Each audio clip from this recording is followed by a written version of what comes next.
Okay, let's try this here again. So we're back.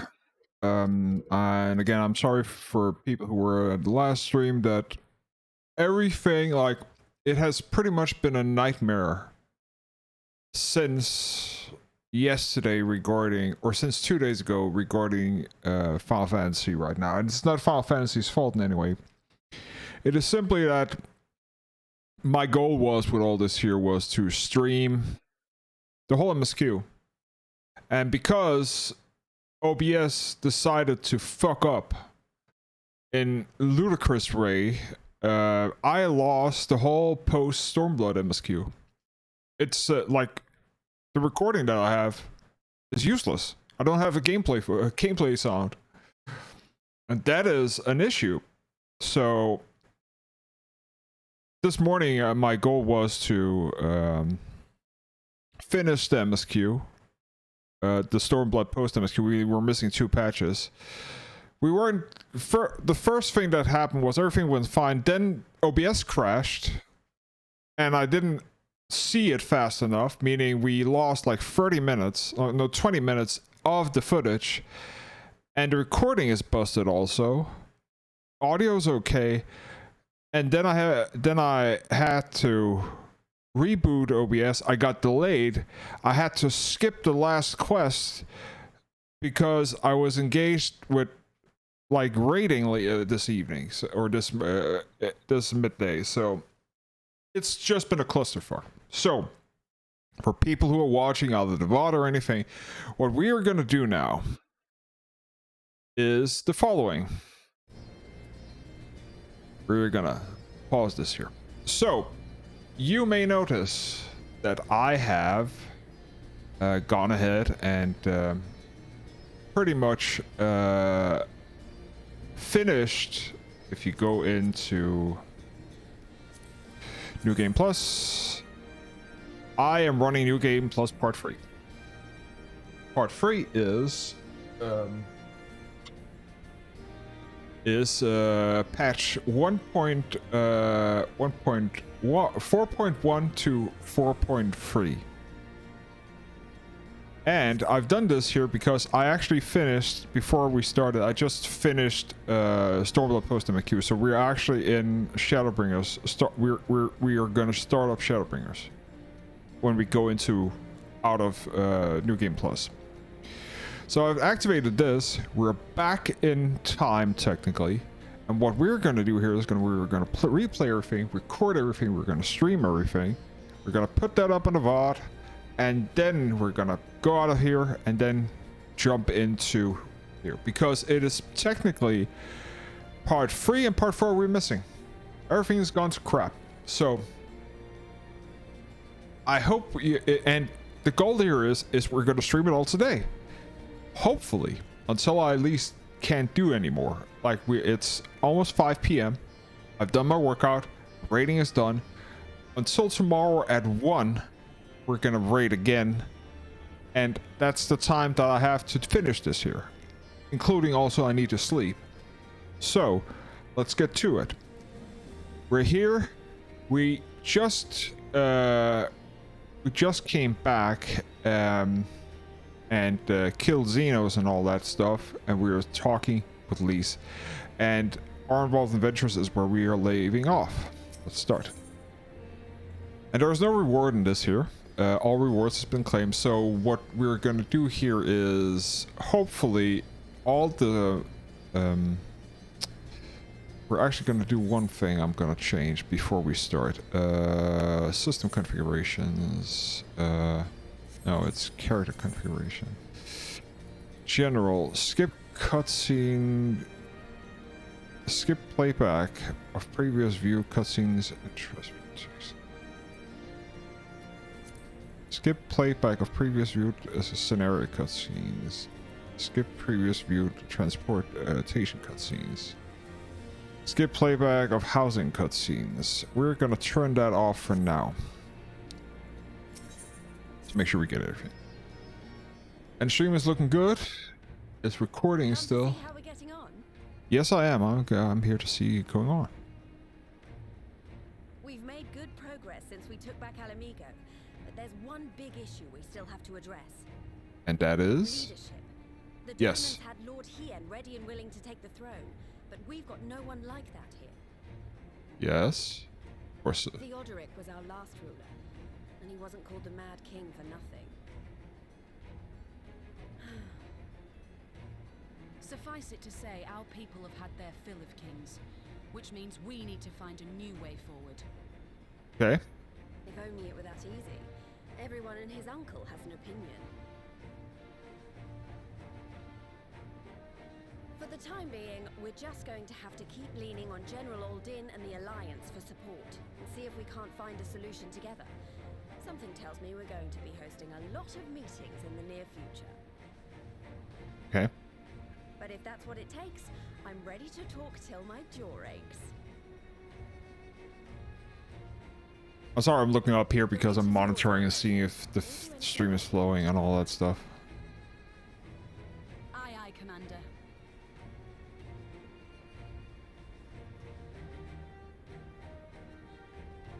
Now, no hiccups, no frame drops, nothing.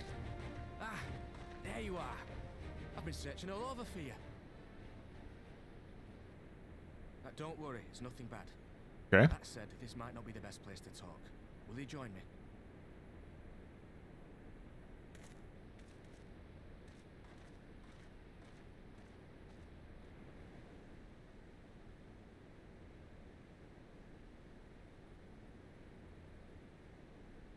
I'll get to the point. Might you be interested in a spot of adventure? Yes, I will be. After all, we were adventurers before we were scions, were we not? I'm always an adventurer. After routing the Imperials and liberating El Amigo, I reckon we've earned a bit of respite, don't you? And what better way to spend it than by returning to our roots? So, what say you? Shall we call on Alphino and go adventuring?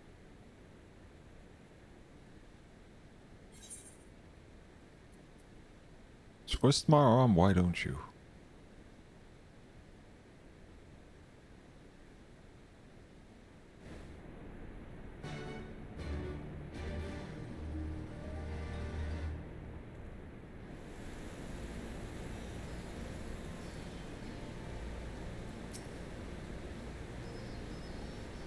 Right then, let us go find Master Olivier.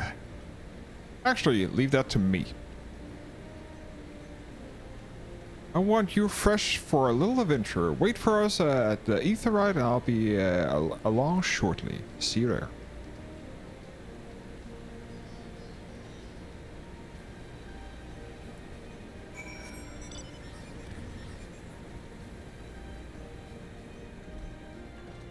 Also, I've switched over to Warrior, which is maxed out because we're not going to get any XP here anyway, so we're just going to plow through everything. The Aetheryte is over here.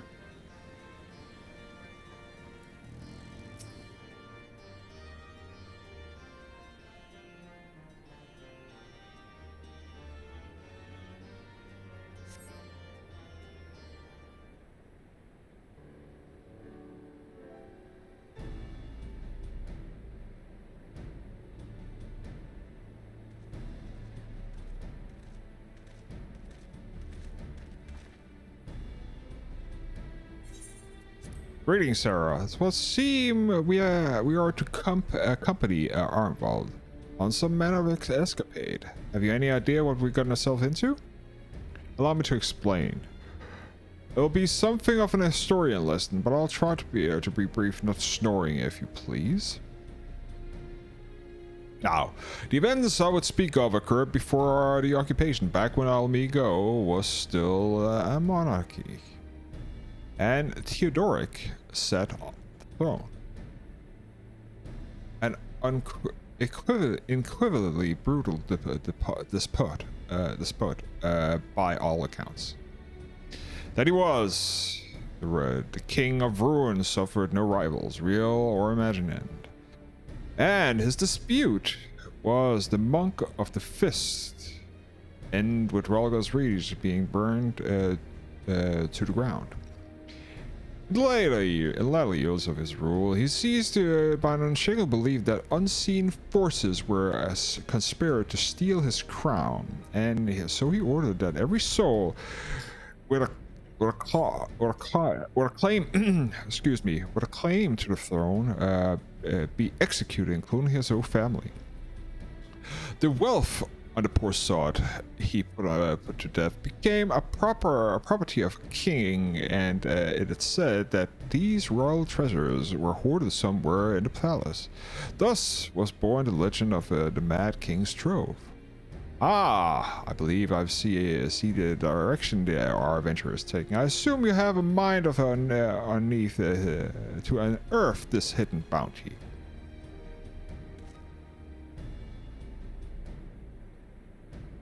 I assume you assume correctly. And would I be correct in assuming that this legend is widely known? Others must surely have gone in search for the prize, tempting as it seems. Well, of course, we wouldn't be the first to make the attempt. Following Alamigo liberation, this more than a few eager soldiers turned the palace upside down in hopes of claiming an easy fortune, but even after scouring every room from dusk till dawn, they uncovered not a single coin, and this gold lust drained away as quickly as it had come. And the legend of the Mad King's Trove remains simply that, a legend. But I see you have no intention of letting the story end there. That self-expecting adventure would. What self-expecting adventure would? Imagine the three of us delving into the decades-old mystery. Tell me the thoughts doesn't seem set your heart racing.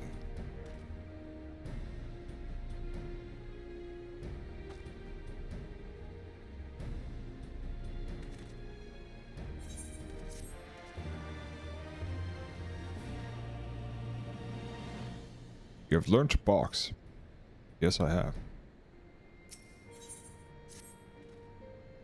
The news of Doma and the Alamigan liberation has kind of kindled the flame of a revolution in every corner of the empire. I heard the imperial province, Dalmasca, has already risen up in rebellion, which means the Gaulians must surely have their hands full. What better time than now to indulge in such diversions? Tell us all about involved. Have we any clue as where we'll begin our search? We judged by how the other treasure hunters fared. Nosing about in the palace isn't like to get us anywhere, so probably need to ask around. Meaning he has no clue. Would that be another way of saying no? Well, yes. I see. In that case, I should pay a visit to the allied archivist and request access to the records seized from the Imperials. The Gaulians are meticulous in such things. If they uncovered the trove during the occupation, the events is certain to have been recorded. In the meantime, the two of us can track down those who worked as the past servants and officials in Theodoric's day. Given that they have been at least 20 at the time, they'll be looking for people around their 40 summers or more. Anything they can tell us about the king and the bloody deeds may prove useful, so be sure to listen well. Arnval, pray to try to your luck in the fringes, and the Peaks and Sarah make their rounds in the Almaden Quarter. Ah, and there I was thinking I was the party leader. Not that I mind, of course. Let's be about it, eh? We can meet afterwards at Gilbard's Gate.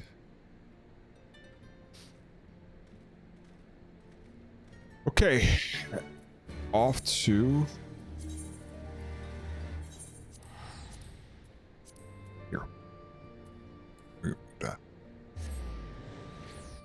Oh. And the first person to be is the middle-aged Highlander here. In the palace, no, not me, lass. Surely you have heard the stories of the Mad King. He used to hold a public execution upon the divine audience anyhow. Anyone, and I mean anyone, suspected of conspiring against the crown was flung from the top of those steps. Suffice to say I stayed far away from the palace as possible.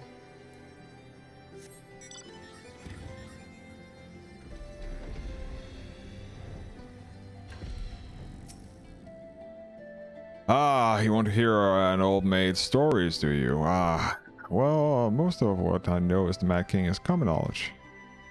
You only see His Royal Majesty when he designed to attend to execution in order. After a while, even watching his enemies die wasn't enough to coax him into hiding. They say he started seeing assassins in every shadow, and he wouldn't set foot outside the palace. I was offered work to there as a royal servant once, but mere thought of it left me with a cold sweat.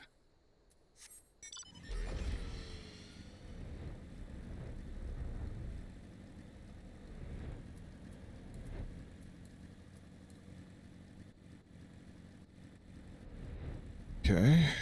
The last person we need to talk to. Here he is. I served at the pleasure of the King Thor. I lived to tell the tale. One of the palace guards. Yeah, I was. Truth be told, it was a dark chapter in my life, and one I'd soon forget. Hardly a night went by when I didn't hear a blood-curdling scream echoing from the inner chambers, which of course was under orders to ignore. So we'd stand still as statues, trying to imagine what horrors were unfolding within. If you're hell-bent on fighting off what happened to the palace, head down the streets here and ask for old Elnal. He was the king's head scribe.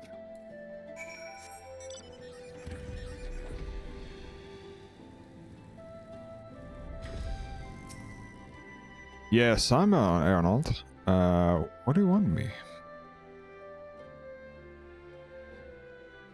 You would have me dredge up some decidedly unsavory memories. Yet, if Alamico is to move forward, we must indeed acknowledge the misdeeds of the past. Very well.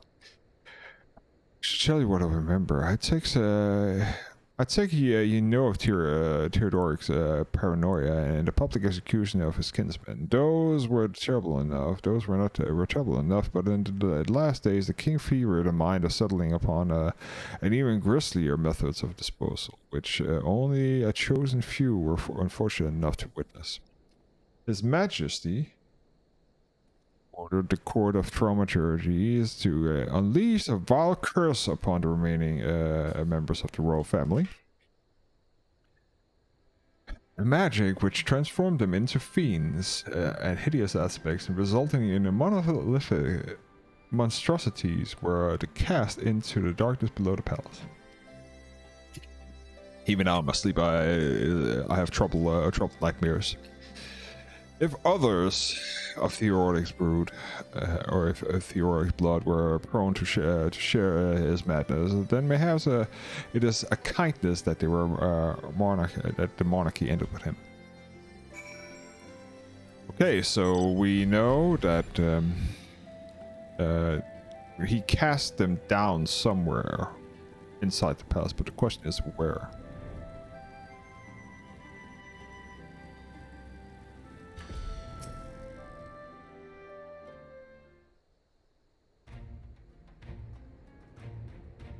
Since we're all here, why don't you share what you have learned? Allow me to begin, then. As promised, I scoured the imperial records for any mention of the fantastic treasure. I found precisely none. Bupkis. It is possible, of course, I suppose, that the corrupt official deliberated hid the fact that the trove was discovered, hoping in enriching it himself, but I find it rather unlikely. That's so valuable, I find, would stay secret for long. I conclude that the prize either does not exist or the Imperial somehow overlooked it. But what of you, Sarah? Where your investigation any more fruitful? Turned into monsters? What do I mean by this darkness beneath the palace, I wonder? I met old man in Alakahir, and he spoke about the palace subterranean prison, but I said not of accursed abominations. The Imperial archives were also silent about the subject and fiends inside the palace grounds. Could the scribe fellow have been spinning a yarn, do you think? Did you believe him, Sarah? His fear seemed genuine. If he was afraid, that doesn't lend credence to the tale, though. I'm not sure how that helps us in our search.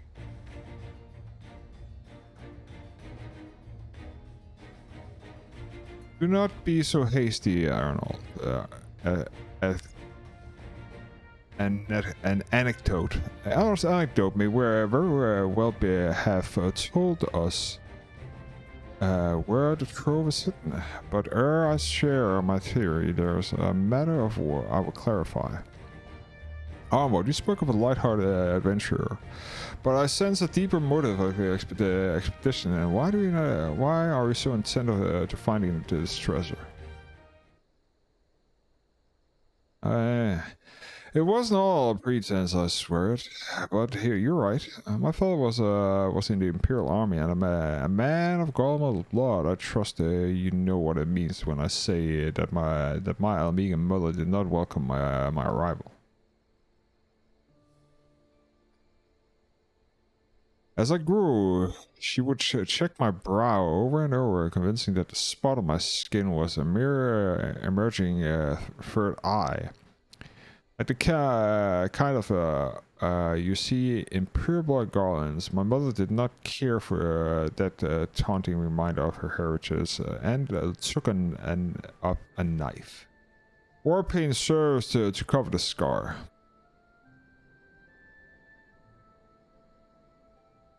In the end, she turned me out into the streets, and I was left to haunt the alleys of Alamigo, a feral child who got what he needed through begging, cunning, or worse. The best I can say about the years that followed is that I survived. But I hated the animal I become. Especially, I left the city behind me and joined a group of refugees bound for the other side of the wall. It was then that I turned to adventuring, and on the road led me to the company of the Silence.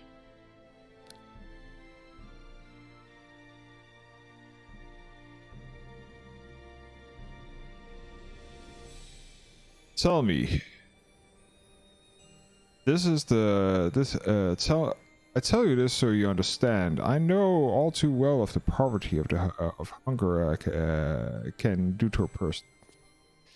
I drew steel on ordinary folk and a measly crust of bread, and with Theodoric's gold I could spare my countrymen the shame of living like that.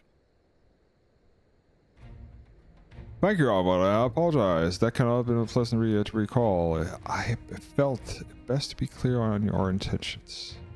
Well, Sarah, are you content with surrendering the treasure to Arnwell's noble cause and claim the thrill of the adventure as a reward? Yeah, sure. Then I should be glad to tell you my theory on the resting place of the Mad King's trove, if you are a mind to hear it.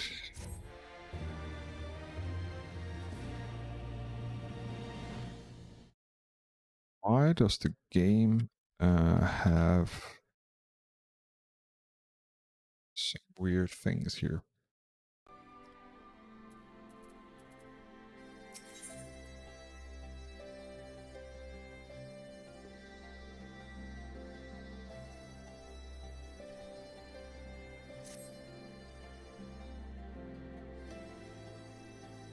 Actually, mayhap it would be better if the first adjourned to do more suitable location. Adjourned to a more suitable location.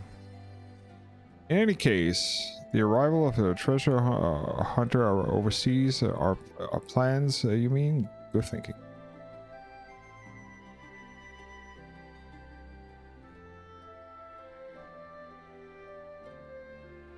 Was not exactly the reason, but it's certain a valid concern. Let us reconvene to the southern edge of the loch sled.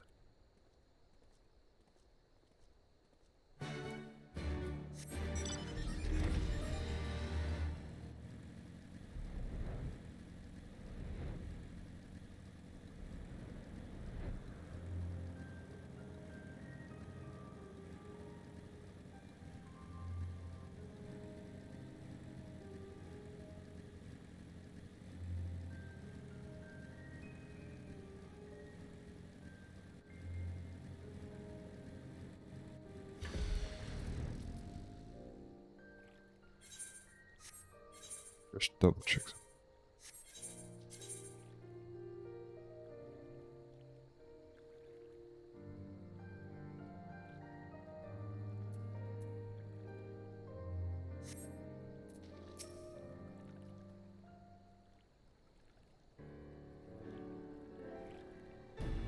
Forgive me, it was not my intention to draw up out our proceedings, but I simply wish to have a lock in sight while I explain the things. Prior to the Great Flood of the Sixth Umbra Calamity, the salt lake you see before you were yet dry ravines. And this, believe it or not, was the site of the ancient city of Scala, which rose and fell during the Fifth Astral Era. From what we know of that period, the city is already deserted at the time and the waters began to rise, having been all destroyed by war. Yet, its ruins remain to this day in the bottom of the Loch Sled. And it is my belief that the darkness beneath the palace mentioned by Theoric's former scribe was not the reference to a prison, but the palace still furthest below, this ruins of Scala. I further surmise that the Mad King, unfortunately the kinsmen, were cast down there not simply to put out the desire to punish them, but to discourage exploration. He already wanted to keep the ruins secure. Wait, you're saying they were meant to guard the Mad King's trove?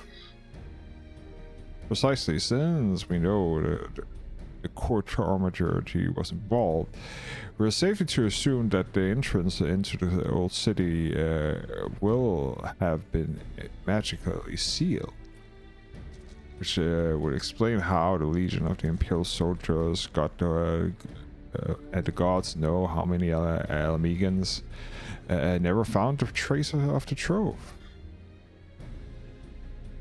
We, however, are certain to advantage which did not enjoy. Sarah, would you be so good to swim at the bottom of the loch and search for an underworld route into the ruins? While you do that, Annabelle and I will seek out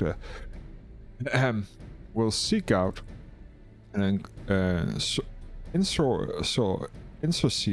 sealed portal within the palace.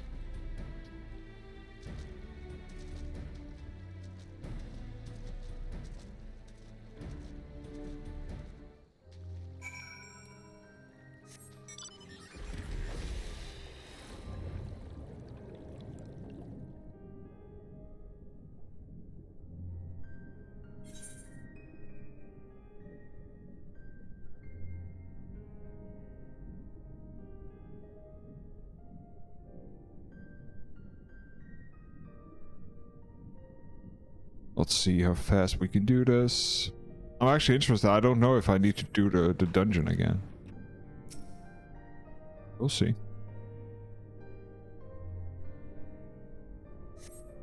Discover a passage that appears to lead underneath the palace on the foundation, and press on and find out where it goes.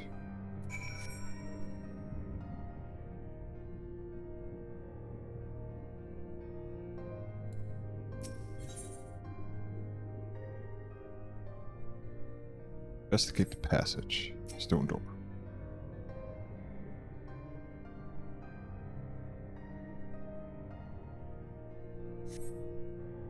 Come to one stone door standing in the tempting ajar. It would appear you have found the entrance to a subterranean rooms.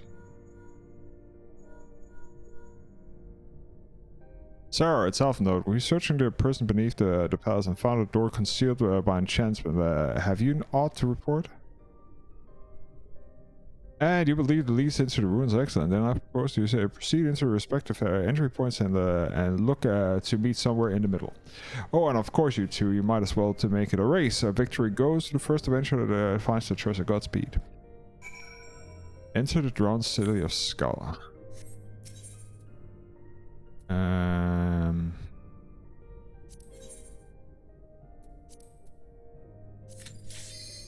So I do need to do it. Okay. It's not a big problem. Just quickly do it.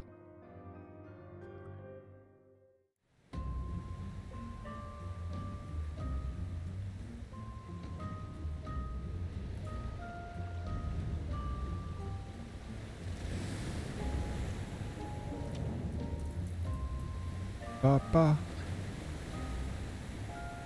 And we're soloing it. Which should be possible. Let's go. Okay.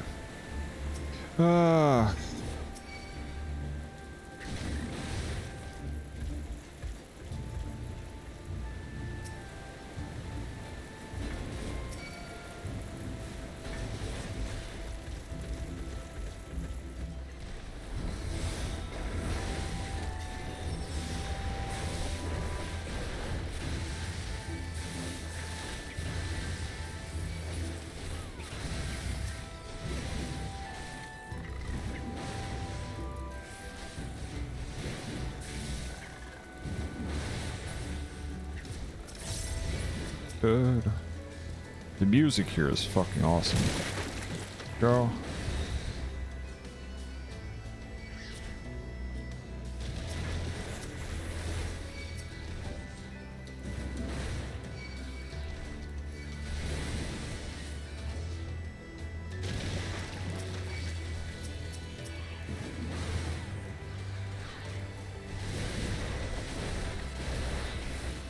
Okay.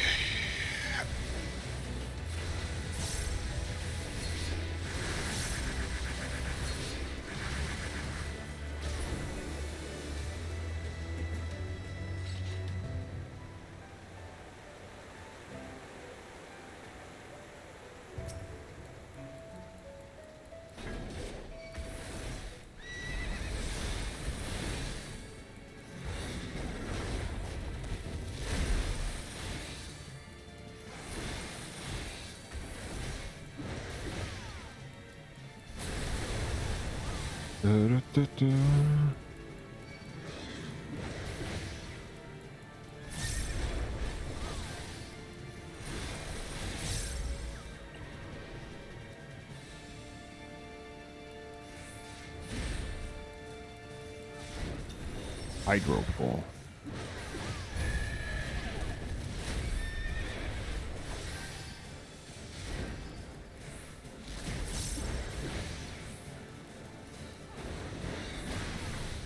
Rising sea.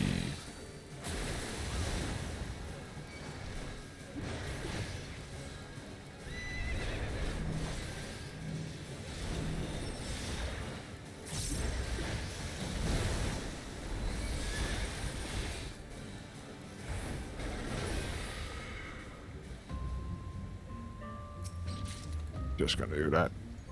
And that's one.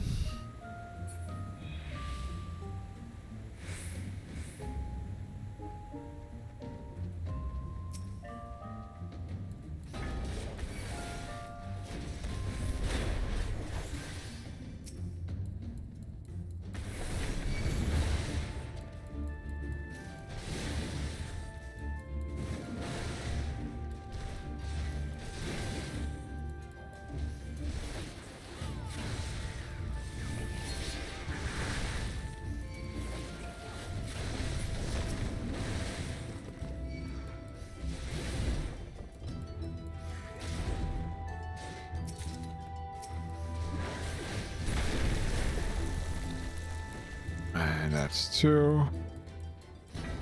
Just need to do this.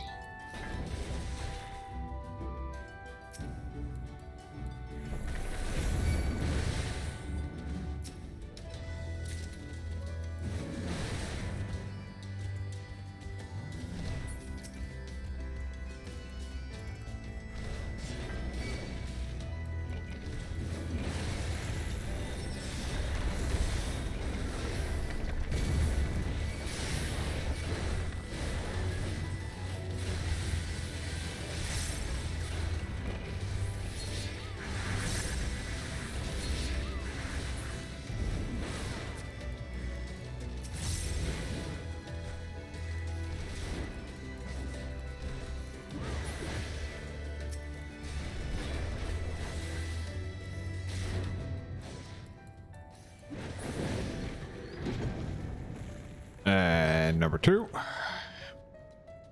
Number 2.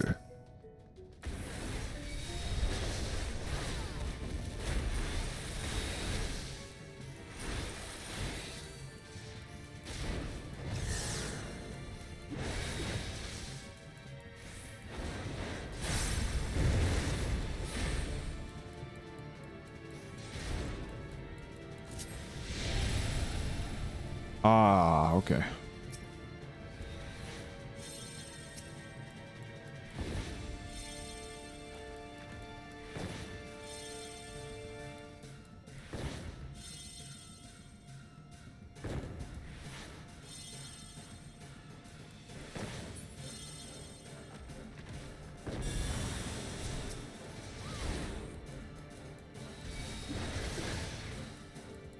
Let's see. We should be able to kill him now, I think. Because this will do this. Fuck. Not so lucky. Okay.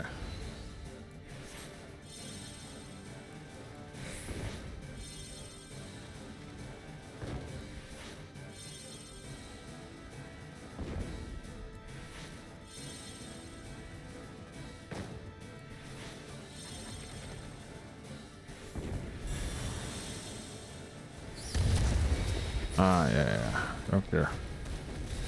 Die. Moving on to the next one.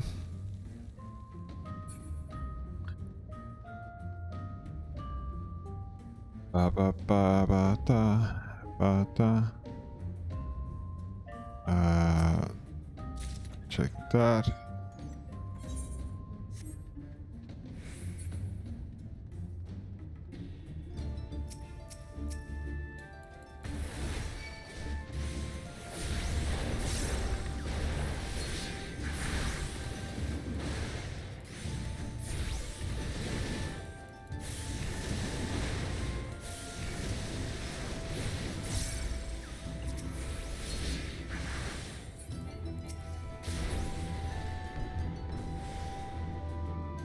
Over there.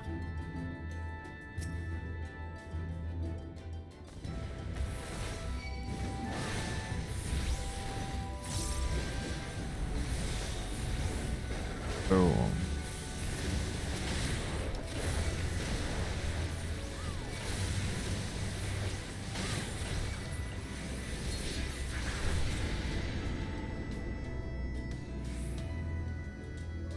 Da, da, da, da.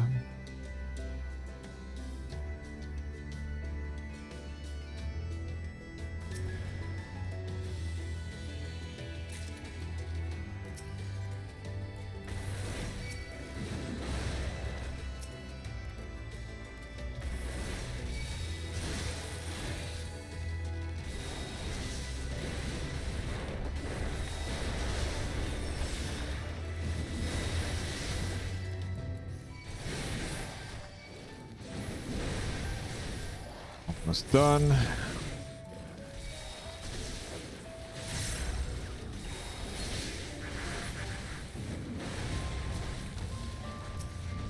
Already streamed an hour and we're just getting into the first quest.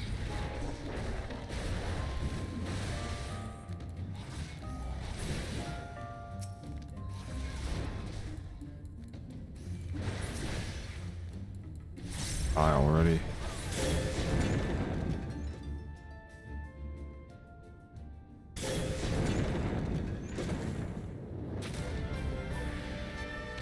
Ah, yes, the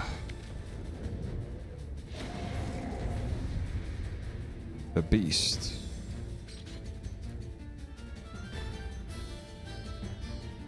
Okay.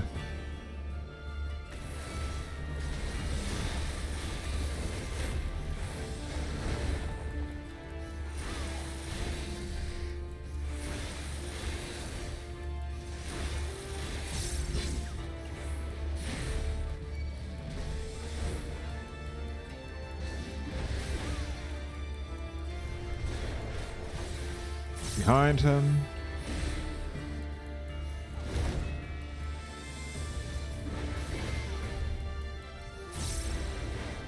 Could not care less.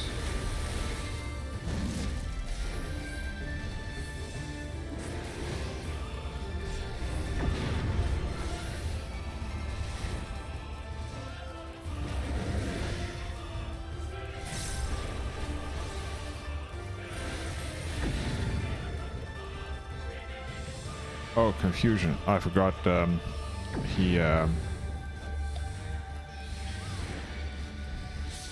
does a little thing, yeah.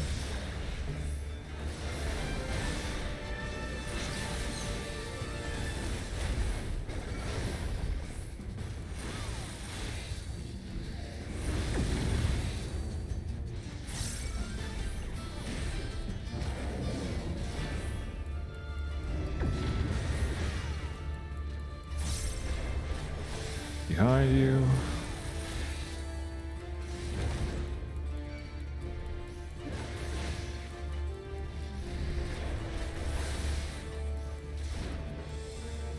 Yeah, you're dead. You're so dead.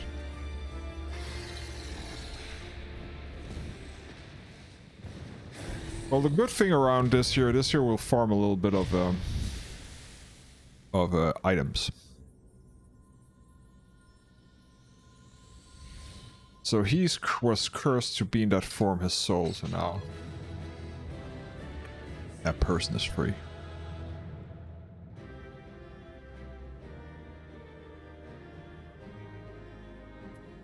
Okay. Exiting.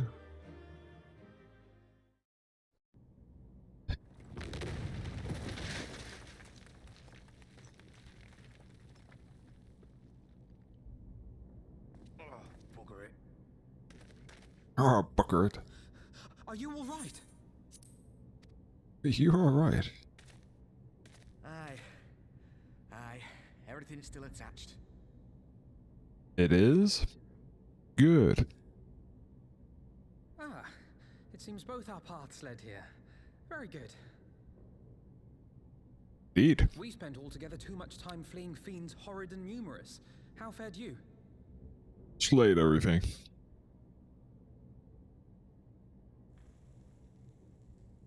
Ouch. Much the same then. 'Twould appear this place is yet inhabited by King Theodoric's kin, or what is left of them.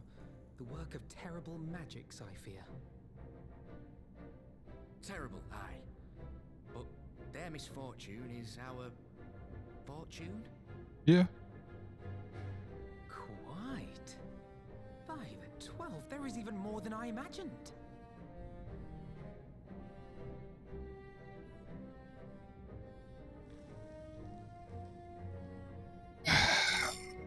Be alright. Oh, I can't wait to see the look on Lisa's face.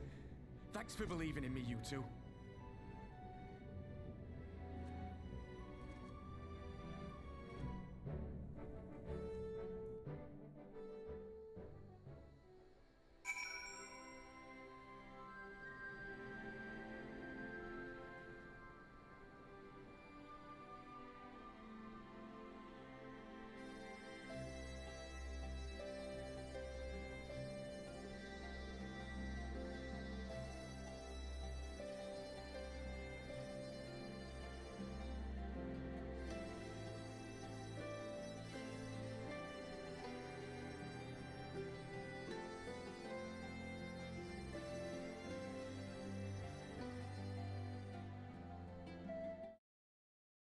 Ah, sorry. Wrong button. There we go. Okay. Everything looked good.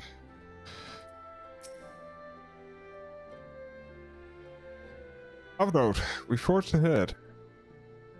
At the fastest pace we could imagine, but it was not a surprise to find you're waiting for us. I suppose it serves us right chance to worry. Like next time, I should agree to some more manner of handicap.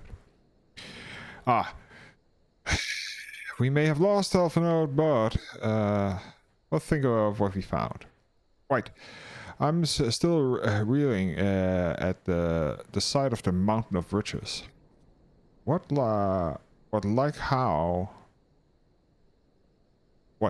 Like how you reeled at the sight of the floating scepter, you mean? You should have heard him scream, Sarah. Spectre, floating spectre, sorry. As we dwell on such momentary lapses, we found the Mad King's trove, and that is all that matters.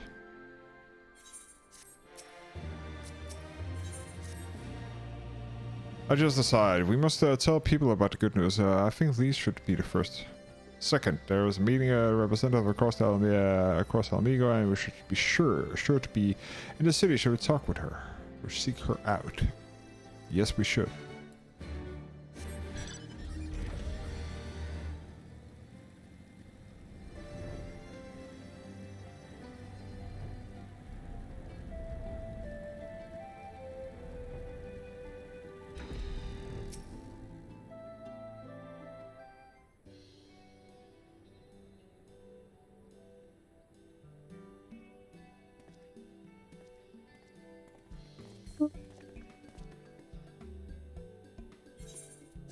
Oh, you're free to look pleased with yourselves. What have you been up to? I'm glad you asked, Lise. I'm pretty sure you're going to like the answer.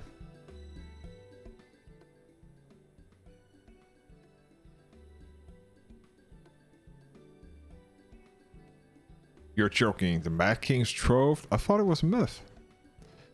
So did plenty of people.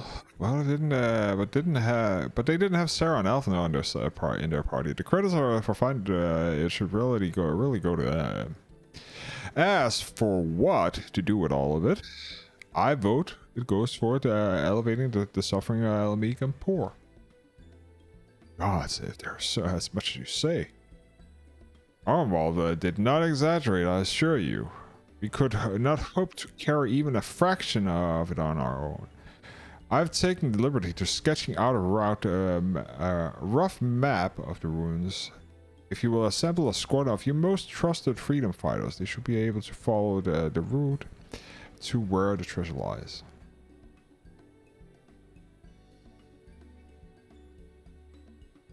Understood.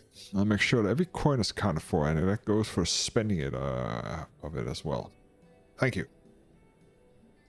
Oh, and there's one thing. When the time comes to draw up a plan to distributing the spoils, I will ask you to consult Alphino. I don't think I have the heads for the details. I'm not educated. I see that simple handing out sacks of gil won't solve anything, but it couldn't rightly tell you what to do instead. Well, I know the feeling. I welcome the advice you can give, Alphino. Of course, I should be at your disposal.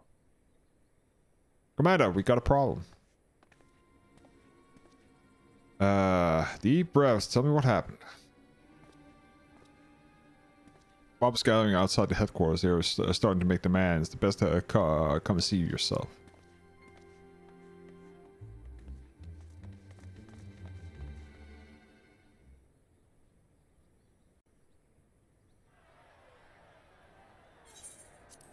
Pretty sure this here is voice. All of you!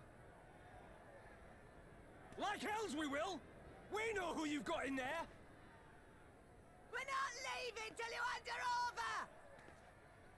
Bring her out! Bring her out! What's going on? Someone let slip about Fettouhi. It's true then! The bitch really is in there! I knew it! I bloody knew it! Excuse me.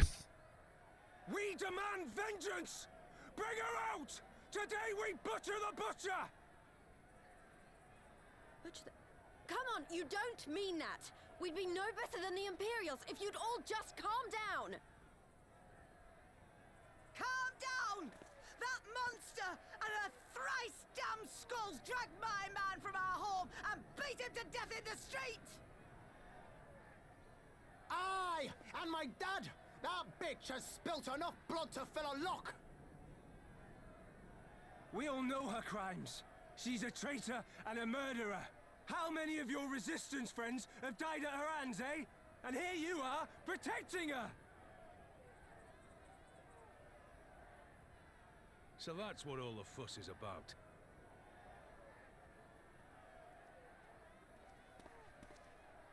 Hearken to me, brothers and sisters of Alamigo. Hey, who's this? That's the Bull of Alamigo. My friends, you are not alone in your anger, your grief, your despair, for it is mine as well. That gnawing pain in your breast, it is enough to bring an old bull to his knees.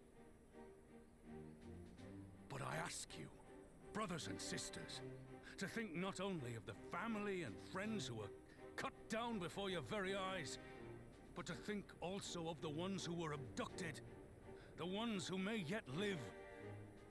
Where were they taken? What became of them?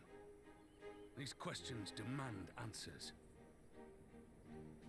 I share your thirst for justice, for vengeance. But we will gain only fleeting satisfaction if we give in to our base appetites. We will never know the truth. Now is the time that we, the people of Alamigo, must decide what manner of nation we will build for ourselves, and for generations yet unborn. When they look to our example, will they see a people who held fast to their principles, or one who cast them aside when tried? I say to you, it is our responsibility to give these prisoners a fair trial, that they might answer to all of Alamigo. The Garleans called us savages, and I'll be damned if we prove them right.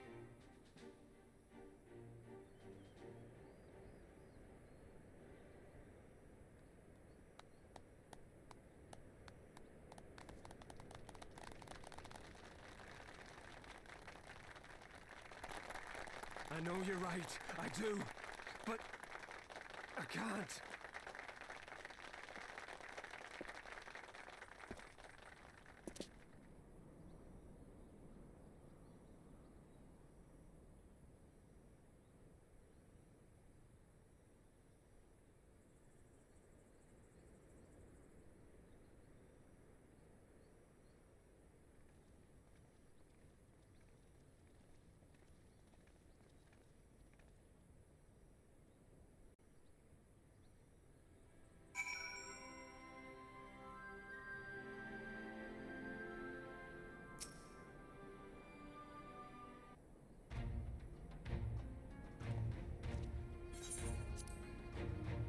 Thank you, Robon. Listening to their anger, I could feel myself being swept away. This is a difficult tide to stem. It was at the same rage which brought us to our feet and carried us to victory, but now the war is over and the unspent fury is being channeled into vengeance. It's not just here. We report mobs forming all over. They have been targeting people, folk known to have cooperated with the Gallians. It starts with the insult, most of them, and then someone picks up a stone. Some industrious souls even fought to seek out the graves of Xenos and his officers. It was grim. I want to build a country where everyone, regardless of race or origin, can live side by side in peace. But maybe the time isn't right. Maybe people just aren't ready.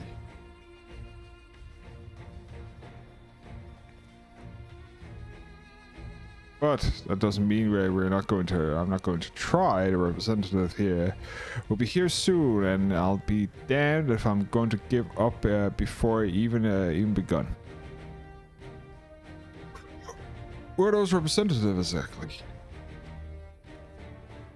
Elder villagers, refugee leaders alike. It wouldn't be right of us to dictate the nation's future on our own if we are planning a summit of sorts. We've been invited. We've even invited the Anata and a Krim.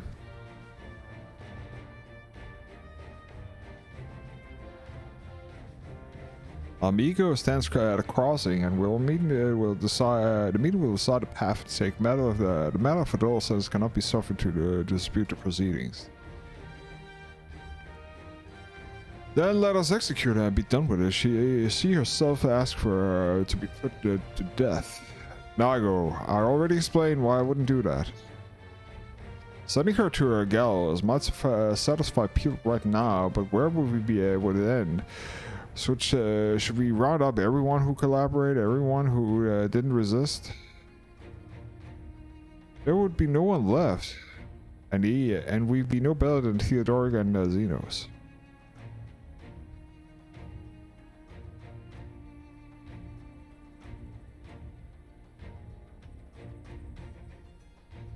Beg your pardon, but may I be allowed to speak with Fettouhi? Only I caught a glimpse of her past, a moment of it. Anyways, during the fight, she'd done terrible things, or unforgivable things, but in some ways she's a victim of the circumstance in which she was born, and that's something I can understand. Alright, speak with the prisoner guard, and I'll be ready when you're ready, and I'll come and join you. I want to talk with her too. I'll return to my other duties then. I'll barely begun to investigate the facilities they gave Fettouhi her powers, and I faintly warned friends. She will test you. Don't let her emotions color your judgment when she does.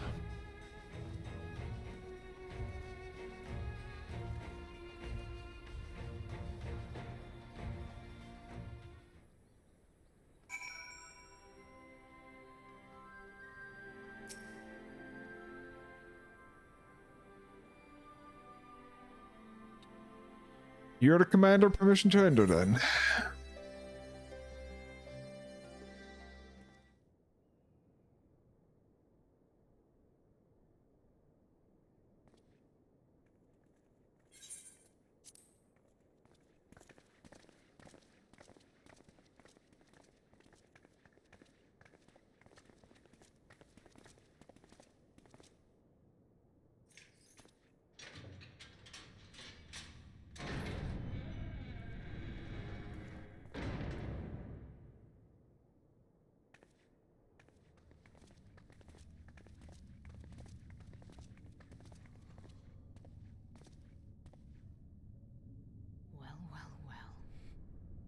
So many visitors.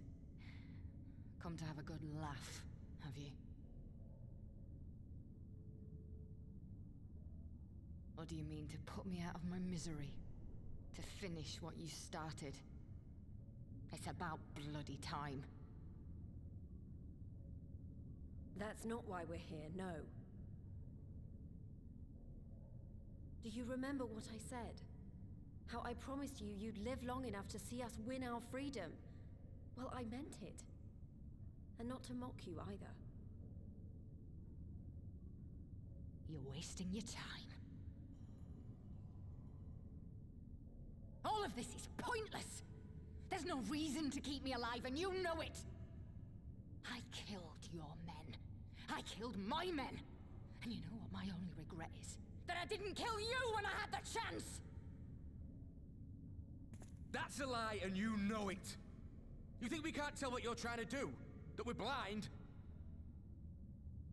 Yeah, you're a fool, but you're not stupid. You're ruthless. Relentless. You'd give up anything and everything to get what you want. You didn't come this far, climbing over the bodies of your own brothers and sisters just to piss it all away. I see you, Fettouhi. I see you for what you are.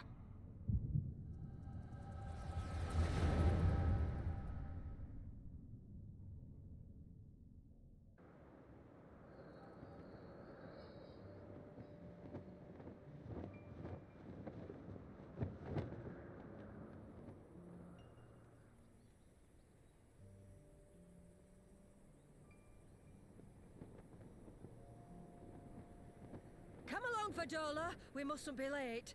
The Imperial Viceroy will be attending today's banquet. All right.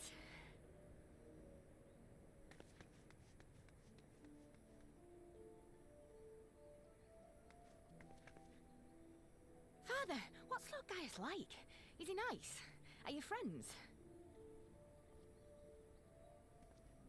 There you go again with all your questions. Lord Gaius is a great and honourable man who looks after all of Alamigo. He's very busy, and if we don't hurry, we'll miss our chance to see him.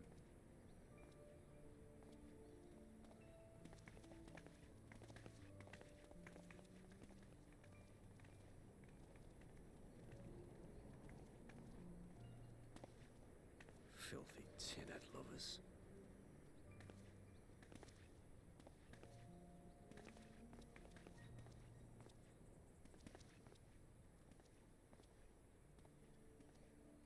Father, what did that man call us?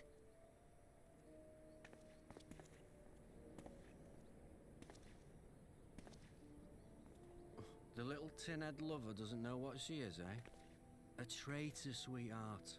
A backstabbing bitch who'd gladly betray her kith and kin to gnaw on what few scraps the Imperials deign to toss her. Like your bastard father and whore mother. That's not true! My parents are good people! They've never done anything like that!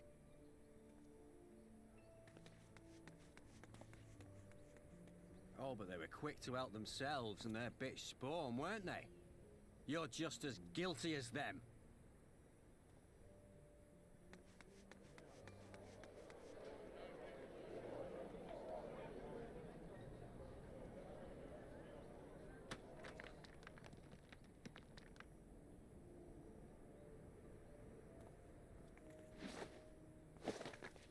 Fettouhi! Traitors!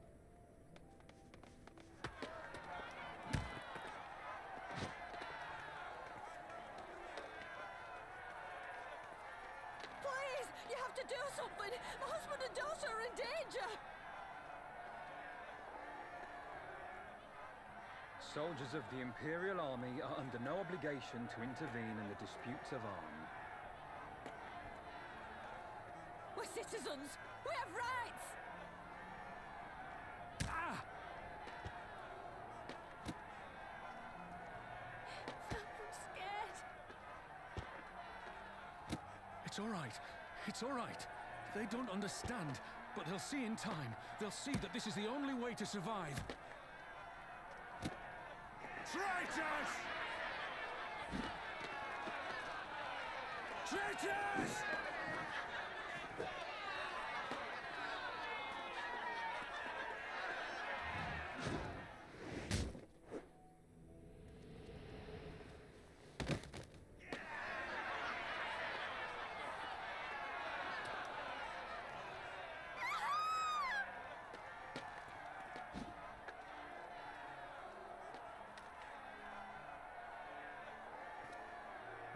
Let the savages have their fun. They'll be more compliant once they've tired themselves out.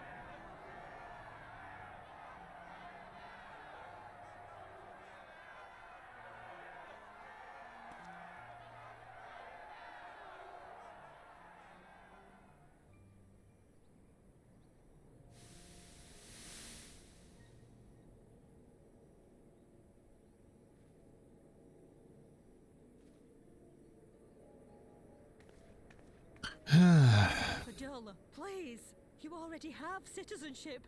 Why would you want to become a soldier?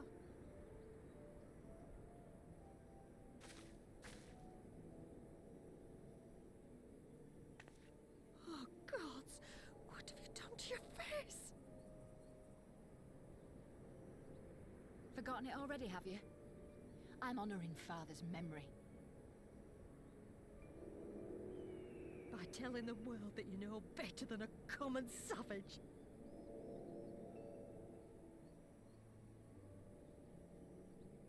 Am I though, Mother? Are any of us? Can't you see? Citizenship means nothing to them. If you're not a pure-blood Garlean, you're no different from any other savage. So I'll play the part.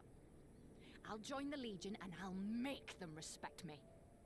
And when the mob see that, they'll think twice before throwing their stones.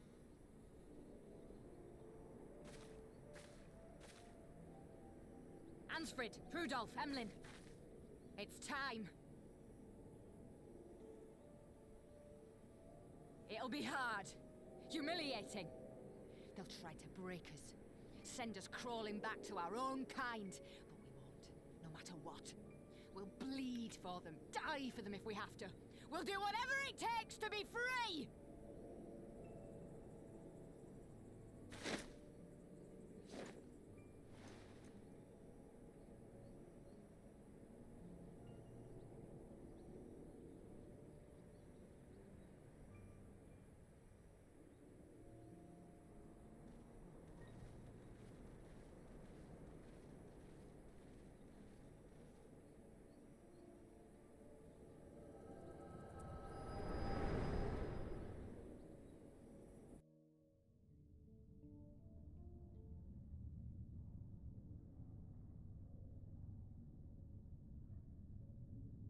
So, you mean to play the part one last time, eh?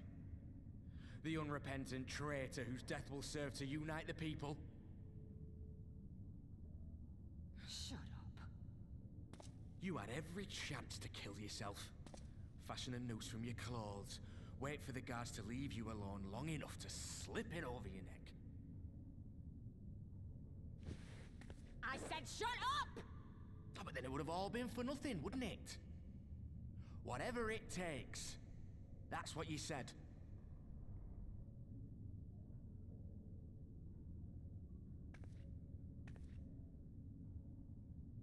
Been in my head, have you?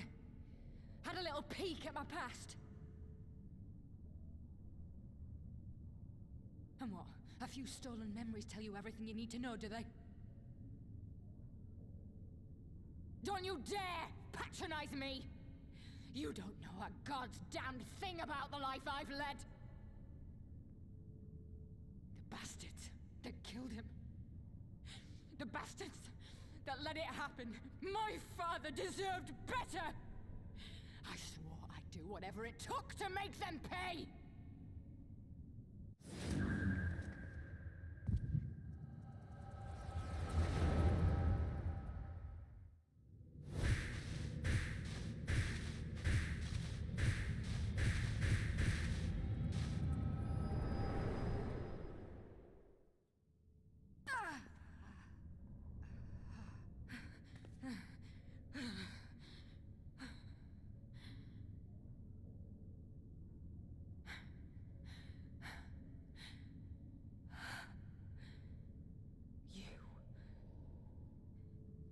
You.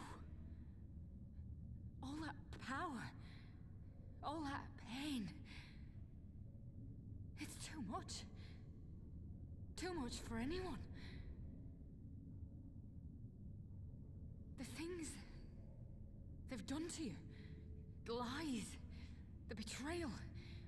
The endless fighting. Yet there you stand.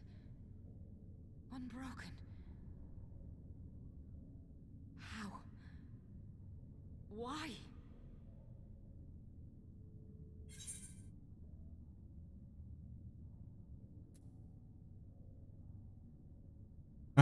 For those I have lost, for those I can yet save.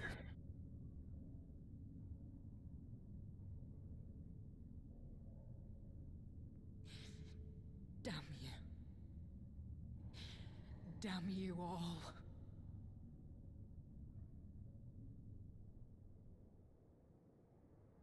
You still have time, Fordola. Think about how you want to spend it.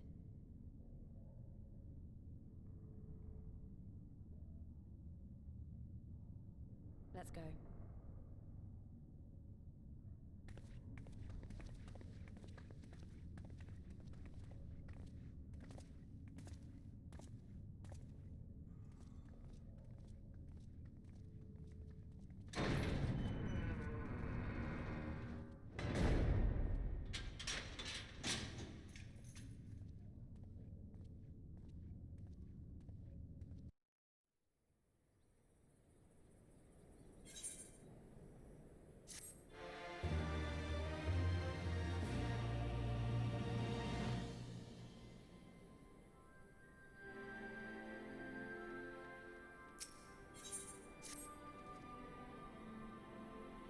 I don't know that we solved anything exactly, but we given Fettouhi something to think about at least. I found out something new to think about too. I don't know about you, Sarah, but the visions only come to me every now and then. From the way Fettouhi kept winching, though, I get the fleeting she's still having them almost all the time. That's a lot of bad memories to deal with. I wonder, could it be that the fundamental difference between the one who were born with the echo and one who is artificially imbued with it? Well, the immortal famous has been scouring this and searching the research facility ever since the elaboration. There's a chance we might have some answers for us. General Allen has been overseeing the investigation. Let's go pay him a visit, shall we?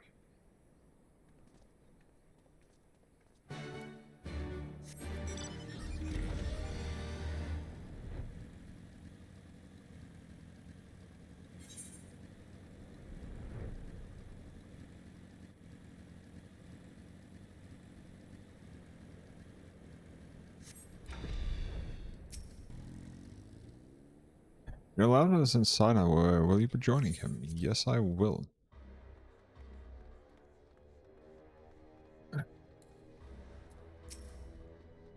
Rob on. The news you spoke with. What news you spoke with Dora? I take it. Ah, yes, as expected. She didn't say very much, but it wasn't a total waste of time. Elmwood noticed something odd about her. I think she might have visions of something constantly, which is not how the echo normally works. Have you found anything which might explain why it's so different? Her? I've been hard pressed to organize the research material. I've alone studying them. To be frank, I'll welcome the science experts assistance if you have time to lend a hand. I do have time. Well, let's talk to the inflame investigator. So many bodies, every one of them a victim of the experiments. Few of signs of external injuries, and from what I've been able to determine, the pairs are from the forcible ether extraction, such a visible way to die. And there is something over here. Scraps of fallen parchment. Idle eating and drinking prohibited in the fallen and scrap of the parchment appears to be a facility regulates nothing of interest. Okay. Then there's the magic pod.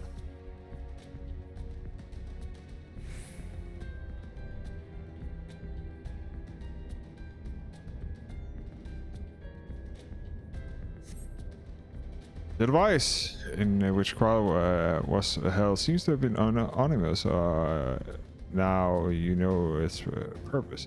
The surrounding parts marked a subject, a supply subject, while this one bears the label master subject. The Ironworks received a request from the Alliance to analyze these devices and has been recording everything of interest. Do you notice the label? All the pods are designed to drain ether of the occupant.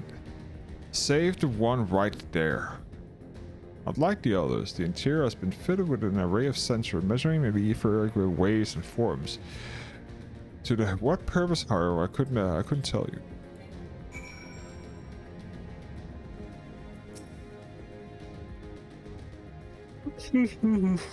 Excuse me.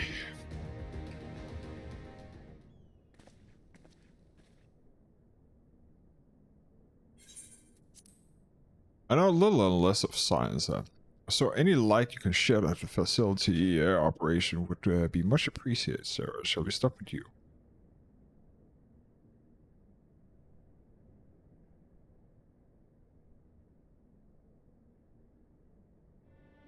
Taking in combination with the testimony of Kral and Thancred, I do begin to see exactly what the Imperials were attempting here. The enchantment procedure entailed infusing a single candidate with ether, supply finding from multiple of supply subject. As for the master subject, in this case, Kral, the parent, the patterns of the etheric activity could provide a model upon which they would artificially engineer a candidate's aura. In other words, they were trying to recreate Kral's echo. I believe so, which explains our prisoner's present state. Kral is possessed of an unrivaled ability to hear the whispers of the soul. And it seems probable that the procedure engineered or engineered the same accurate sensitivity to in Fettouhi. The soldier who guard Fettouhi, many of them have lost friends and family to the skulls. There is a sentry at the door every night and day. She cannot help sensing their thoughts and seeing their past.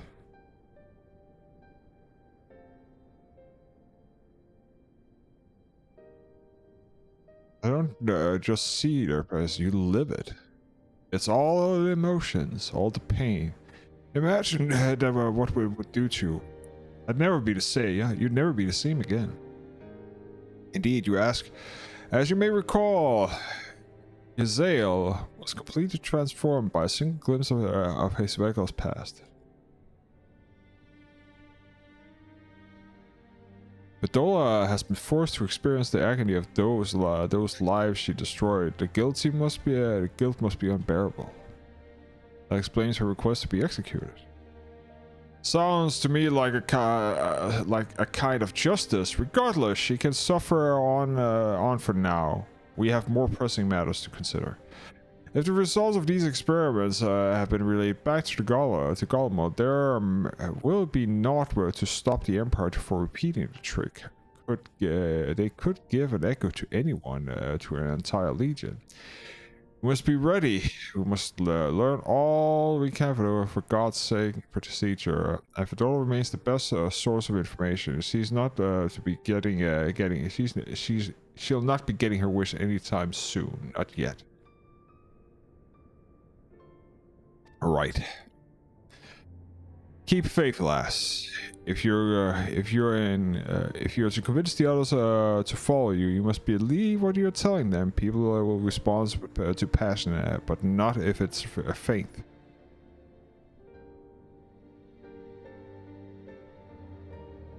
I understand. Thank you, General.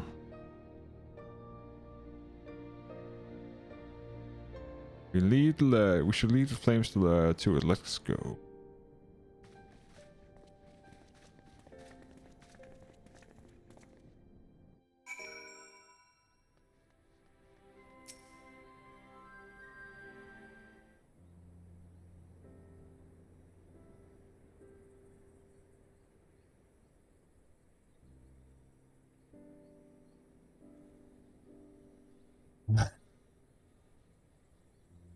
I go looking for answers about the echo and I end up getting schooled by Raban. Yet more evidence that I don't know what I'm doing. It's no wonder people listen to him and not me. General Eldon, as a veteran of countless campaigns, Lees, you cannot compare yourself to a commander of his experience.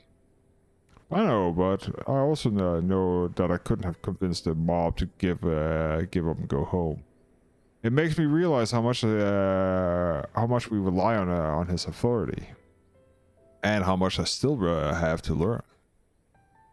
I wonder what he'll do when everything has been here settled. I mean, it's his homeland. After going to all the trouble on winning it back,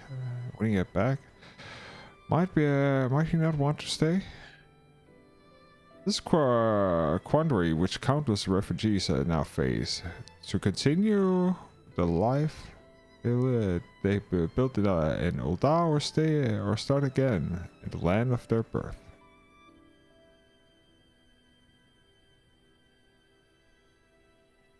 Sir, a moment.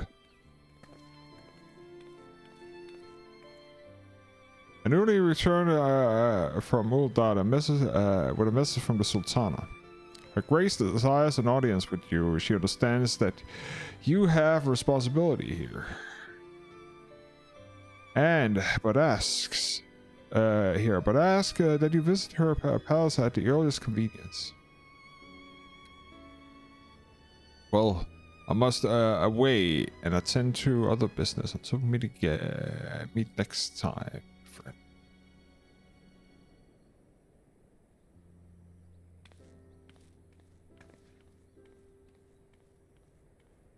An audience with a Sultana, depending on the nature of the consultation, it might be a perfect opportunity to inquire about the General's future plans. Yes. We all like to know about those, of note, but not everyone has comfortable interrogating royalty as you. Take no notice of him, sir.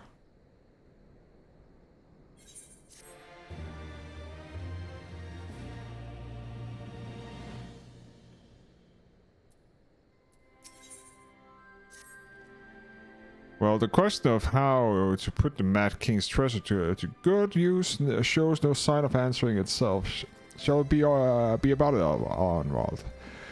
I am at your beck and call. And I should be getting back to my own task. I organized a squad to head down to the ruins and start up prepping the big meeting. Oh, send none of them my regards, sir. And of course, and ours too, if you please. We shall see you on your return.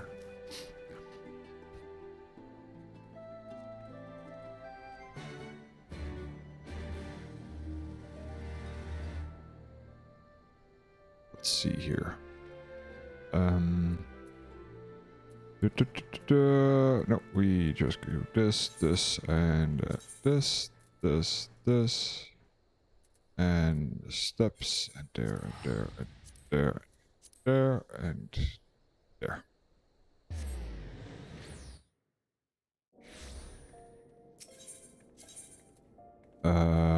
Rule chamber.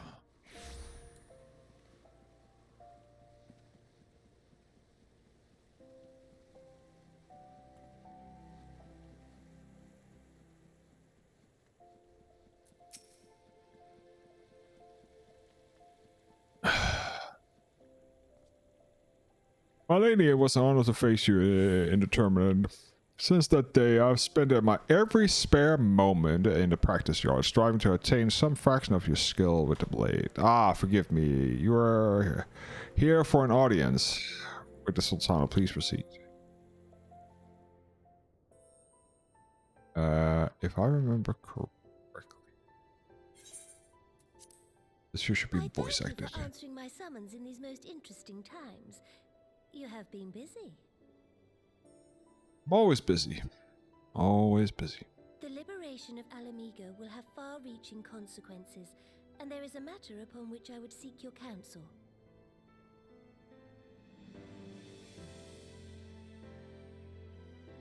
I speak of Rauban and his future.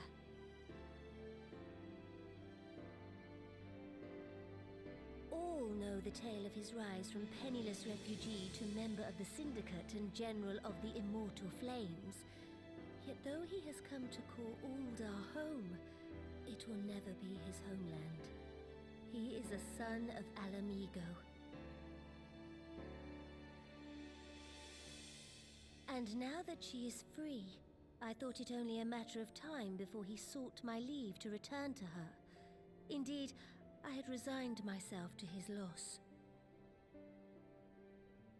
Suffice it to say, I was greatly surprised to hear him speak so lightly of handing over the reins in Alamigo and retaking his place at my side.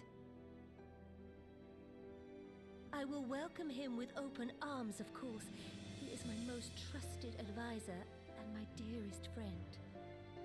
But I have known the man a long time, and beneath that steely gaze, I spied a flicker of doubt.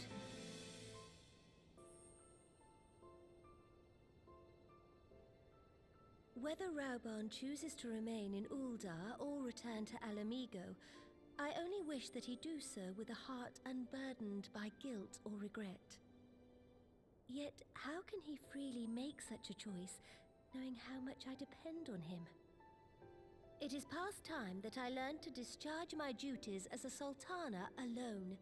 I must go forth and see my realm with my own eyes, and hear the wind with my own ears.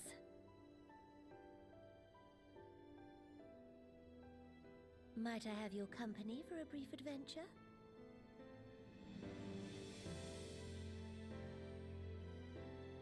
Wonderful. Allow me a moment to change into something a touch less conspicuous, and I will join you outside. Kidoki.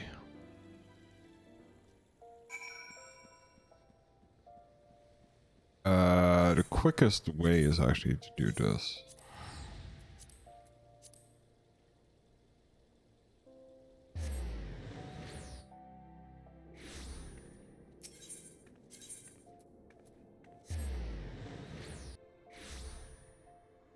And now we'll be waiting here. What do you think, Lilira?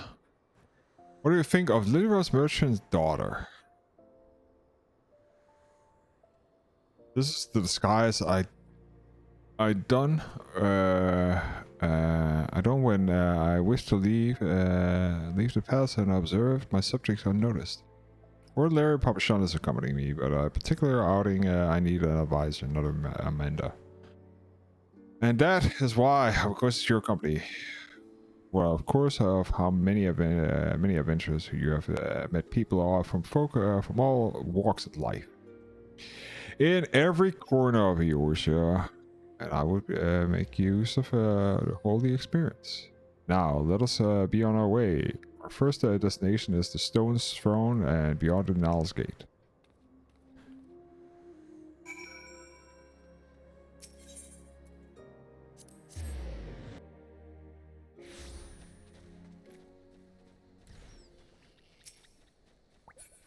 One.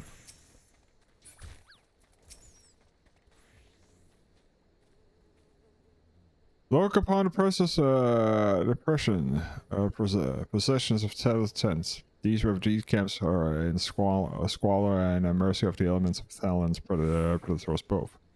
The city mighty walls offer safety, but the streets flow with people as it is. And, unless blessed by the hand of Nal himself, no refugee could ever hope to afford the dwelling in Ula. 20 years have passed since the fall of Almigo, and 5 since the calamity. Yet, the plight of the poor have grown more desperate nonetheless. As a Sultana, the blame falls upon me. You've done your best, Your Grace. Then, my best is not good enough. Shall we press on? I will follow the road to the holy air.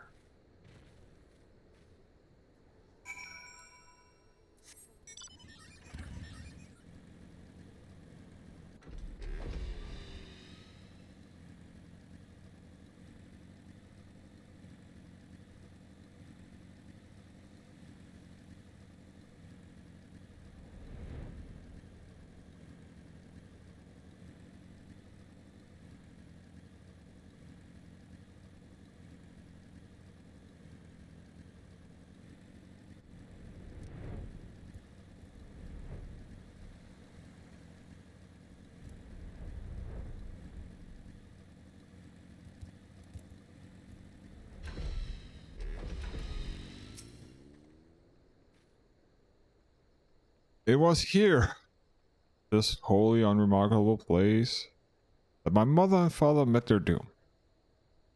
I was but a child at the time. My parents were returning from an inspection of our interest in the Eastern Fenland when the untimely rockslide crossed their carriage.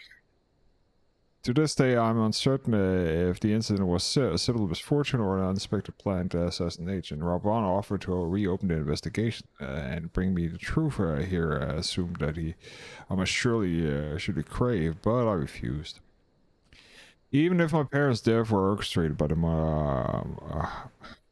monetarists, we could only have brought their hireling to justice. The true villains, those who were plotting to put me on the throne as the Babadal puppet, were ever beyond our reach. Thus the plan to strike the merchants and their power and place of the nation in the hands of the citizens. Quite unaware of the consequences of my action. What have you and yours? I struggle to think how many goodly souls paid for the price for my naivete. But I am no longer a child reciting the words of the witness of the obedient. I will not be used as a pawn of the monetarist damnable games. Forgive me for my outburst. You are the one of the few people whom I feel I can speak my mind. Come, let us return to Ulda and visit the Colosseum.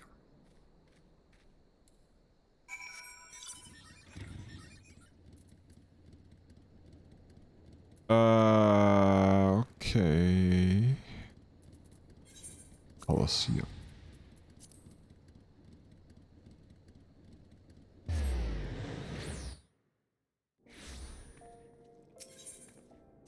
That is, of course, near the...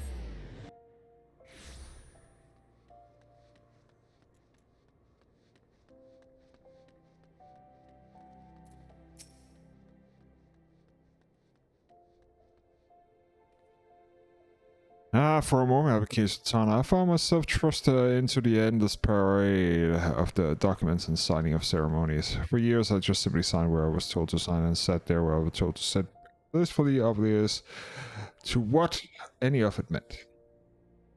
Yet one good thing did come to the injurious chapter of my life, for it was during their official visit to Colosseum that I first met Raban. The match I've been invited to attend was not at all what I expected. There had pitted the Bull of Alamigo against a dozen of so rival gladiators. Blinkered through it was. I would not stand for the obvious injustice and demanded to see a fair fight, one man against another, and my royal wish was duly granted. It was not until later that I learned of the gambling ring, which had arranged for Raban to die on the sands that day. Regardless of my intervention, meant that Raban would put a single opponent to dispatch, which he duly did. And when he knelt before me to receive the winner's purse, he swore that he would one day offer me his blade in service.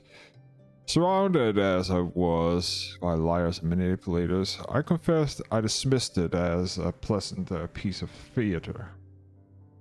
But, as you know, Raban is a man of his word, though it took him another 5 years to fight fighting on the blood sands. He amassed a fortune so great that as to buy not only his freedom, but a seat on the syndicate. And then I had my blade.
You mustn't! The danger is too great!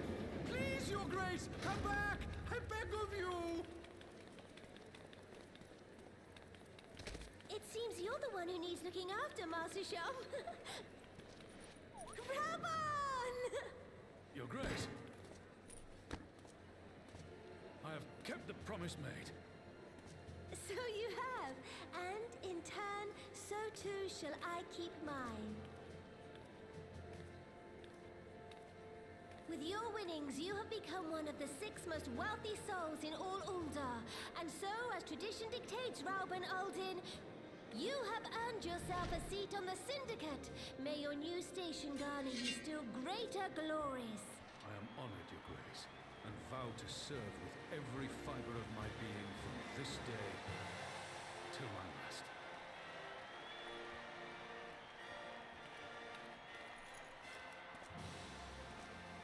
Long live the Sultana, and long live Ul'dah!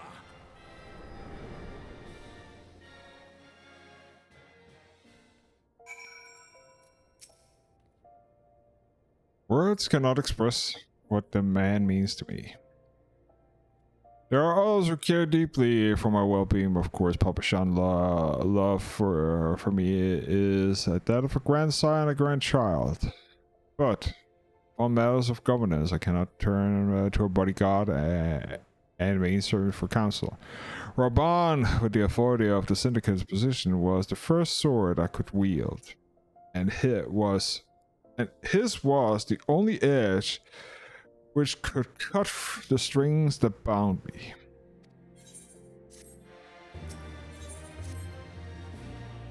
We must make haste. My absence will not go unnoticed in the Sultan's Swan for long, and there are other places I might visit. To the Arzaneth Osakari Arkolsi, which is the Thaumaturgy Guild. And that's why we're going this way.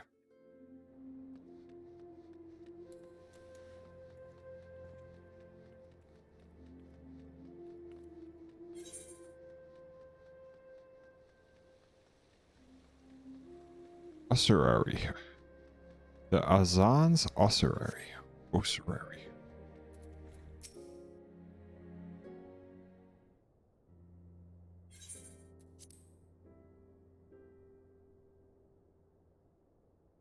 When the calamity threatened, Raban led the Alliance forces into battle on the plains of Cotonou.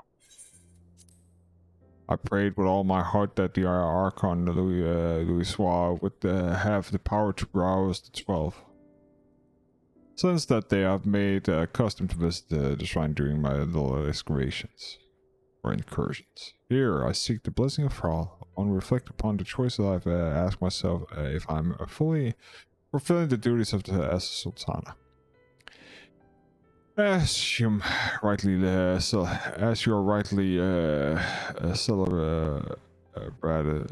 celebrated as a champion because you have led the line in 100 of battle of the God of the Overseer. It's much the same way. I believe that the measurements of the monarch lies in how she leads her people in times of adversary. If I am to be a sultana worthy of the name, until I cannot turn a blind eye to the troubles of facing Allah.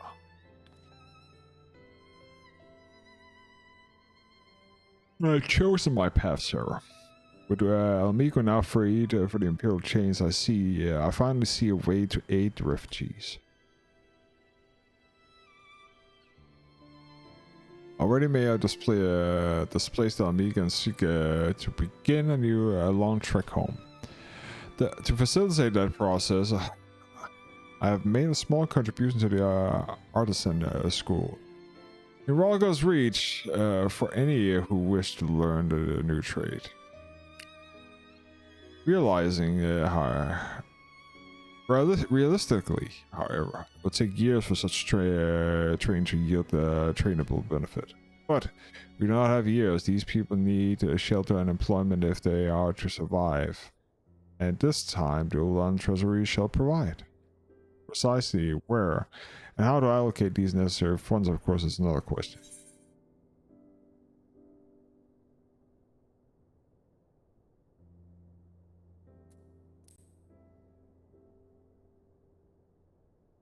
Seek advice from employees refugees. Wise decision. Perhaps the golden saucer. A proprietor is a member of the syndicate, and he is one of a few who pay refugees a fair wage. I wonder, are you acquainted with Robert the Mandible?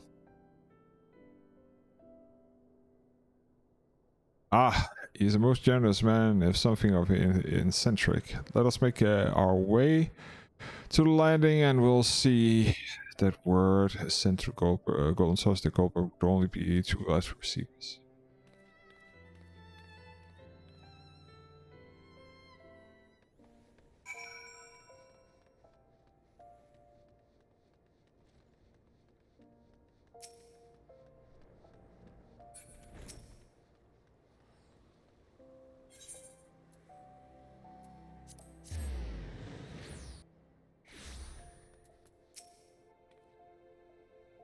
I've ridden aboard a public airship before. It shall be my but this shall be your first visit to the Golden Sauce. I must confess, I'm to some excitement.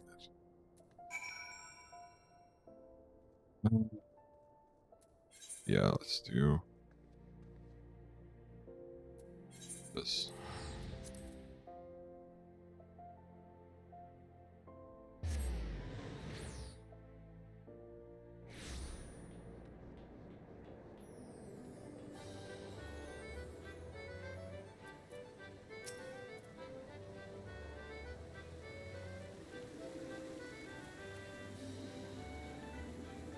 I heard descriptions of its splendor, yet I dreamed it would be.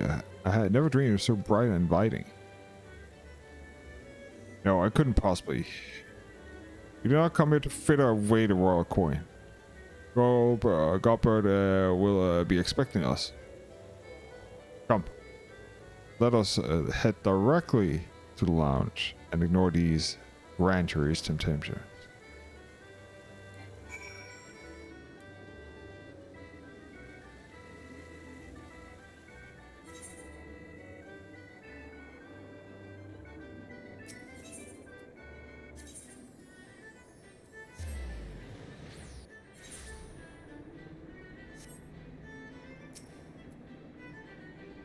I believe this is where we meet Lord Mandeville. I shall sit a while we await him coming.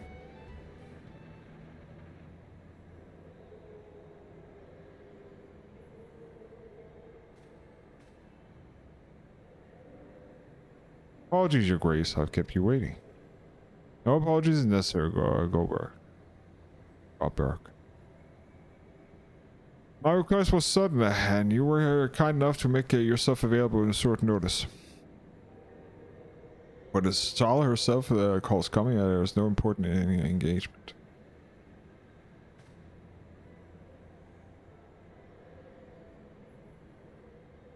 As to what purposes is the visit? What have your thoughts upon how the crown should best aid the refugees residing in the infernal land? You're aware, I'm sure, that many of the Almegan displaced sons of daughters are long to return to a newly liberated homeland, and you are also aware of how this will suffer without shelter and work to sustain them. I would use the nation's wealth to spare them of this suffering. What advice have you for me on this matter of how I best distribute?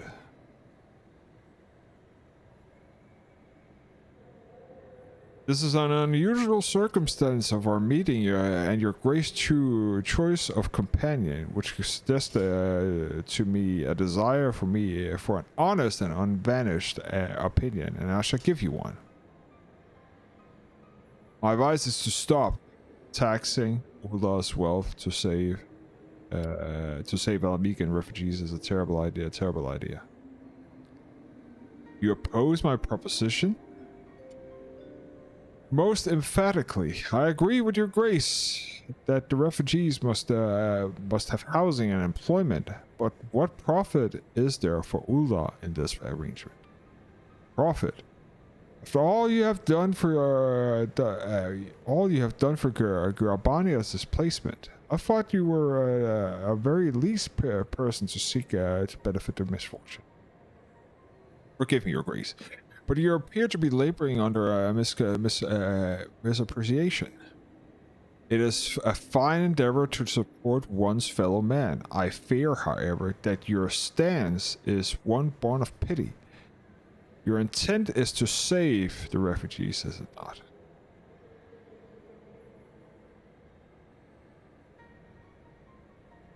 For all our potential, we are indulgent creatures by nature. If unconditional charity is all we know, then we begin to rely upon it and expect it. And then we must consider that Ulla's own poor downtrodden should hear of you spending the nation's coin not to improve their lot, but to nurture distant citizens of Amigo. It is unlikely they will applaud your generosity. Surely, it is your grace's intention to foster not to foster new resentment, but to spread goodwill. Indeed, then any support I pledge to refugees must promote self-sufficiency, whilst also serving the interest of the people of Ulda. Exactly so. Such an arrangement will create a far more equivalent relationship with the returning for the Amigas, and even as it generates the revenue required to win an approval of your subjects.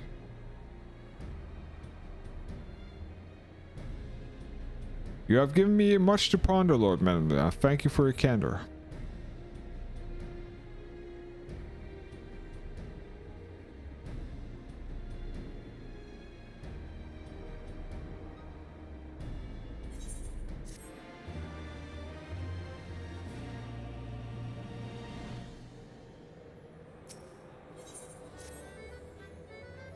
Profit, though never even crossed my mind. Well, never going to cross my mind, but standing or laminating my naivete will not do anyone good. I shall consider the lesson learned and press on. So, are you perchance acquainted with any successful merchants? If I'm attempting to philanthropy is an obligation to reap the profit, it would seem wise to consult someone with a knack for business. Ordinarily, I would not trust the agency of the agent of the Eastern Outlaw Training Company, but if I were to hold this anchor fellow in such high esteem, I'm content with to be led by you. You may repay my faith in journeying the distance to Kugane and speaking with him on my behalf. Eager for though I am to visit those shores, I have not the leisure or for a lengthy sea voyage. Now I'm assuming you will travel to the as an adventure. I want to do. I shall await your report by the ether in Ulda. A fair journey to you, Sarah, and a swift one, if you please.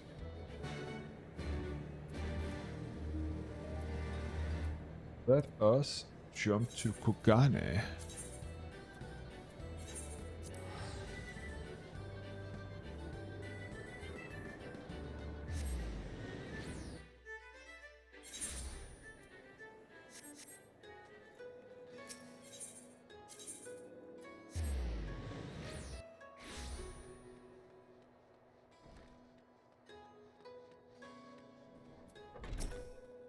Yes, I want to talk with him. You?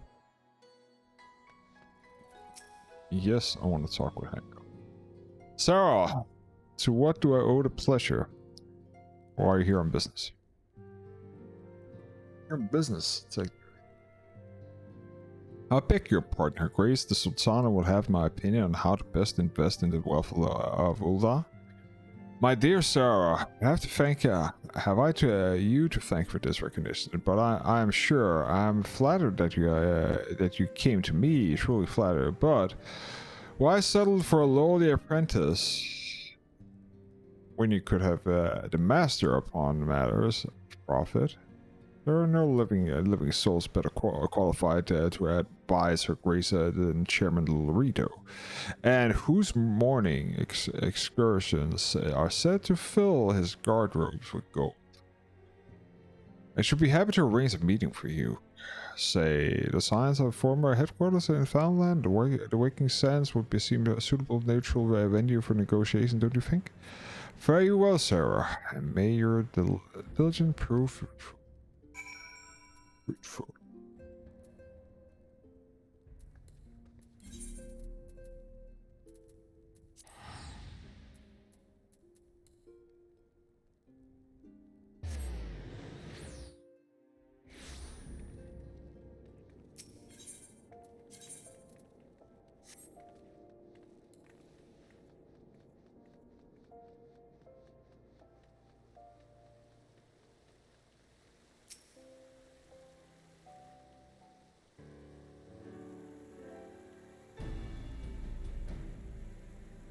Welcome back, Sarah. Did the merchant find have anything useful advice to share?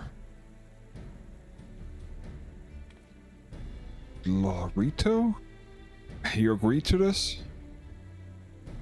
I'm well aware of his standing in the fields of business, but I hope to keep the monetarist at arm's length and him in particular. Nay, I cannot live in fear of the man. I must learn how to treat with him. I am to rule Ulda efficiently. Very well, I will meet Lorito and let us go ahead and, to the Waking Sands and prepare for his coming.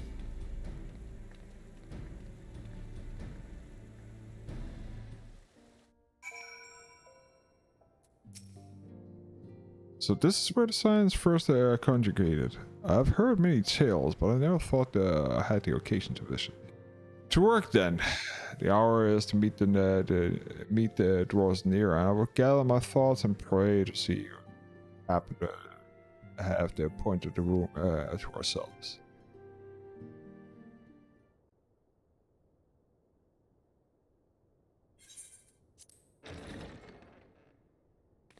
Ah, the bastard returns. Personal summons from the Scions. This must be important business indeed. Though, if it concerns anything so underhand as an assassination, I fear I can be of little help.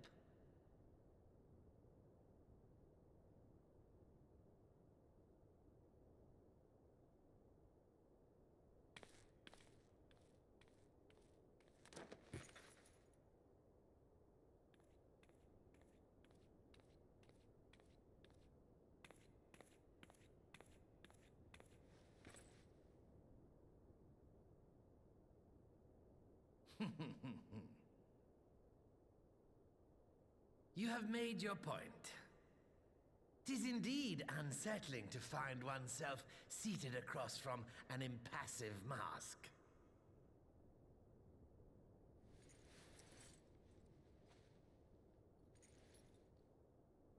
There, would this better please your grace? Or should I address you as Lady Lilira?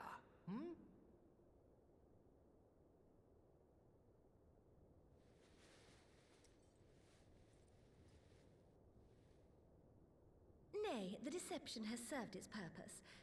I am glad to see you found amusement in my little jest, Lord Lolorito, but shall we proceed to the business at hand?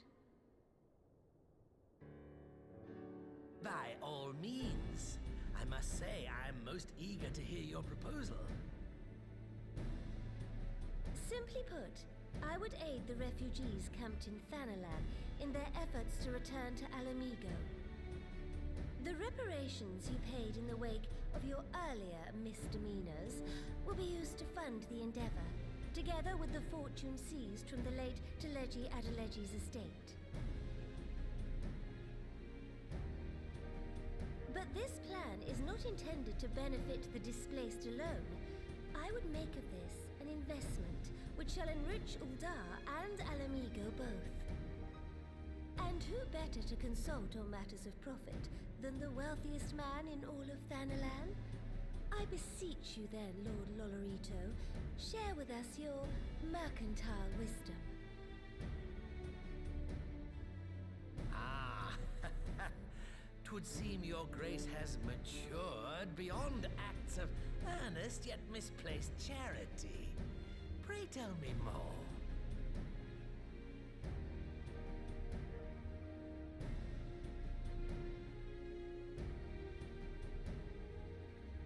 To summarize, in return for facilitating the repatriation of refugees and assisting in the establishment of new industry in Alamigo, you ask that a proportion of all subsequent profits be promised to Uldar. Huh, I am impressed, Your Grace. 'Tis an elegant solution, albeit one lacking certain crucial details, specifically which industry and where. How swiftly you identified the weakness in my plan, just as I knew you would. Your travels have taken you across the length and breadth of Gir Abania, and you know the land far better than I. Which of the settlements you visited would best provide a home for our refugees? Which has the greatest potential to flourish, given the appropriate investment?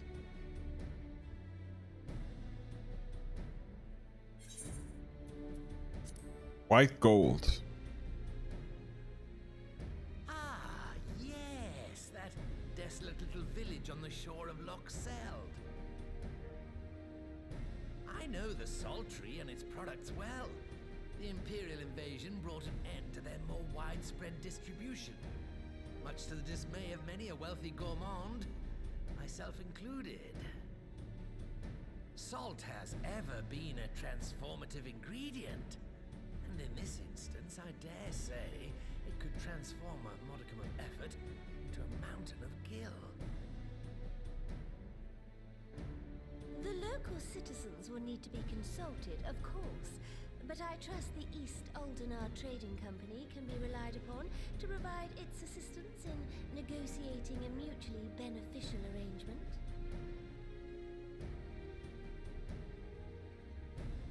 Naturally, Your Grace. I shall dispatch representatives well versed in the extraction of this white gold and wring every last ounce of profit from its production. The Loch's bounty will contribute to Alamigo's enrichment, whilst easing the burden on the bull's aching shoulders, just as Your Grace desired.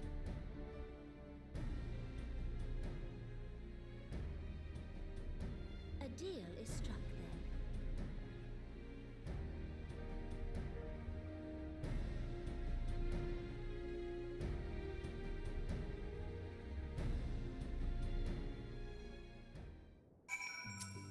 A deal is struck.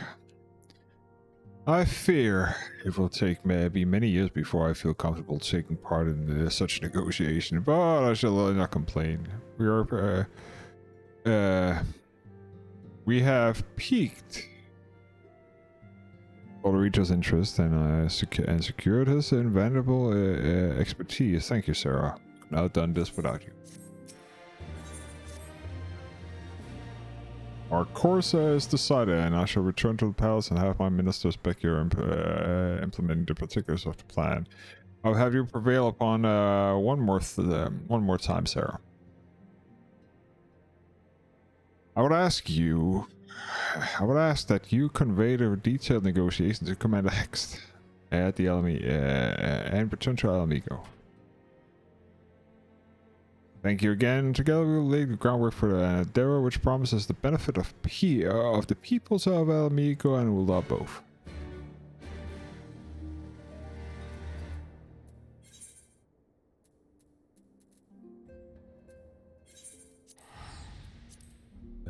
Ba-da-ba-ba-ba.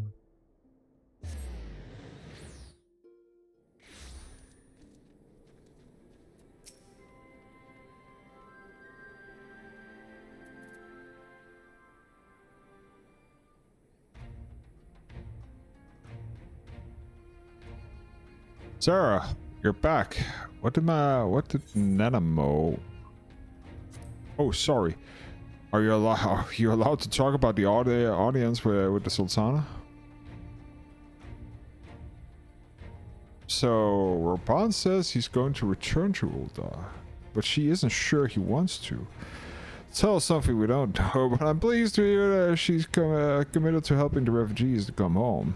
The plan of revelating it revitalizing the sultry does make a lot of sense. Quite how you convinced her to seek Lolorito's help is another question. After all that has happened, he is the very last person I would expect her to turn to for advice. But on the more of practical note, at least, I'm assuming the interim governance would like to accept the Ulah's proposal. I have one caveat I should like to include in this bargain. For Almigun must be permitted to cover a portion of the investment. We have a fortune at our disposal, after all, and allowing Uldar to provide the entirety of the capital will afford Lolorito too much control. Honestly, Alpha, no, it's like Kugane never happened. What exactly does a ruthless profiteer have to earn your trust? But yes, you do make a good point. First thing first, though, we need to discuss the proposal with the Sultry residents. Whiskar, how do you fancy explaining the Sultana's plan to your grandfather? I'd like to hear what he thinks of the idea before agreeing to anything. Right away, Commander. Do you mind coming along, sir? I might need you to fill in the details. Then I shall come as well. Should what wish to discuss figures, I know of the nation's finances and prove useful.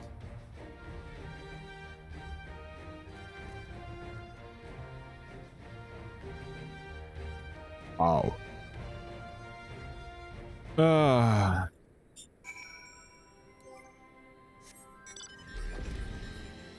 Ba, ba, ba, ba, ba.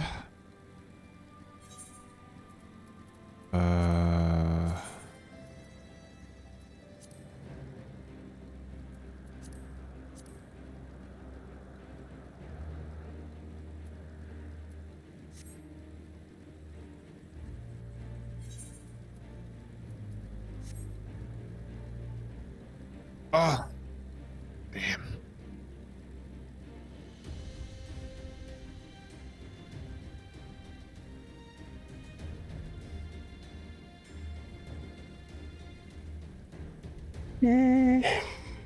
Oh.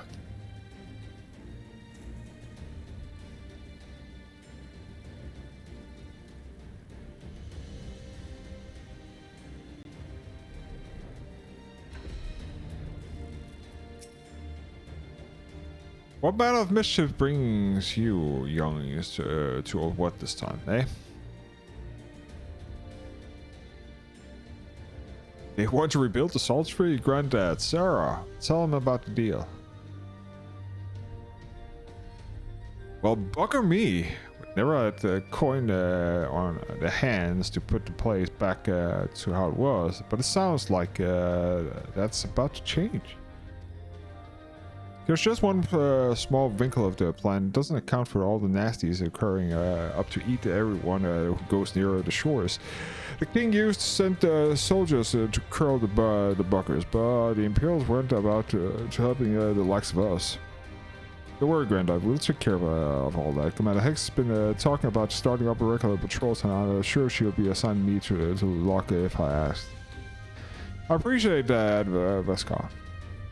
Well, truly I would, but does this mean you got better with the blade of yours? I've been training, but mostly killed Imperials.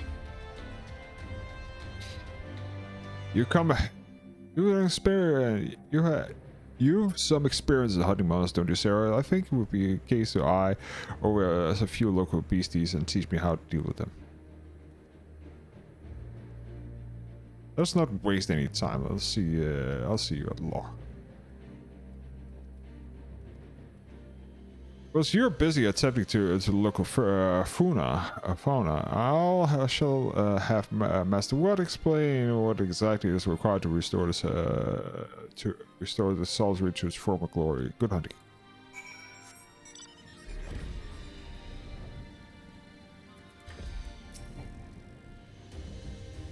Right, Sarah, shall we, Sarah, I have a spyglass. You could take a close look to these pests. I got one of them measured. Tell me what to do and I'll do it to help get there.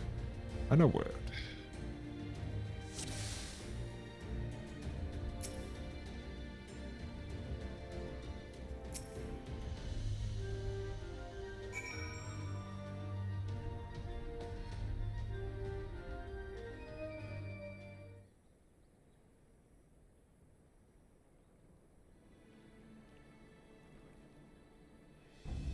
The Abbey entire body is protected by the hard carapace.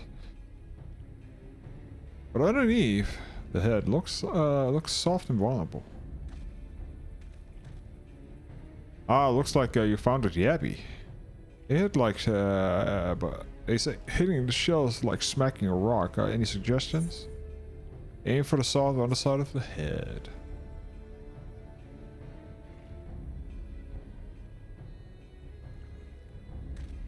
All on the head, are they? Right then. Wish me luck.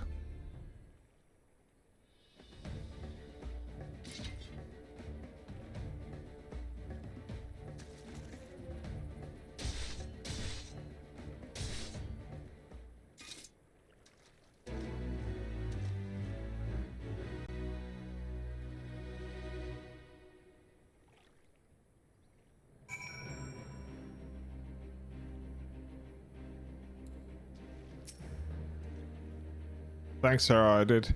Just as you chop and the awakened went down like a sack of potatoes. Let's find something else.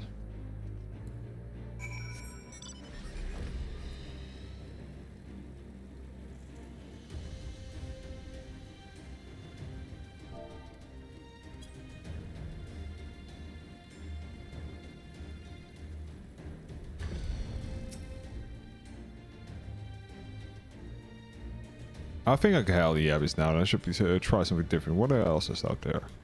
Zoom in on.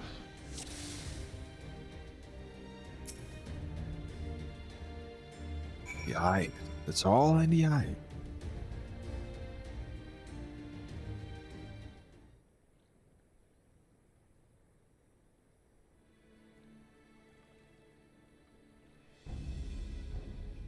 I feel bad. His hands are large and powerful, but destroying the crystallized core should render the skull inanimate. You sense powerful pulsation from behind the brow. So, Forbad, how do you defeat one of those? Destroy the core within its brow. Inside there, its head. Oh, it is. I'll stab it right away between the eyes then.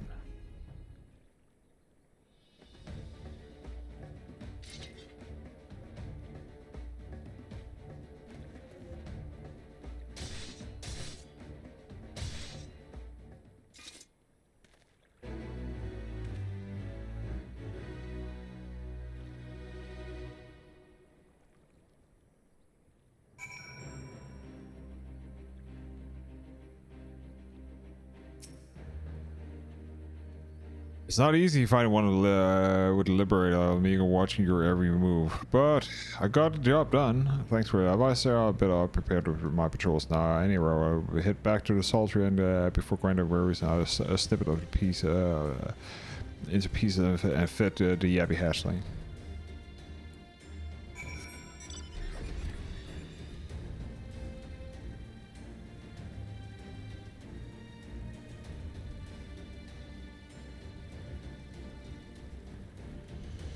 Jobby, jobby, jobby. Ba, ba, ba, ba, ba. Okay.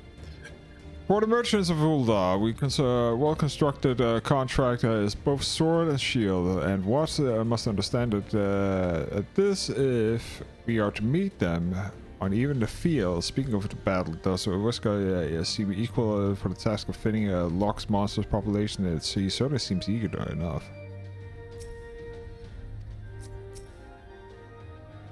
I see you returned in one piece. Dealt with the beasties, did you? I fought them myself after a bit of instruction of Sarah. Like ones I've shared what I've learned with the others, we should have no trouble in keeping the shorelines clear.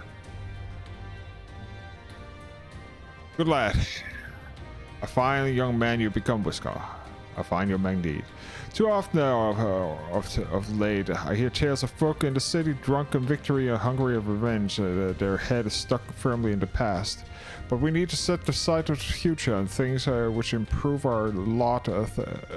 Things like getting the Sultry ready to welcome our long-lost countrymen.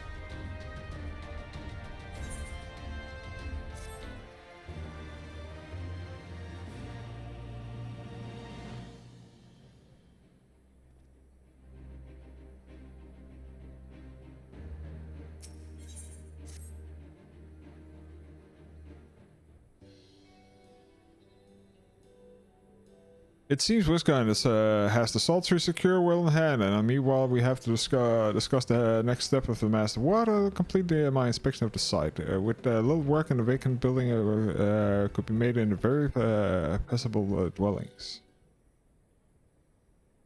This is from General Eldon. Apologies for interrupting again. I would like to speak with you at the earliest convenience. Don't feel obliged to wait around on my account. I will remain here to hammer and find a final deal such as was and acting immediately with our businessmen and partners. You should go. The little Alden asked you to wait for him inside the gates of our meeting headquarters. My apologies again, Miss. Fare you well.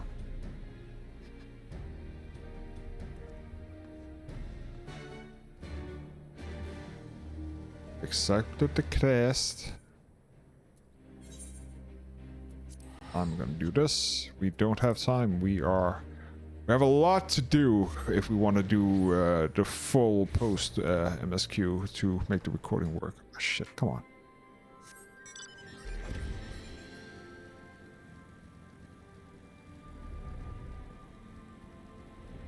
Destination.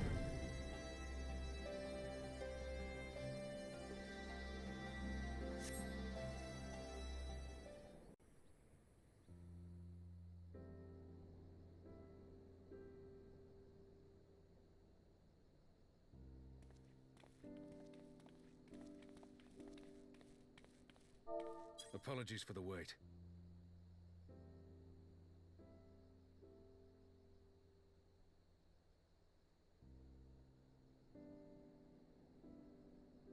Apologies for the wait, okay. People are screaming for the butcher's blood again. But it is no concern of yours. We must speak.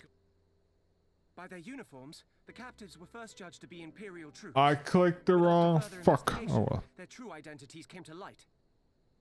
Be right back. I dare say you remember Yuyuhasi and Laurentius, the fugitives who conspired with Captain Ilberd in the Crystal Brave's betrayal. Aye, well, it would seem they followed him all the way to the wall. It was they who orchestrated the slaughter of the resistance fighters prior to the Griffin's infernal ritual. Were it in your hands, how would you punish these men?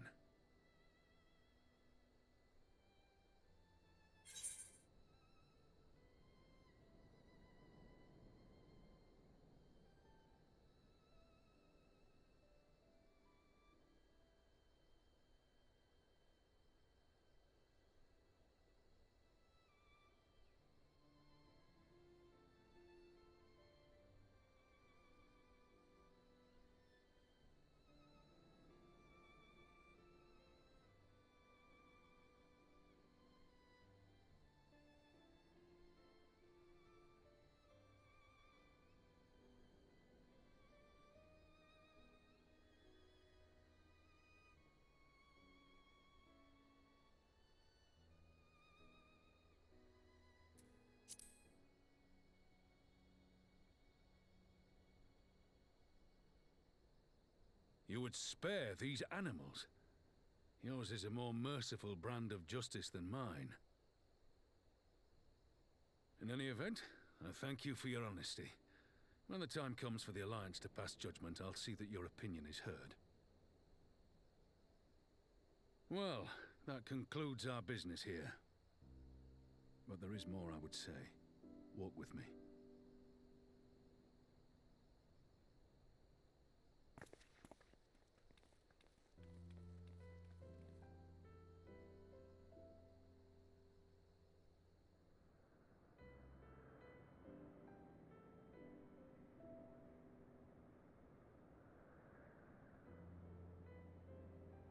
I bear a share of the blame for Ilberd's atrocities.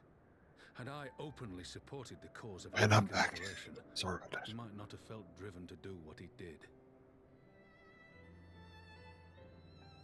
Things could have been different, and I'm sorry they aren't.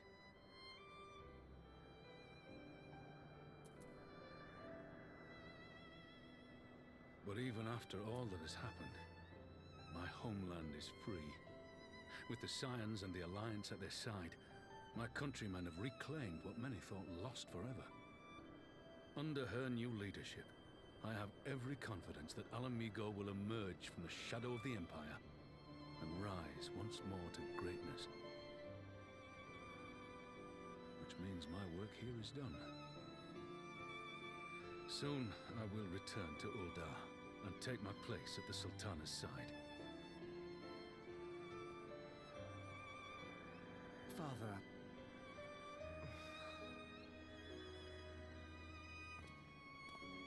I'll not deny there's a part of me that wants to stay. The same part that contemplated renouncing my rank and joining you as a wandering sellsword.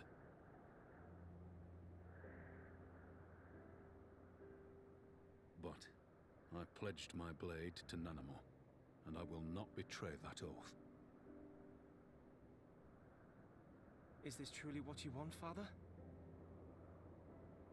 It is. Ever has my sword been hers to command, and ever shall it remain.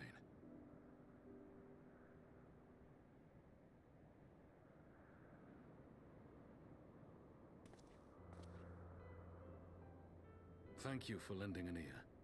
When all the rest are clamoring for me to stay, I trust you'll send me on my way.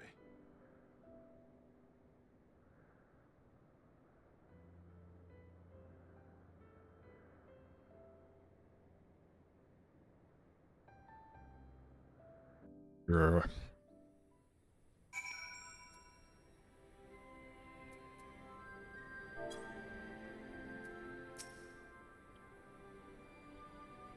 That looks longer than that took longer than I had said it, but at least you know where I stand.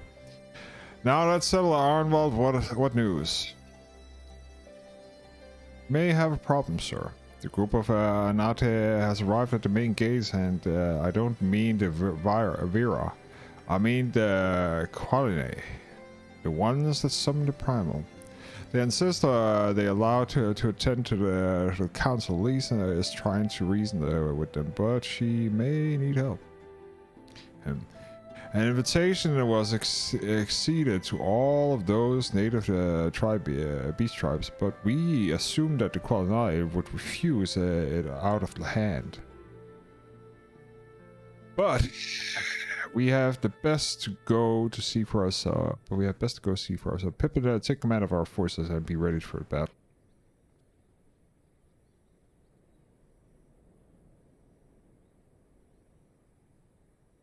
Sarah, you've dealt with the Qualinai before. I'll take it. I'll have you by my side.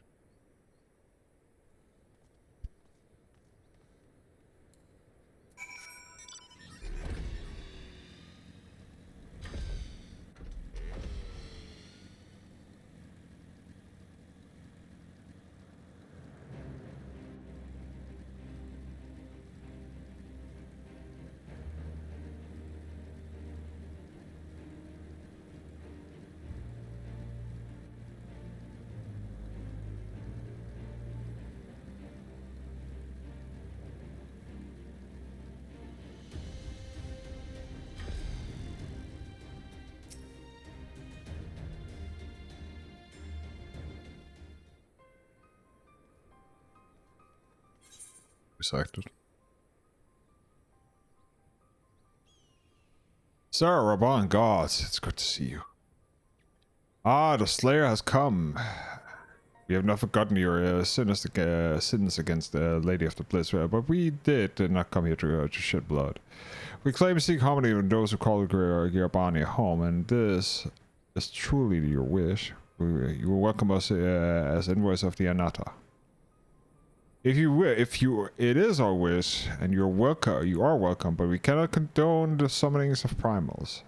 If you want to enter the palace, you must ask you to surrender any crystal jewelry. You have my word that all will be returned to you when your meeting is over. You will do as you ask, but you will not have our weapons. We are not so foolish to place ourselves entirely at your mercy of our tormentors. I reckon that's the closest we could get to get or go to get to a compromise, and we will have people standing guard. I'll let them keep their swords. Then we have an agreement. They lead the way to our meeting chamber.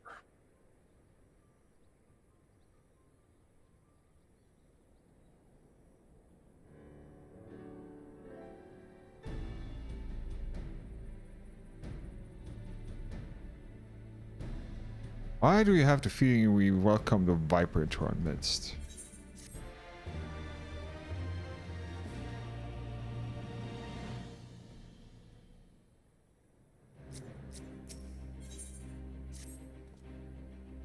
Well, my other intention seems to are that we know of her tribe. What do you think, Sarah?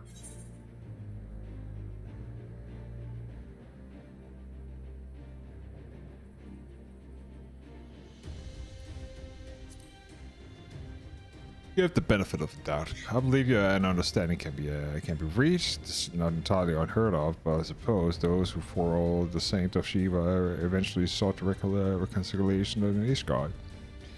Whatever the truth, I would take no chances. The guard must be strengthened idly with people who know a thing or two about primals. Can we rely on the silence? I'll round up our comrades and send them to our meeting quarter. You can go ahead if you'd like, Sarah.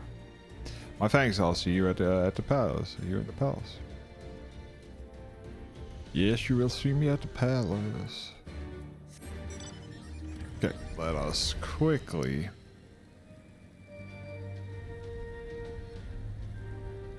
But this here is going to take a little bit of time to do because this is a gimmick fight, if I remember correctly.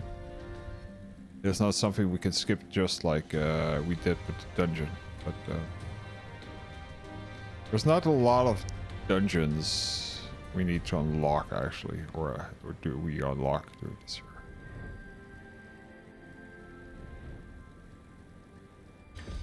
Let's see.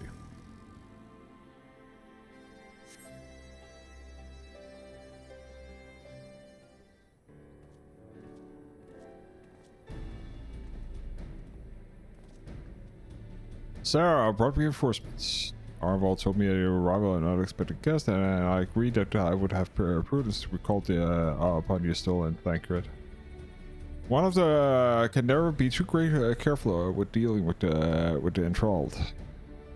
I'm unfamiliar with the Quilane,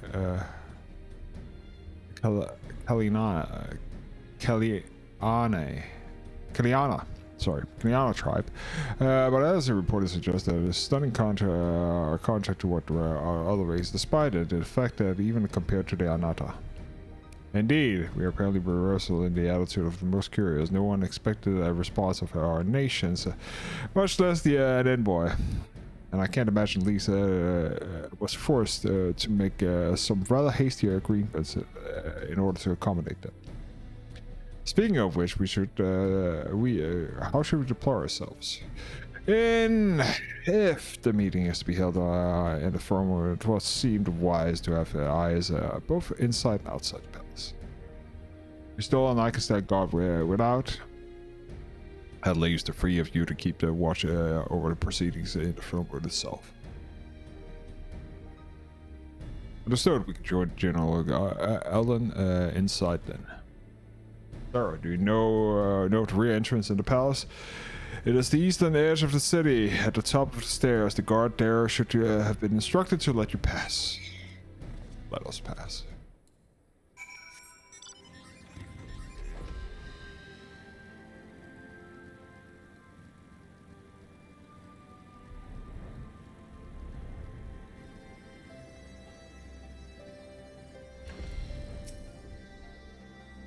You're the science miss. General left in order to be escorted inside. Allow you to follow me.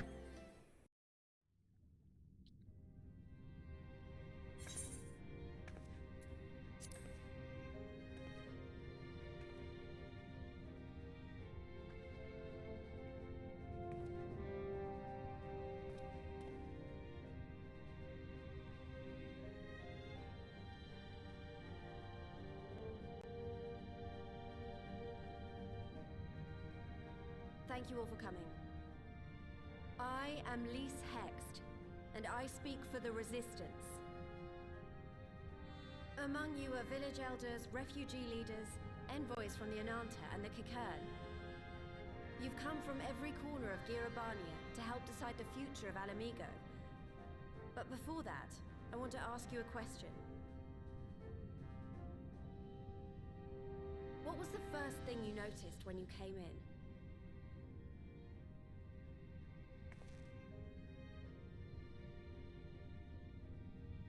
For me, it was that empty throne.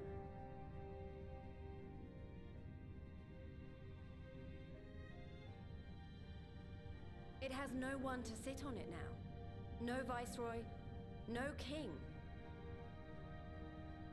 Would any of you like to take their place? Or should someone else sit there?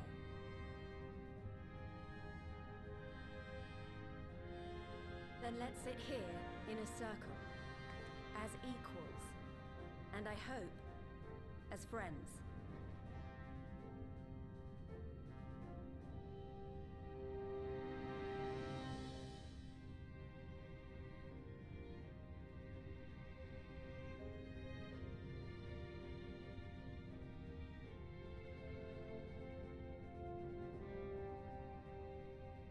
Expertly done.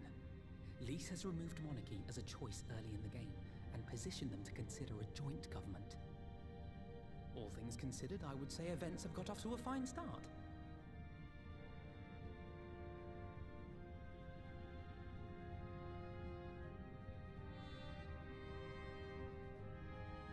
And that is Alagana's stance on the matter. Thank you, Ragenfrid. Another vote in favor. Next, let's hear from Shanti of the Kaliana. Tell us, how do your people feel about the idea of a republic?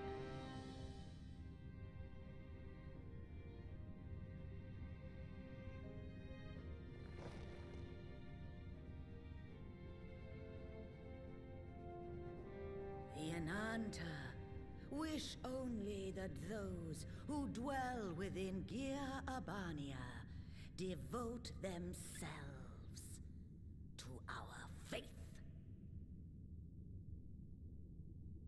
You shall all worship Sri Lakshmi!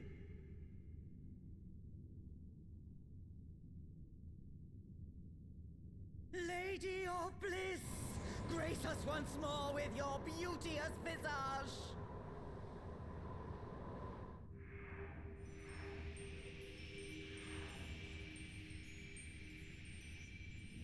Looks like somebody smuggled in crystals. That's not good.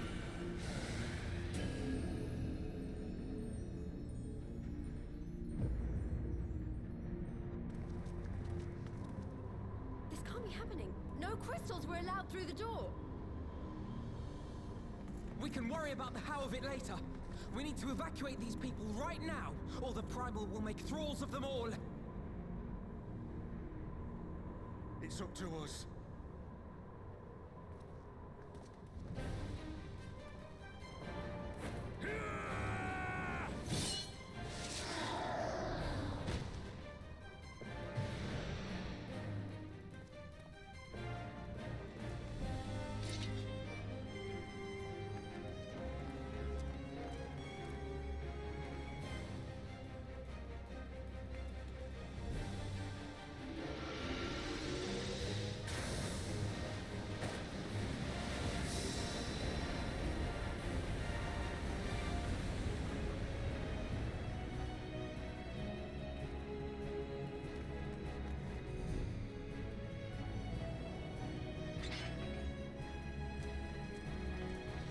Let's see how easy this here is going to be.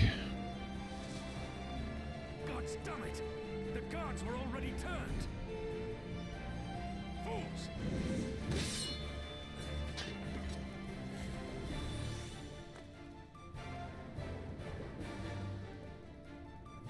No, you don't! The Kaliana would see us all enthralled. Then they're going to be sorely disappointed. We have the Warrior of Light and Arenvald to shield us. can't well defend your guests and attack the Primal, can they? We're stuck on the back foot.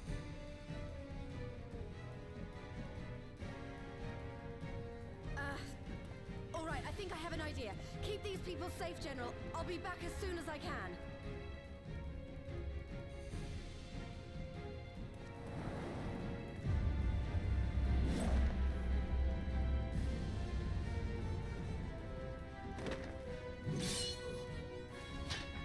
Yeah, whatever she's about, she'd best make it quick.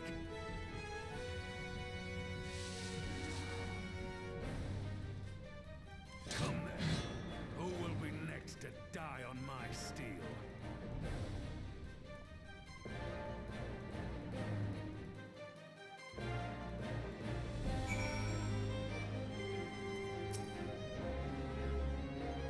How do you fight her without leaving the allies open? We can't stay back for forever. No, damn it! I think I like that we've already lost.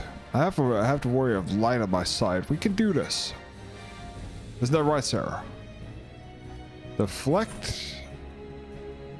We are just gonna do this here because I just want to get through it. It's the story and the recording and all that stuff.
From your hate. You say that.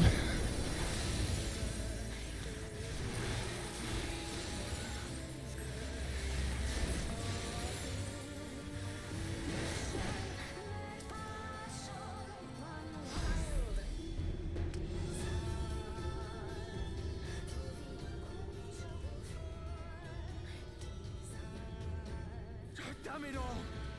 It's only a matter of time before we miss one.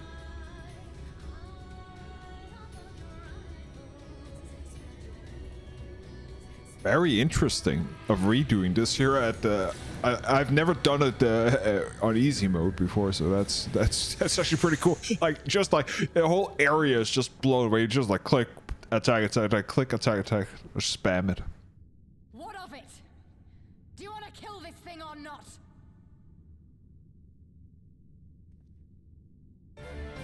Oh, I can kill it pretty fast if you let me have my level 90 stuff. But sadly, it is not like that. But I can do it like this.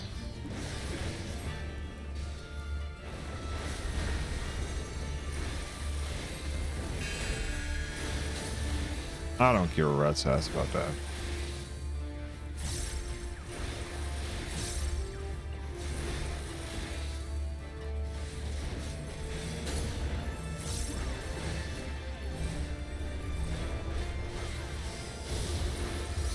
Shake.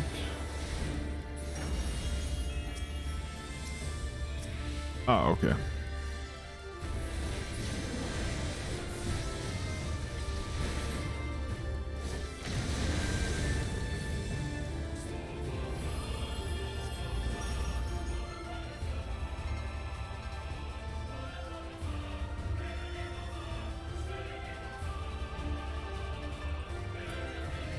Lock her down best we can. The rest is up to you. Need to run.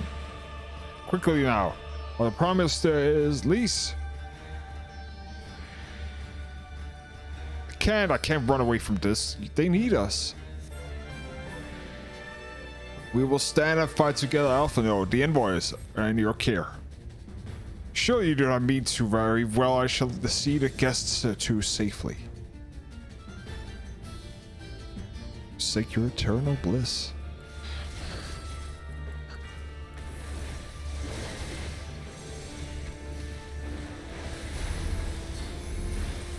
I don't give a fuck about your damage.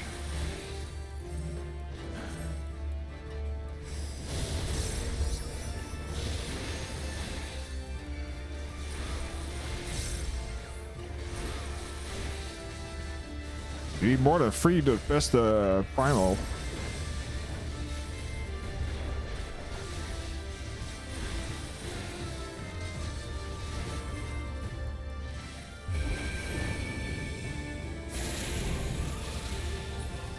Ooh.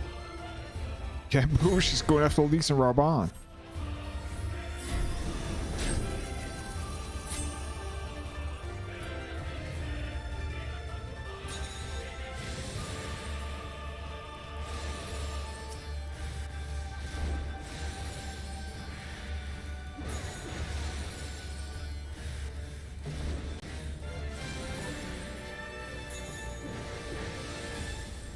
Ah, fuck this here then.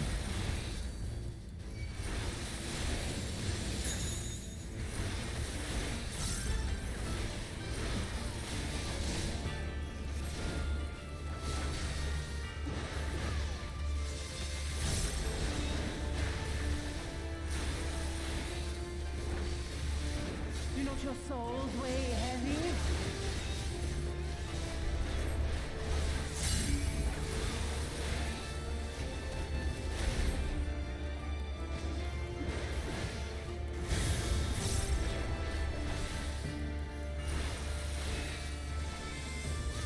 Nice work, Fettouhi.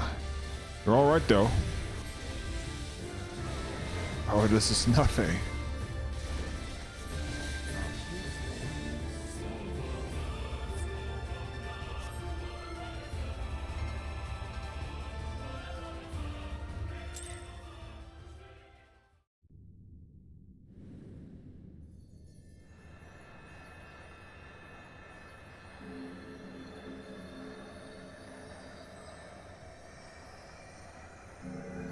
That's pretty cool. We can do it like that in a new game plus. That you can just like switch to easy and then just plow it through. So you're doing it for the story. That's cool.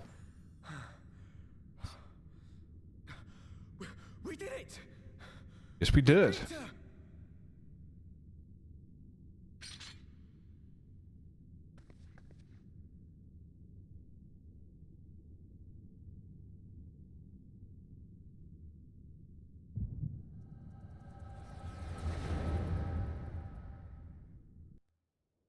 Hey, howdy, Efren.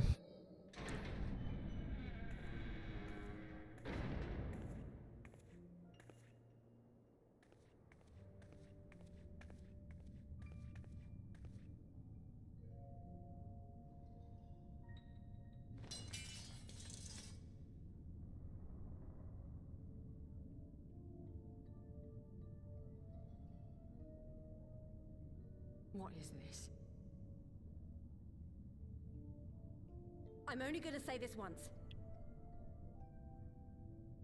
The Ananta just summoned their primal in the throne room. My friends are fighting her, but they need help. They need someone with the Echo, and by the gods, I wish I had it, but I don't.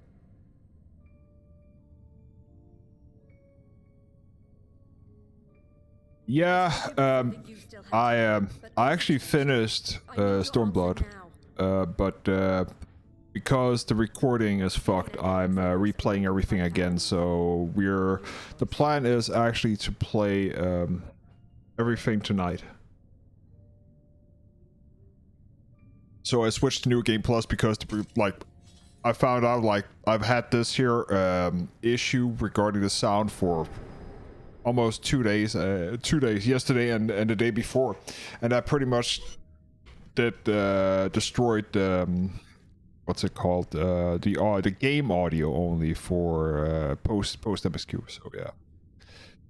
So we are redoing this here from scratch. Up until we go into Shadowbringers, and then we're gonna be out of New Game Plus, and then we're back in the middle of it.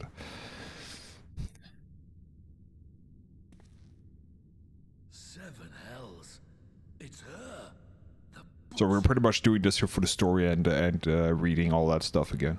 Also for a refresher, there are some things that I didn't actually remember correctly.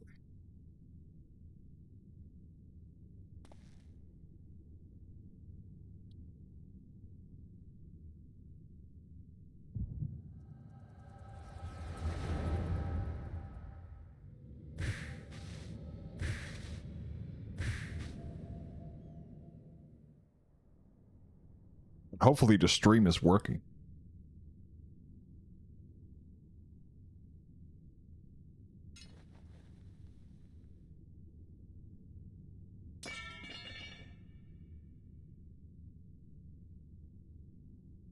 It's done. Take me back to my cell.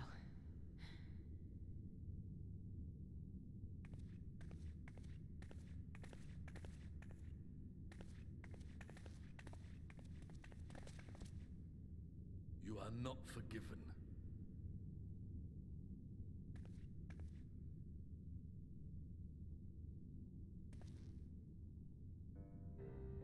Not you. You I will never forgive.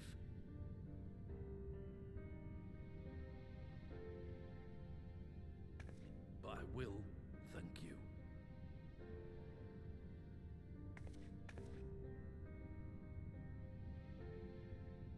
For standing against a primal and saving us from servitude. You have my thanks.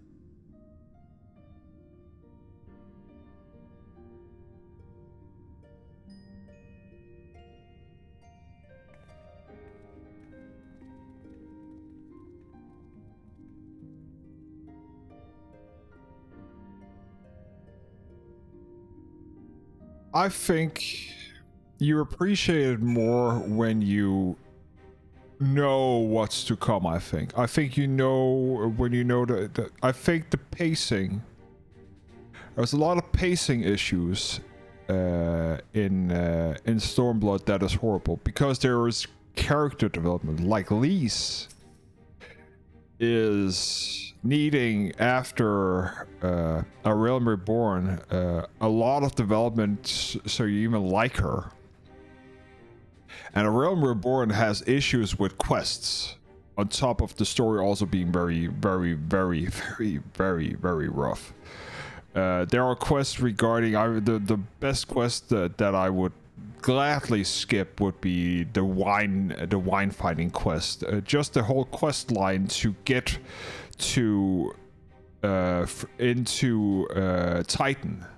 That whole quest line of just running around and gathering food for a feast. So the people you have been actually serving tell you, oh, you just need to go there. That's just a horrible waste of time in modern day and age. So it hasn't aged well.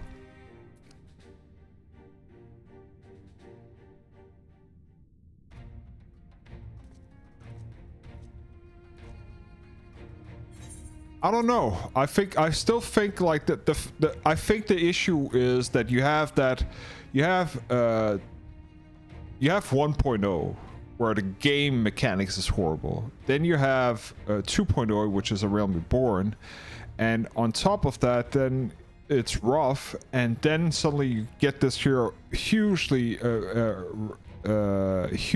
massive story which is revered by so many people, Heavensward, and then it just tips a lot, where a lot of game mechanic in Stormblood, like fights are awesome, a lot of the content is awesome, but the story is not that great. And then they pretty much go up again with Shadowbringers, which is the next one, and then you have, of course, Endwalker and the new one that's coming out. So it's like a graph, but they've definitely improved. I think they learned a lot from here. But anyways, well fought, Sarah Armwald. That was a near thing. Aye, our stand against the let me see if I can pronounce the Qualina would have been a brief indeed if you had not volunteered for the guard duty. Would be enthralled for sure, as surely as the sentry were. They may have planned this far in advance. Security was my responsibility, and I know how dangerous the promise can be. I should have... God, it's my fault, my stupid mistake. Nay, alas. We were all caught unawares. We will take this as a lesson, and I watch our own more carefully in the future. You be sure that the lackeys who smuggled the crystals into the throne room weren't the only thralls in our ranks. The soldiers who first spoke up in the favor of the Qualina kept their weapon springs to mind. Our primal servant is betrayed by his aura. If you mean to conduct an investigation, I can identify the others, but others acting under Sri Lakshmi's influence. Thanks, Yustola. We appreciate the help. Speaking of help, I almost fell over when Fettouhi turned up. What was she even doing here? I asked her to come.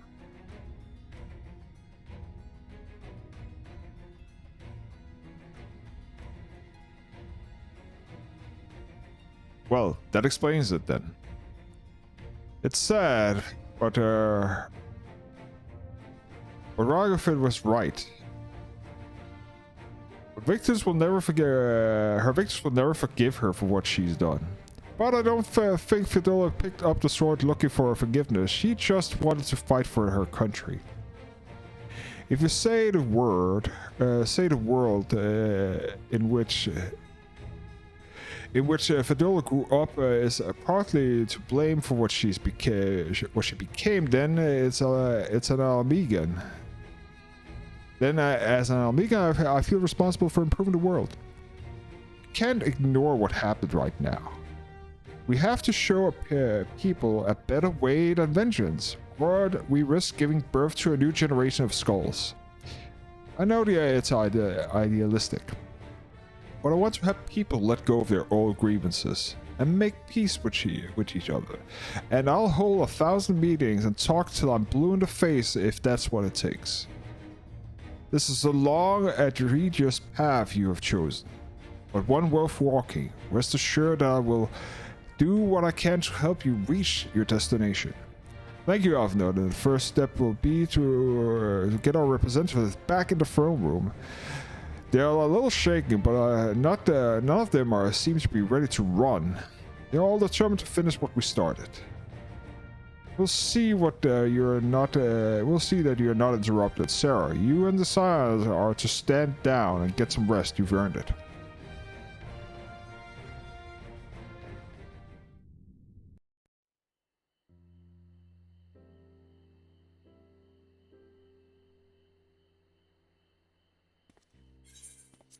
Cutscene. A fine spot to contemplate the heavens.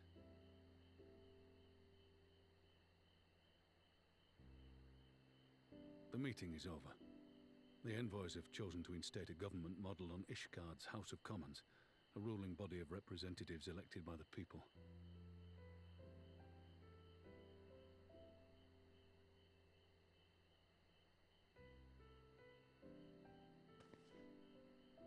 It is a fair decision, and one which signals the end of my part in all this.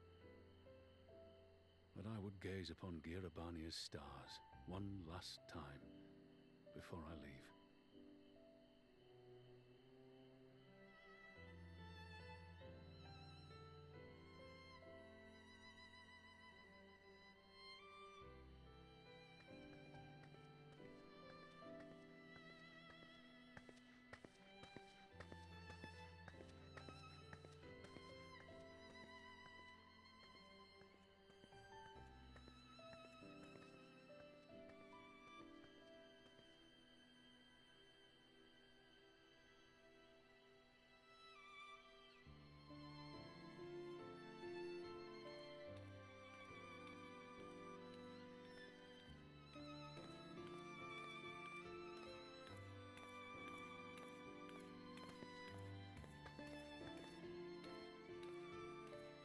forget something?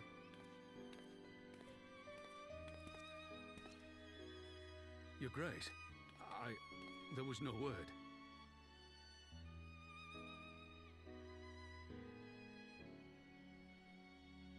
Raubon Aldin, you are hereby dismissed as General of the Immortal Flames and relieved of your seat on the Syndicate. But, Your Grace... Raubon, I am no longer a child. Stay here in your homeland. Work with your brethren. Rebuild Alamigo. You desire to stand alone. I understand, but remember what happened. I remember full well the consequences of my naivety, and thus did I consult at length with a most trusted advisor ere I embarked upon this course. A most trusted advisor? And what of me? Am I no longer deserving of your confidence? What trust can there be between us when you withhold the truth from me? Did you think me oblivious to the anguish in your eyes when you spoke of returning to Uldar?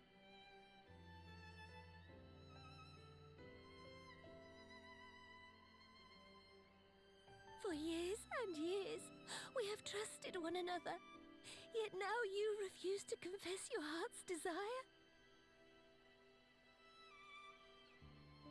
I swore an oath to you that day on the sands. I pledged my sword.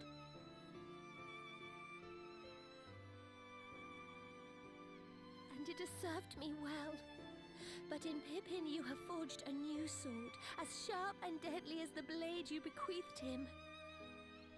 I will show you a Sultana who can wield every weapon at her disposal, including Lolorito and his monetarist cronies.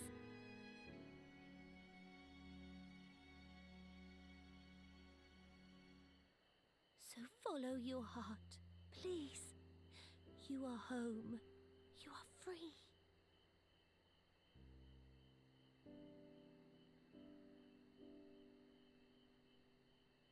Nanamo.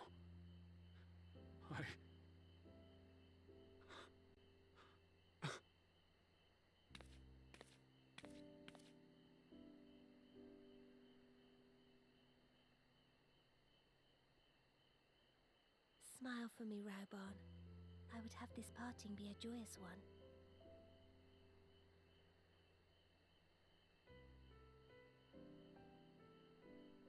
Thank you, Your Grace. It has been an honor to serve you and Uldar. Tomorrow you will serve Alamigo and fight for the good of all Eorzea. Am I understood? Yes, Your Grace.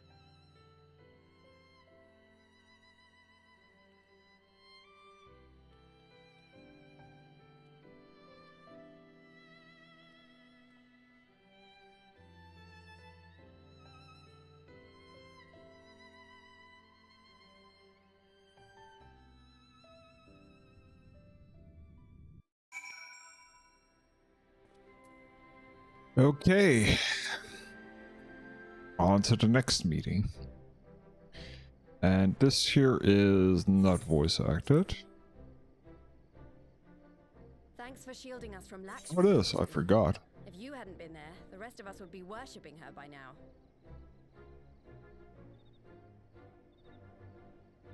You're kind to include me, Lise, but we both know who did most of the work. I could scarce keep track of the battle, let alone land a telling blow.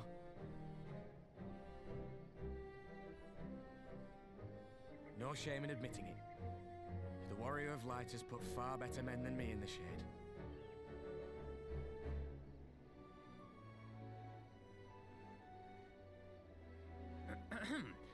Did I mention that I encountered the Sultana in the palace? It would seem Her Grace has come to Girabania to oversee the final stages of her relocation project.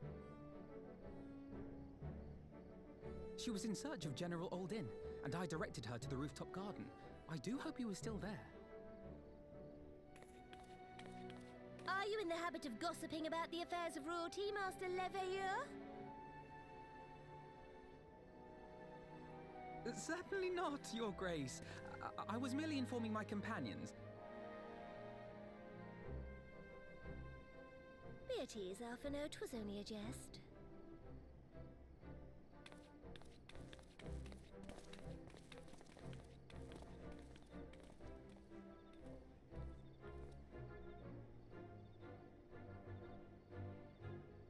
But I must yield the floor to Raubon. He has an important announcement to make.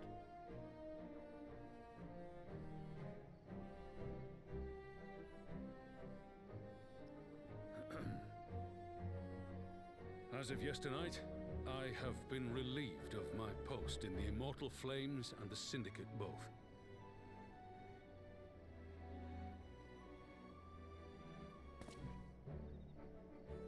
I shall be assuming my father's duties. And may I say that Tizona has never felt heavier upon my back.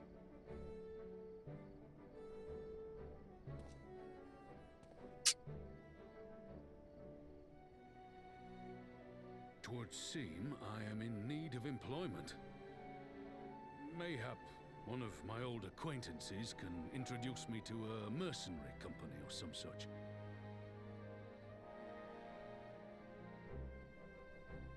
You may be getting on in years, Father, but you'd struggle to find a band of sellswords who wouldn't snap your hand off. Your remaining hand.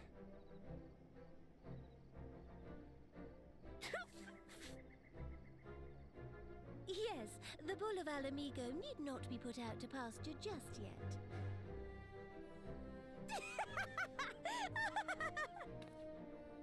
Your Grace has developed a wicked edge to her humor, and you, Pippin, would do well not to laugh when the future may hold the same for you. Talking about getting his son hand cut off. So, does this mean you're staying?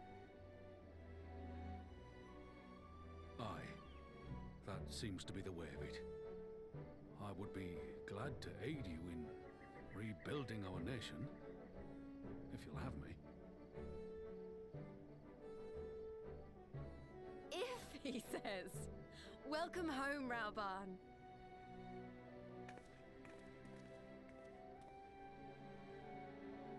And that's patch 4.1. Only 5 patches to go. At least the 2 last patches, 4.5 and 4.5.6, are very well, they're long, but task-wise it is just a couple of quests. But getting there is the problem. I'm losing my touch. In any event, one thing is certain. Alamigo will rejoice at the homecoming of her dearest son.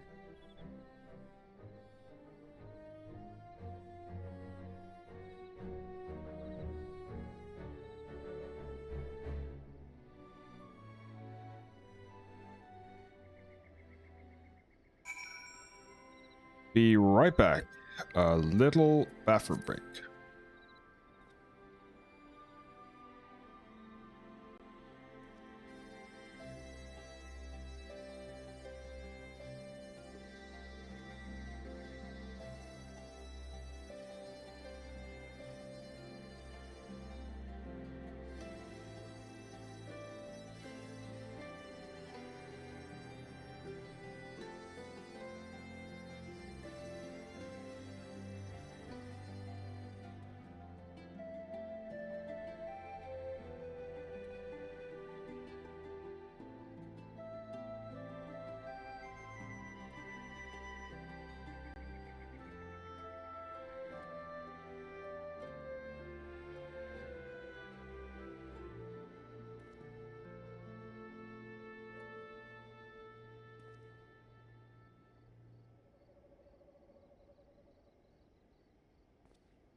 And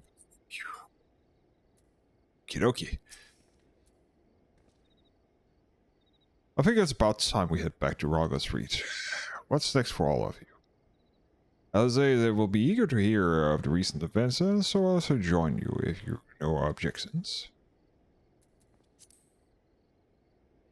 Welcome to company, Sarah. Why don't you come along to the breach as well? Once you said your farewells to Nana Mondilos.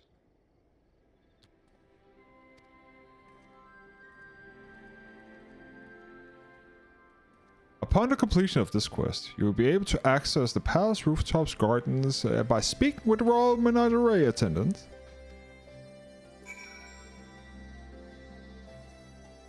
Let us travel to the Reach.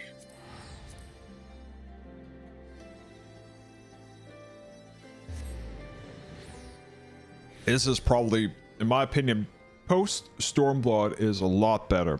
But this here, it's a rough start because it's a lot of politics. But we're getting into the good stuff. There's going to come some great cutscenes where you're just like, I didn't play this here when it was current.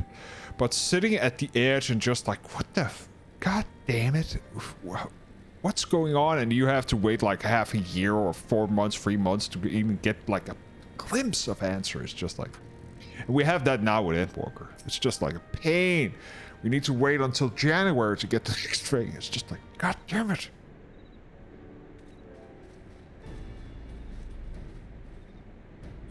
Okay, let's go. Well, here we are again. Avenor has regaled me with a thrilling tale of hidden treasure troves, mid-meeting betrayals, unlikely alliances, and joyous homecomings. It would seem I missed everything. I was patrolling the palace grounds with Fankred and Yustola when we heard the reports of the primal and the firm. I honestly doubted my own ears. As others had said, we were lucky to have the Echoblast champions nearby at this time, but we'll need to keep a closer eye to the Qualina. You could say that again the whole episode, but reminds me of just how far apart our kinds still are. It looks like a century of fear and mistrust really can't be washed away in a day, but someone has to make the effort at reconciliations if these conflicts are ever to be going to end. Naturally, a lot of people are crying out for vengeance, but I've been doing my best to calm things down. Violence reprisals will only lead to more summonings. Indeed, violence will ever beckon violence, as the Empire has learned to its cost in recent times. In any case, the summonings Lakshmi and the Broodmother are doing, and the whoever replaces her might not be so keen on the idea. We'll just have to watch her and wait. Which isn't to say we won't be putting the safety of our allies in the Vera and M-tribes first. I plan to have a resistance scouts keep track of the Qualina's movements at all times. My parents will be relieved to hear that. What are your plans for the rest of the Resistance Army? Out of interest, are you prepared for the Imperial counterattack? That would be the questions for the Resistance newest recruit, a military commander with far more experience than me. What? The Bull of Almigo? We call it an army, but the Resistance is really a collection of small independent groups. And when Conrad passed his command on to me, the authority only extended to the freedom fighters based in Ralgo's Reach. He just happens to be serving as the Resistance spokesman at the time, and needed someone to take over the role while everything was in disarray. But that time has passed. I speak with the leaders about the reforming of an army under the new government. I'll be nominating Raban as the overall commander of our forces. He has more experience than the rest of us put together, and we stand to learn a lot from him. Indeed. He's He is in all respects an ideal choice. Assuming he accepts the post, Alamigo will have added a formidable weapon to his arsenal. And given the progress with Nanamal's resettlement initiative, I see great cause for hope. The seeds of which we so carefully sowed have begun to quicken, my friends. I like that. We tend to our promises and watch for Alamigo blooms.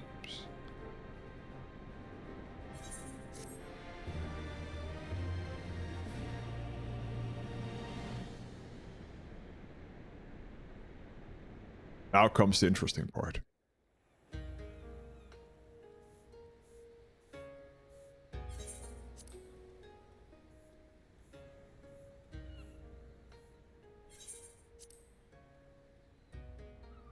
I do give thanks to the Kami and my makeshift raft withstood the fury of the seas.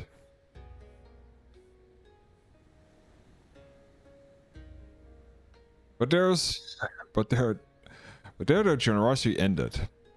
Without coin in our pocket for a new attire, we were doomed to look like so much of Jitsam. Oh, woe betide the poor man in a city of rich merchants.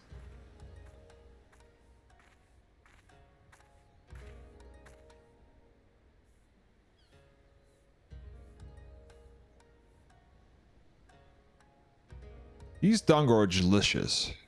Will you have one? More sweetbread? I surrendered my blade to secure a few coins we have.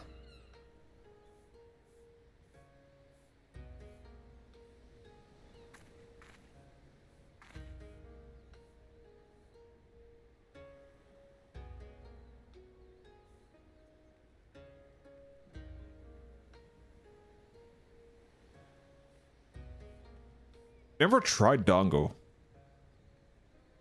I should ask my friend over in Japan how it actually tastes, because I've never had described it. Is it really sweetbread? Like, need to look it up what it's made of actually.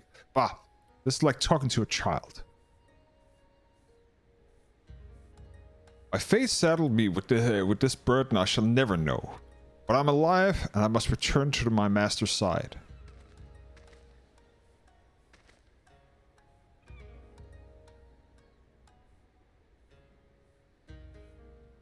Come to.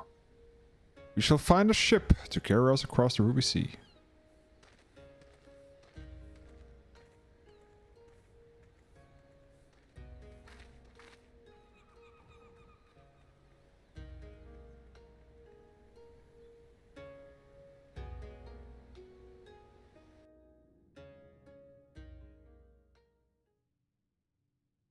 Meanwhile, in the Imperial Palace.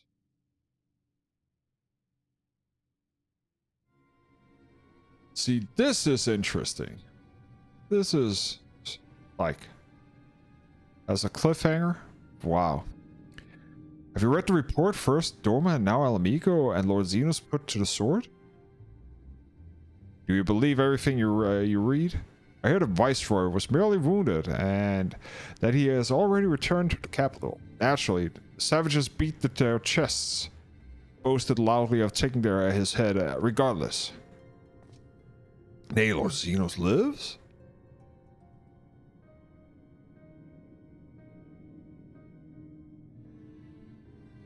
Deplorable that their own officers would be so fooled by Eorzean misinformation. Small wonder that the provinces have begun to rising up in the rebellion. We must prepare an official and above all accurate announcement to quell these pernicious rumors. They would wage war with empty words? Let them produce the Viceroy remains then. We shall soon put the lie to their claims.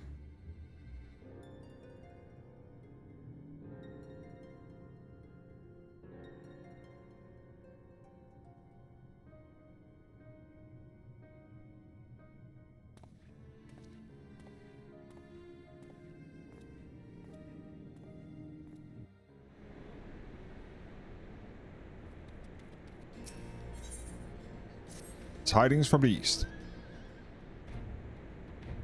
On to 4.2. Sarah, great tidings. I was just about to send word to the Scions. I've got lots to tell you. The council has officially recognized the resistance as our standing army, and as I expected, you can guess who appointed the commander. Suffice to say, we're in good hands. Having the Bull of El Amigo at the helm have done wonders for morale. People were dancing in the streets when the announcement was made. And we have you and the Sultan to thank for it. If you two hadn't worked your magic, I would never have contemplated following his heart. The council has also decreed that we are to maintain the presence at Rocco's Reach. Lise will continue to lead our forces in the fringes. A job since she's been doing tirelessly, a bit too tirelessly, some might say. We're constantly having her to remind her to rest before she falls over. That's an exaggeration. I always get up again. Anyways, we can hardly afford to lower our guard now. Not after we've last brushed our last brush with Lakshmi. Speaking of which, we have been keeping a close eye to Clan Eye, and it looks like they've chosen a new leader. It's Shanti's daughter.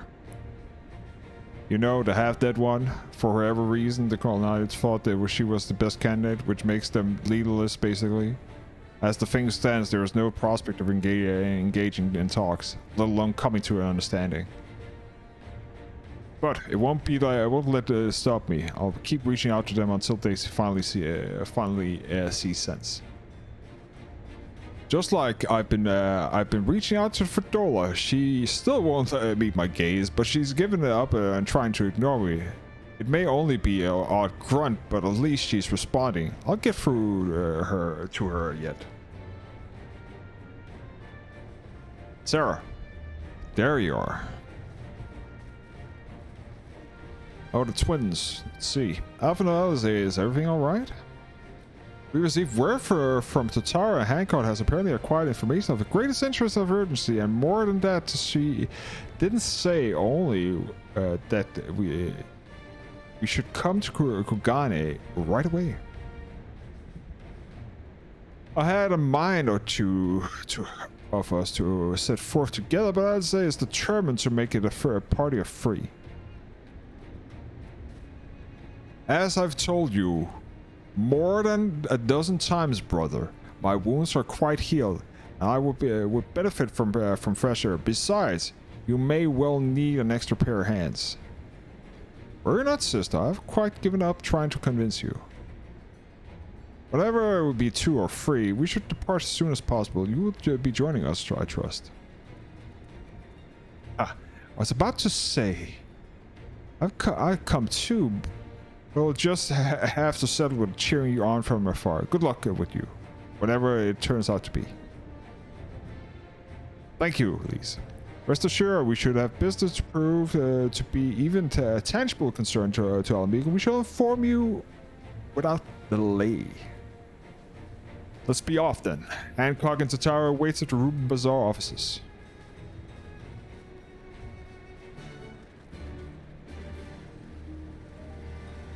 Okay, Ruby Bazaar offices. Let us quickly jump there.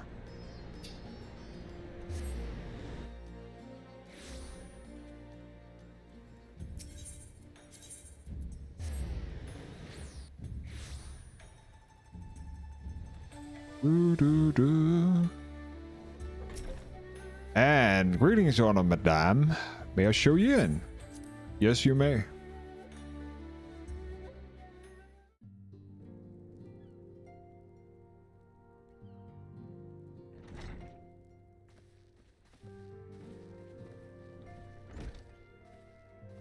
My friends, thank you for coming at such short notice.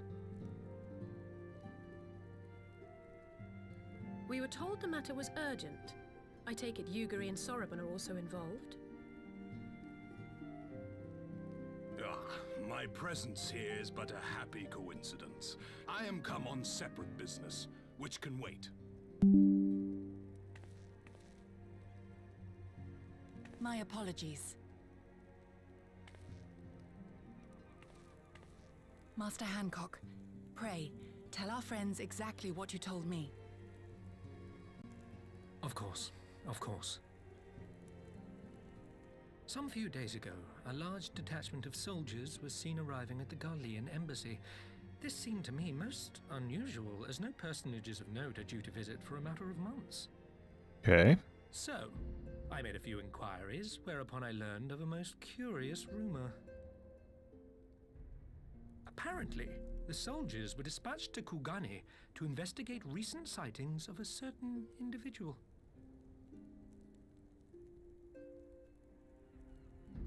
The late acting Imperial Viceroy of Doma, Yotsuyu.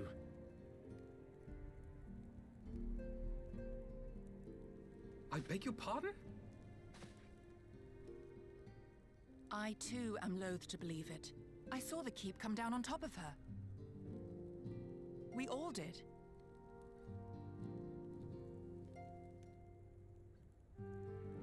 Well, miracles happen. I would not presume to question your eyewitness accounts, nor am I one to take rumors at face value. The fact is, the Garleans have no knowledge of what took place at Doma Castle. They may well be chasing after a woman who merely resembles Yotsuyu. But a woman who resembles Yotsuyu in the company of a grizzled Rogadan samurai? I dare say that thickens the plot. Gosetsu! He's alive! While I've no conclusive proof, I thought that such a possibility warranted your attention. Have you informed Lord Hien? Well, I think we'd all like to believe the old bear survived. Indeed. While I dare not give myself wholly to hope, I will not deny that I have prayed for such a miracle ever since that fateful day. But regardless of my personal feelings, if the Empire has seen fit to pursue these rumors so vigorously, we can scarce afford to ignore them. I am bound by duty to ascertain the truth of the matter. Will you join me in this quest?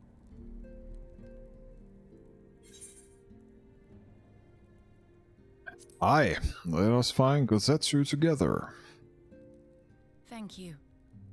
If Gosetsu yet lives, he will need our help if he is to avoid capture. Gosetsu is a dear friend, and we cannot abandon him to the mercy of the Empire. Our course is clear.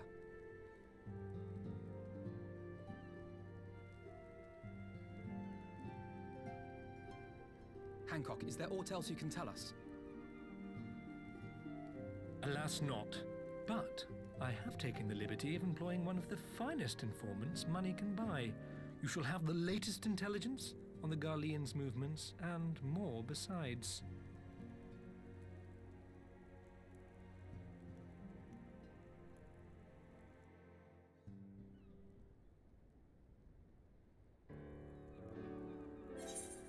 And switching over to the informant awaits your pleasure in the back streets of Sano Hanamashi, from the shrine facing to the dark underbelly.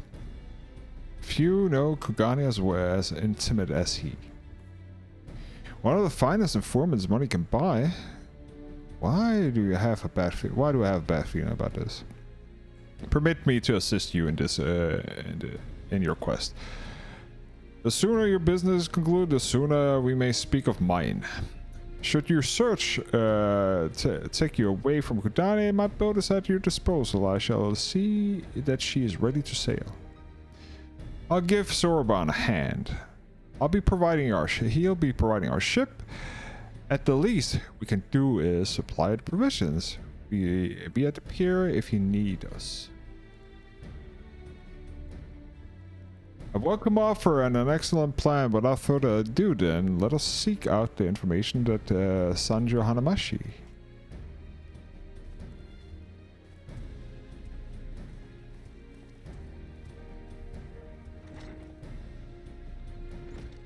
Sanjo Hanamashi.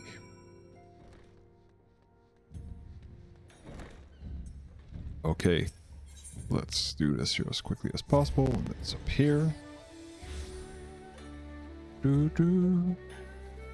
Let's see. It is in the back alley, if I correctly. Not here, but right here.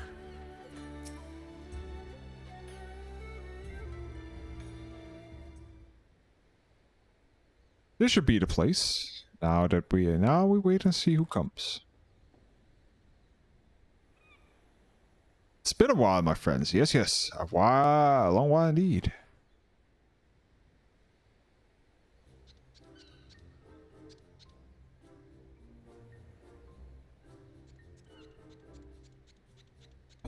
I knew it. Guido, any funny business? You know what will happen, I trust. No funny business. Only loyal service of the finest quality information. Of course, such quality does not come cheap. No, but then Hancock already paid you, honestly. You must think we were born yesterday. I've had of mind to call lease. No lease, no, I beg you, no boot. I tell you everything I know. Free of charge. The Empire searches for you too, and high and low, far and wide. Come to enlist my help. They did, promising rich rewards for decisive information. And you have deceived decisive information. Where the two individuals cited were indeed Gozetsu and Yuzu. Alas, see them with my own eyes? I did not. But the Imperials are confident, yes, very confident indeed. Look at the size of their contingent. But here's something they do not know. A rumor which I find most interesting, I think. They say an elderly Urugan samurai appeared on the Kokadori with a beauteous maiden. They sold his katana at a pawnbroker. Was no common katana either, but one of surpassing craftsmanship. Well, that is interesting, assuming it's true. Did you corroborate the rumor with the pawnbroker in question? No, regrettably. Did not have a working relationship with the master of Shohuku Shishiten. Now, why would that be? Now, why would that be, I wonder? If I didn't know better, I think he lent you money. He will help you, I'm certain. We'll speak with him. I will make contact with Gallian connections and learn what I can of their progress. A glimpse of the blade is all that I need to be sure. But is it wise to let this Namasu out of our sights? What choice do we have? No other choice but this. It's a fine choice it is, though I am adept to gathering information. It is so much more efficient to share the work. He's right. Given the urgency, it would be do well to split up. And so I will go with our friend here. Nothing improves our efficiency like a little supervision. But no, yes, we will go together, and there will be no boots. Let be about it then. Good luck with the katana. Shall we reconvene at the pier later on? Frequent as the Ruben Bazaar offices are, I prefer fresh air.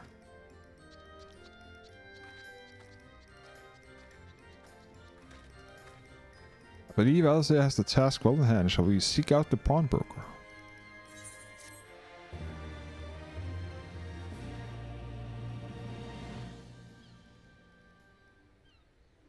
You've earned the emo greeting. I know. Everything is in order, then let us proceed to Kokadori and find the master of the Shufuku Shinshin.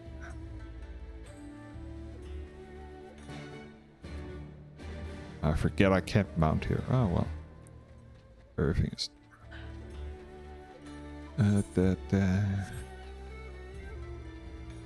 And the market is here.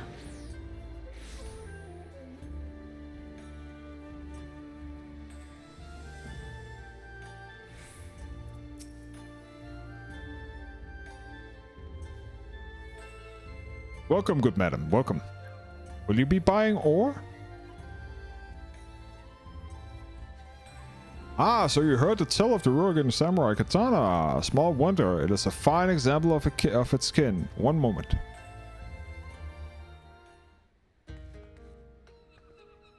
There, I hope you have found our pawnbroker. Excellent work, Sarah. And that's the katana?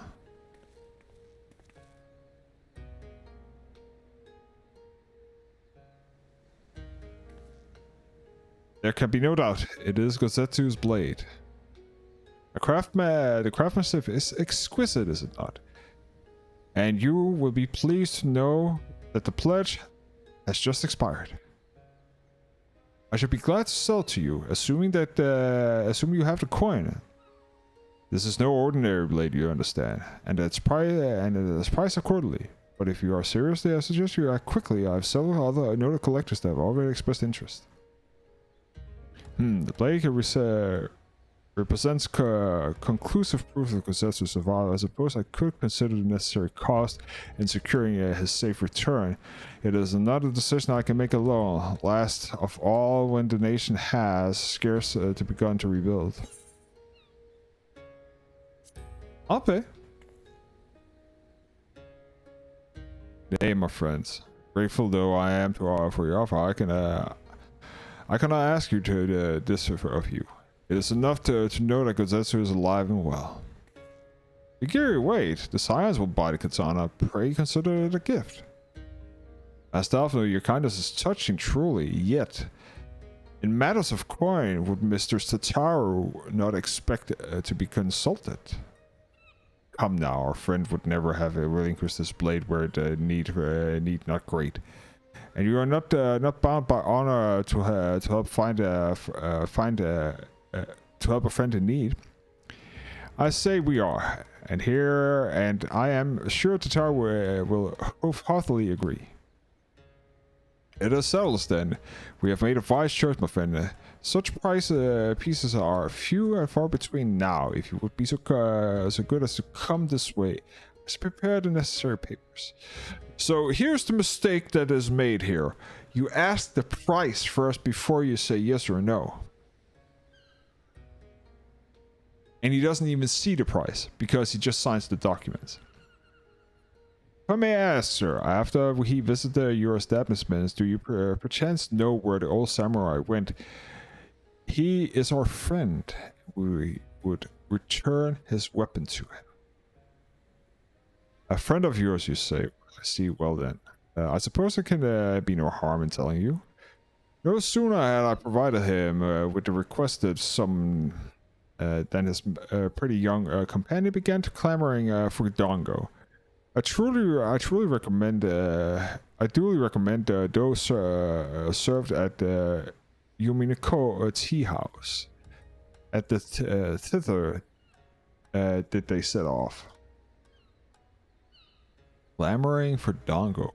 Would this truly be the same person? That makes no sense.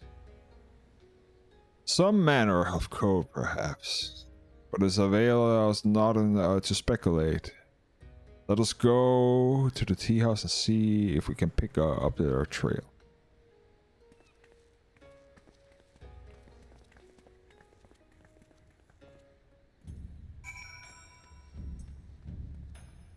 Mistakes were made.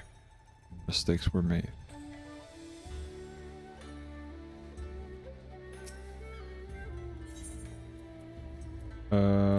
There we go.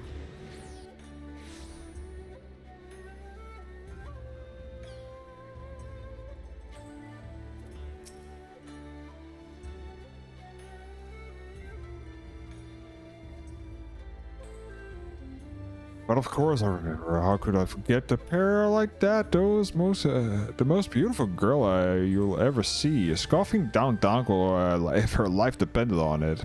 And this is while the old samurai looked on. Not quite what he expected, I'll wager. Far be it from me to gossip about my customers, but he was planning to spirit her away across the Ruby Sea, out of the reach of her family, no doubt. But when the girl had finally had her fill, and they set off in the direction of the Shiokaze hostelry, presumably to find someone discreet with a boat. So Gosetsu makes for Doma. But the woman who travels with him, the more I hear about her, the more I wonder if she truly is Yuzu.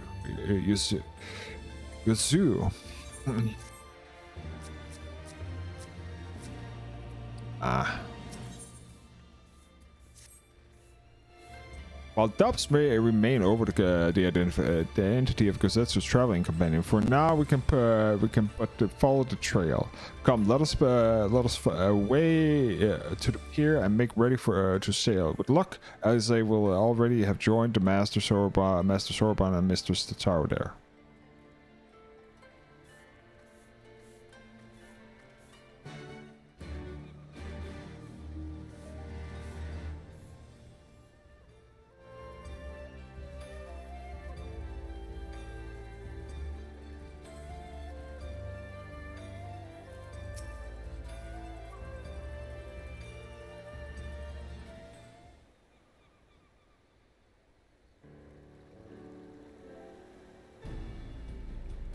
Excellent timing, my friends. Mr. Zalazar arrived mere moments ago. When that, well, my end, Guido, met with the Imperial officer, wielded his way to some new information. It seems the troops who recently arrived in Kugane came directly from Galamo. The Imperial bases here have been kept in the dark. And that's not all. The contingent of an aforementioned troops are prepared for deployment of to the Ruby Sea. If I didn't know better, I'd say they picked up Gozetsu's trail. Then your information matches ours. We are quite certain that Gozetsu seeks to cross the mainland to the mainland.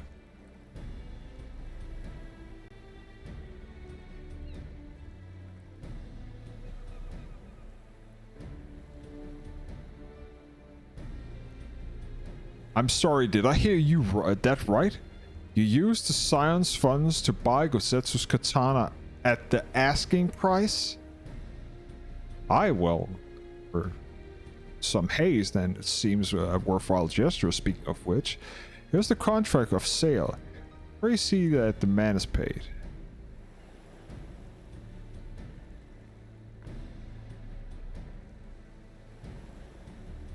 Brawl's beard, you agreed to this? Give me strength. Well, it's not like the search can wait. You best be on your way. But Alpha, we need to talk. I want you to come straight to the offices as soon as you get back. Promise me. Oh well, very well. I shall call upon you as soon as I return. First, let us go to the Ruby Prize. If Gosetsu has already set sail, the sentries there are sure to have seen him.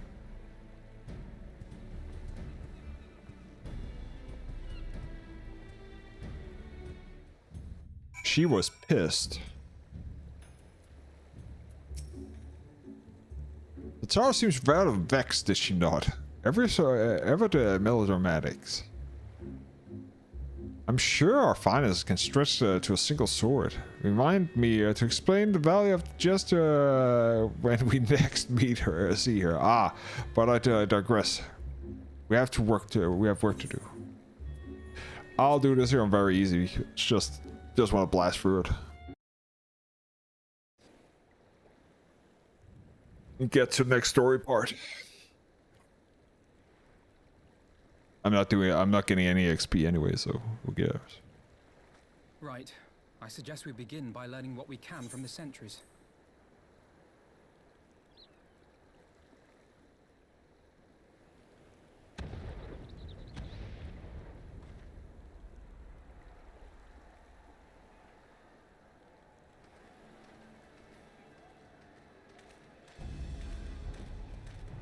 That's one thing for sure. When you're reading a lot aloud, you need water. What's going on out there? Travelers, are you? You may wish to postpone your plans. The Garleans have launched an attack on the Confederacy. We have no reason to believe they'll turn their attention here, but for your own safety, I suggest you return to Kugane.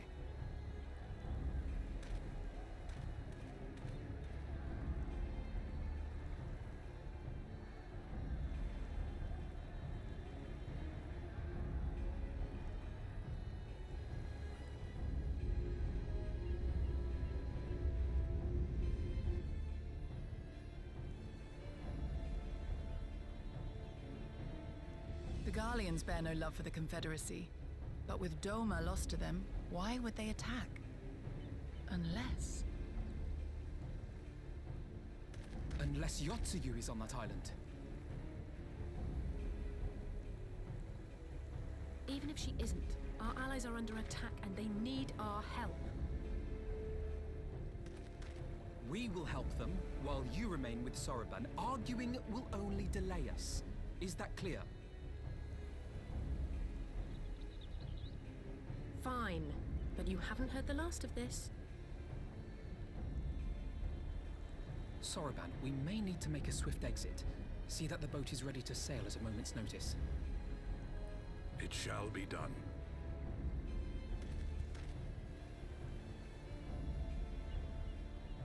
What, and you're going to swim there, are you?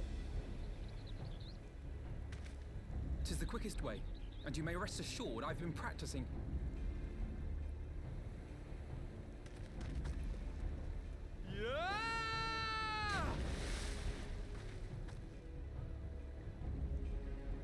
Come.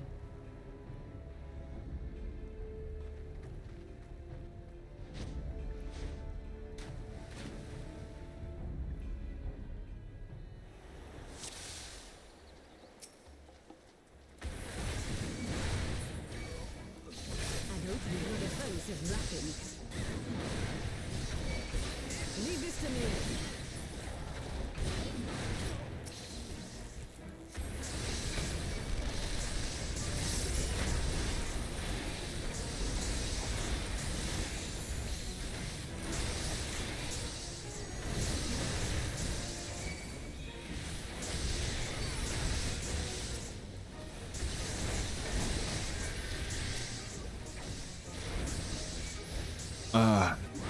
Let's see here. You die.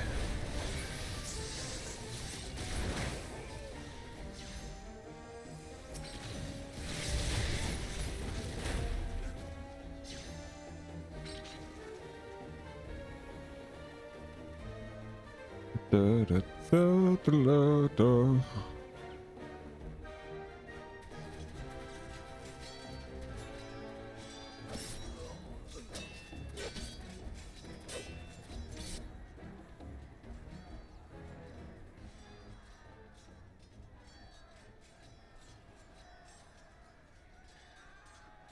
Lady Yotsuyu, we're here to rescue you. Please, come with us. Stay back, Tsuyu.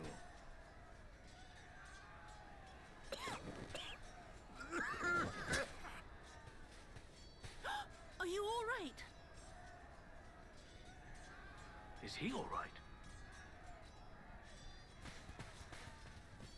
Gozetsu!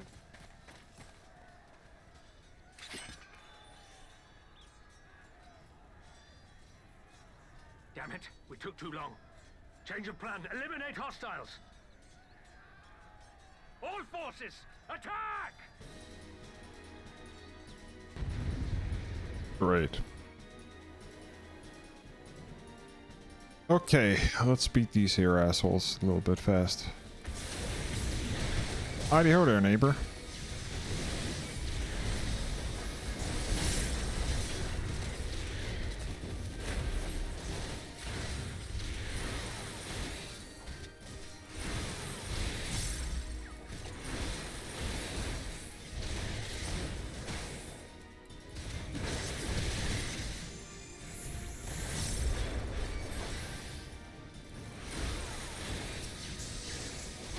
I don't know if killing him first would actually end this here, but we'll figure it out.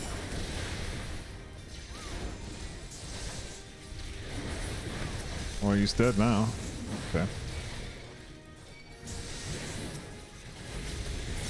Take this here. Bastard.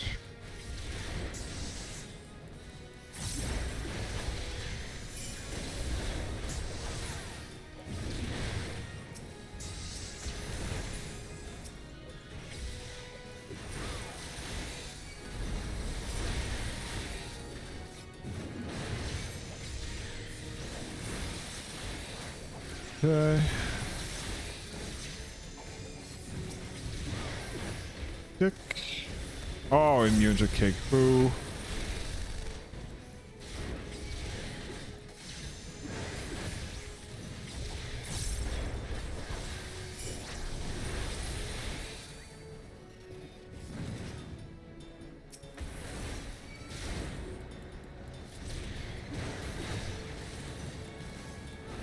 Have care, we do not what we face.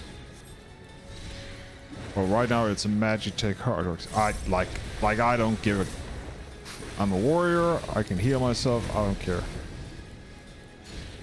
All the AoE in the world, I'll eat.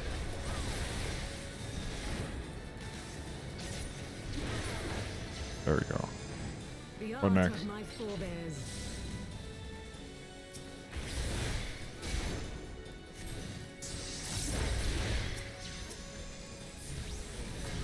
Die.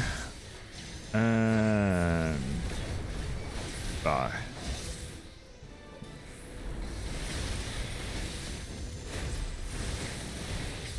Okay.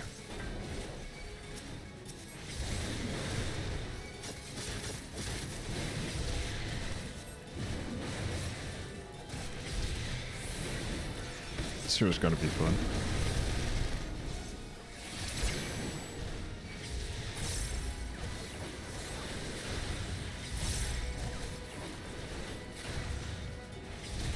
Is she still summoning?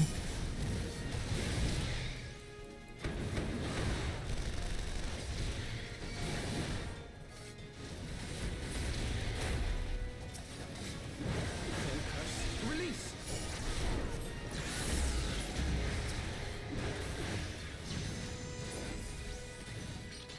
Okay. That LB3 was slow.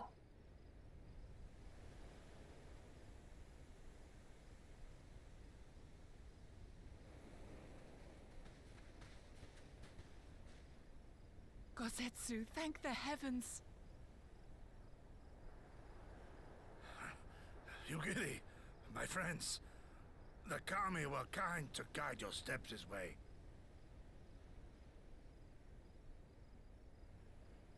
It's over. The Imperials are retreating. I suppose we have you to thank for that.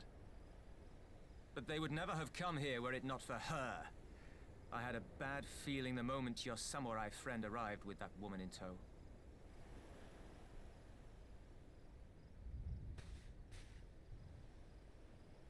Do not be afraid, Suyu. These people are my friends. Friends.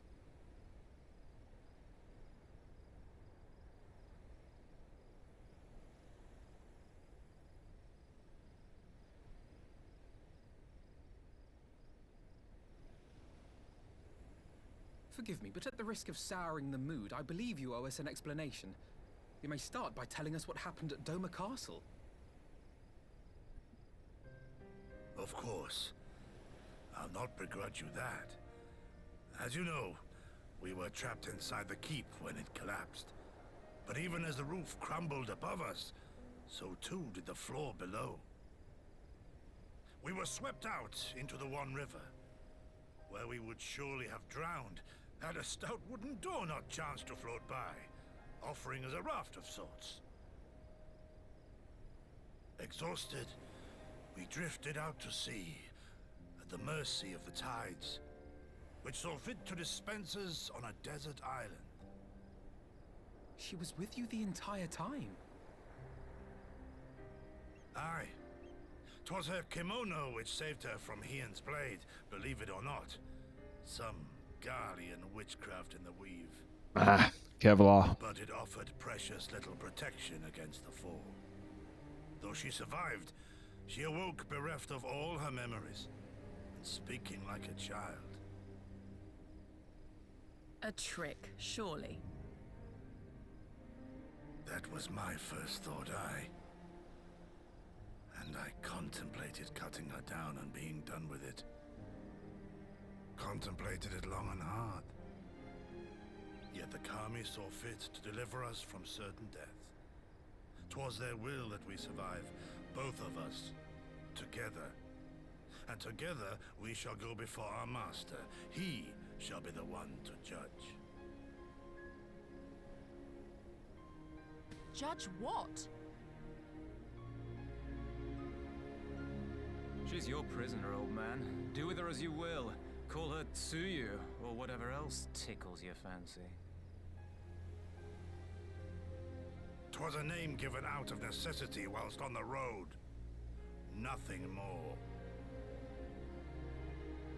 As you say. But remember this.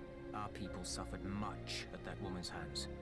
When the time comes, I trust you won't let emotion blind you to what needs to be done. You have my word. Well, I must be going. I have an unholy mess to clean up. You should be on your way too, before the Imperials decide to take another tilt. Oh, and we'll overlook the tithe this once. You're welcome. Ever the asshole. Ever the asshole. Saved her skin 2 times and he still wants money.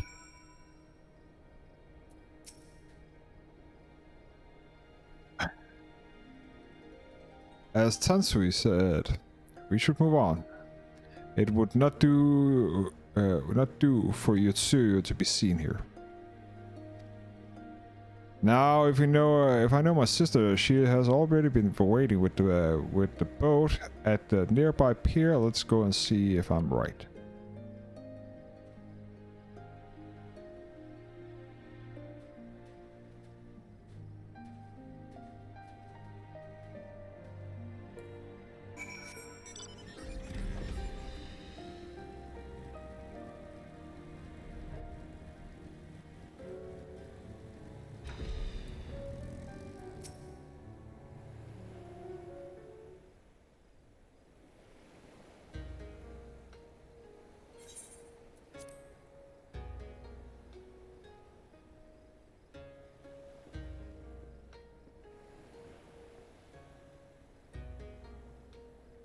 It's that to thank the gods you're safe. It was all I could do to watch the battle from afar.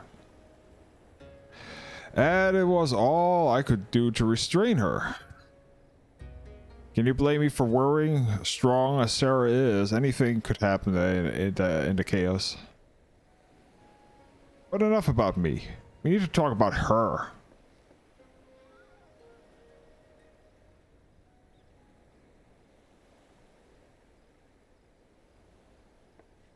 Greetings. Tell me you lost your memory, but that's fine. But I want you to know something. I won't be taking my eyes off you, not for a moment.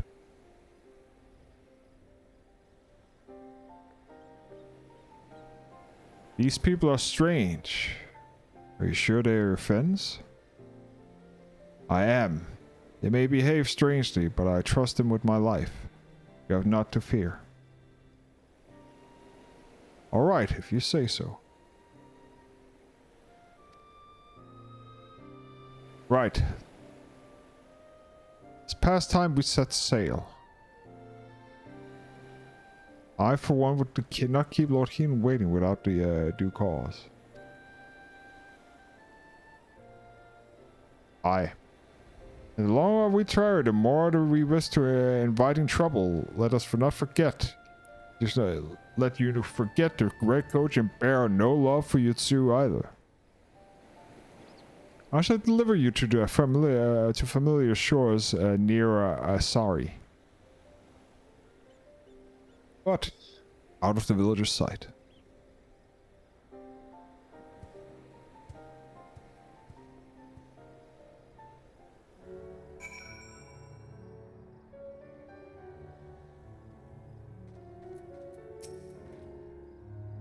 Here is where we part ways, my friends. I pray the remainder of your journey passes uneventful. Sarah, when you are not otherwise occupied, I speak with you about my next business adventure.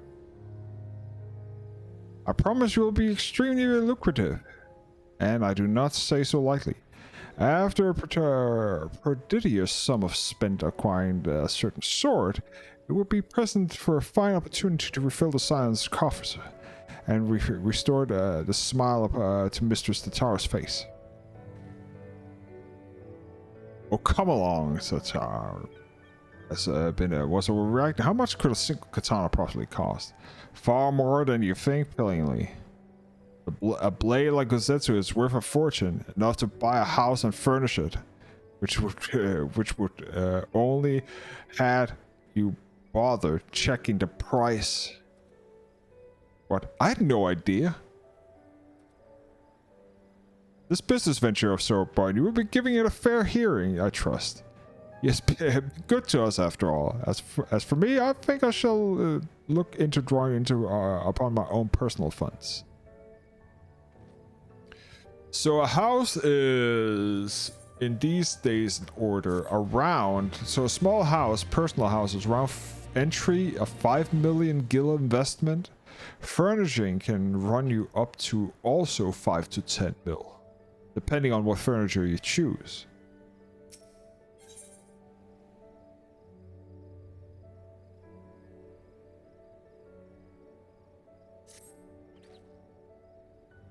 We must meet Lord Hien as soon as possible, though perhaps it's not at the Enclave.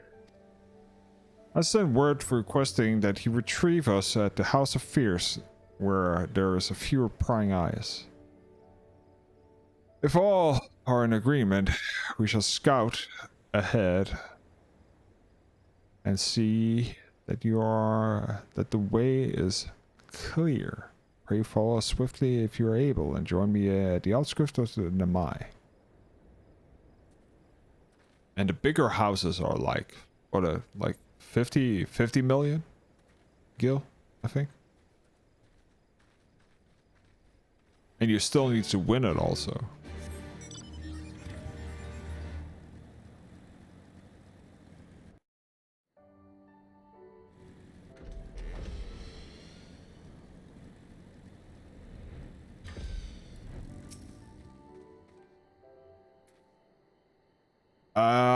All is well.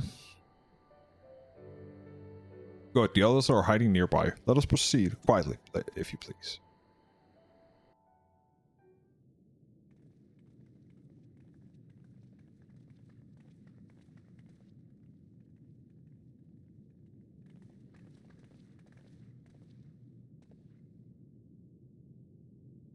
My lord Hien, I am returned. My bladder is small today. Be right back.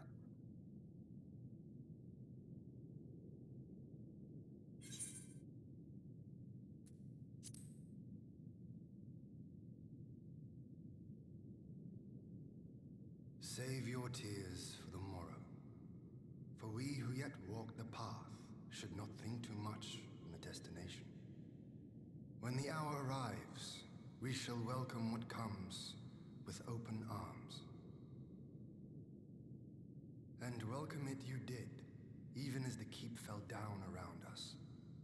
At that moment, in your smile, I spied a shred of hope. One which I have clung to ever since.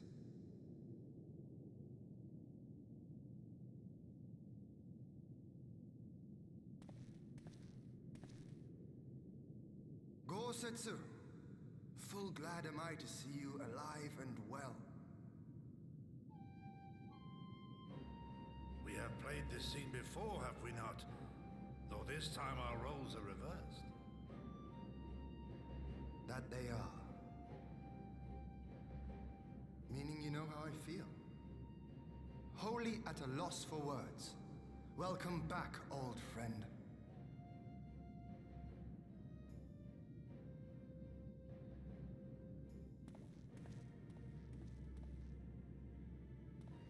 Now then, though we rejoice at your return, it seems you have brought with you certain complications.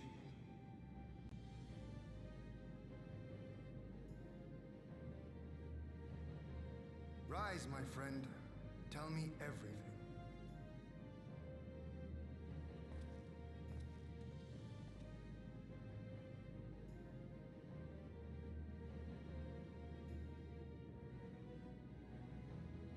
The Empire is bold indeed to send a token force to engage the Confederacy. As acting Viceroy, Yotsuyu would have been privy to Imperial secrets. The Garleans will not soon give up the chase. Nay, it'll end with her capture, or her death.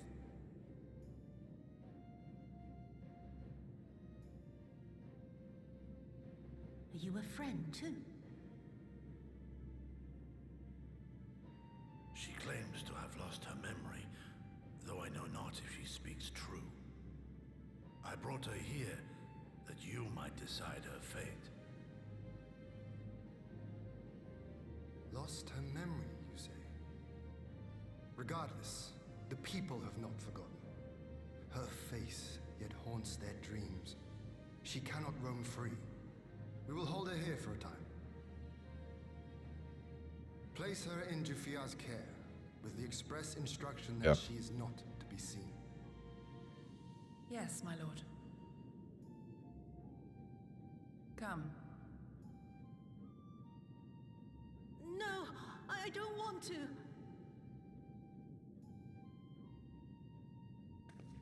Don't let her take me away!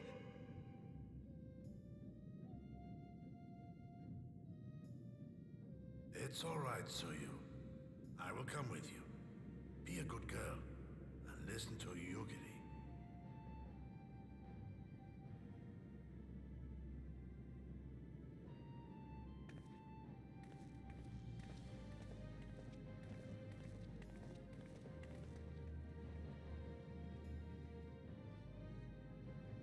From a hound at his throat to a puppy at his heel. If this is an act, it is a remarkable performance.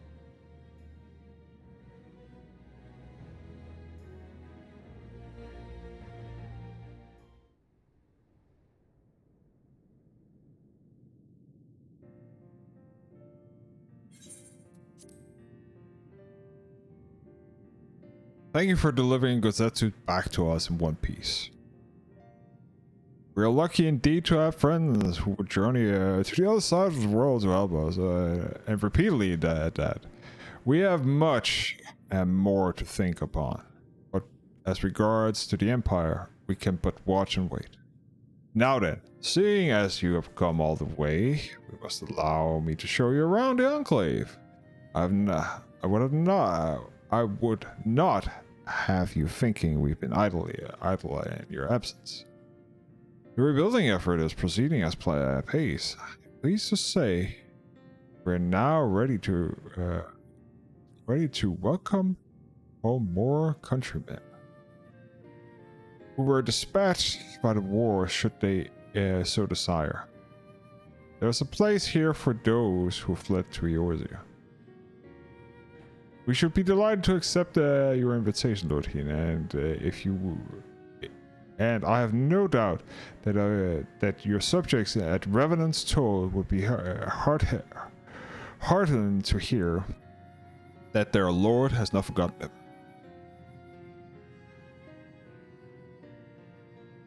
Oh, it's nothing. It's just a thought that Gozetsu and Yugiri would be back by now.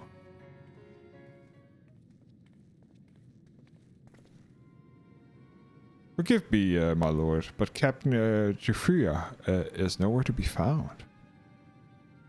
Oh, he was here when I arrived. For now, we have taken Yuzuru to private chambers assigned to another to watch over here, my lord. But I find it passing strange that the captain should leave his post with nay a word. That does seem like most unusual. If you mean to look for the man, we would be happy to assist you.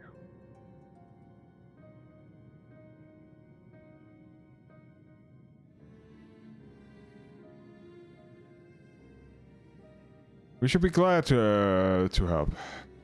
While I search without, perhaps you could ask the soldiers here if they know anything. I'll join you. With respect, my lord, you should remain here. Should the Empire move against us, we will be better able to coordinate our response. Ha! And there I was thinking I was in charge, but you have the right of it. Go on, then. I will mind the house.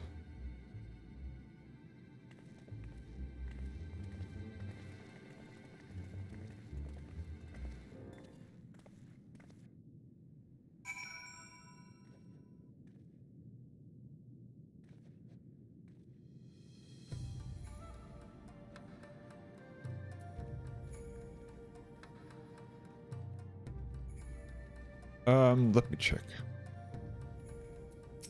Start with Hanama. You seek the captain. He passed a little while ago. I wonder if he should tell you something. It happens, he did not look well, you see. I asked him to aunt what the matter. He told me the past had caught up with him. But I doubt that it was that. There was an the older men in our ranks.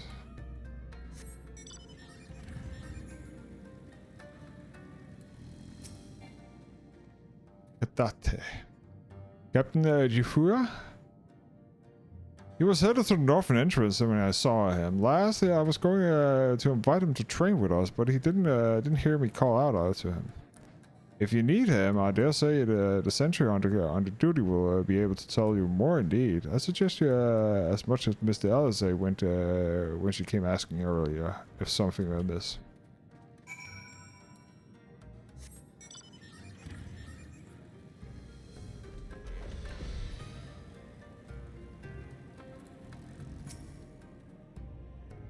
Hi, Captain went outside some few bells ago. Yeah, and he looked quite unwell. I'm sorry to say, the mention of this I mentioned to Lord Gazetsu. He was struck out after him. I hope they will be all right. Gazetsu too. It seems that everyone is bent on joining the search. That's all well and good, but someone has to stay behind. There's no telling what the Empire is plotting. You go on, Sarah. If I know that, I shall hold the fort.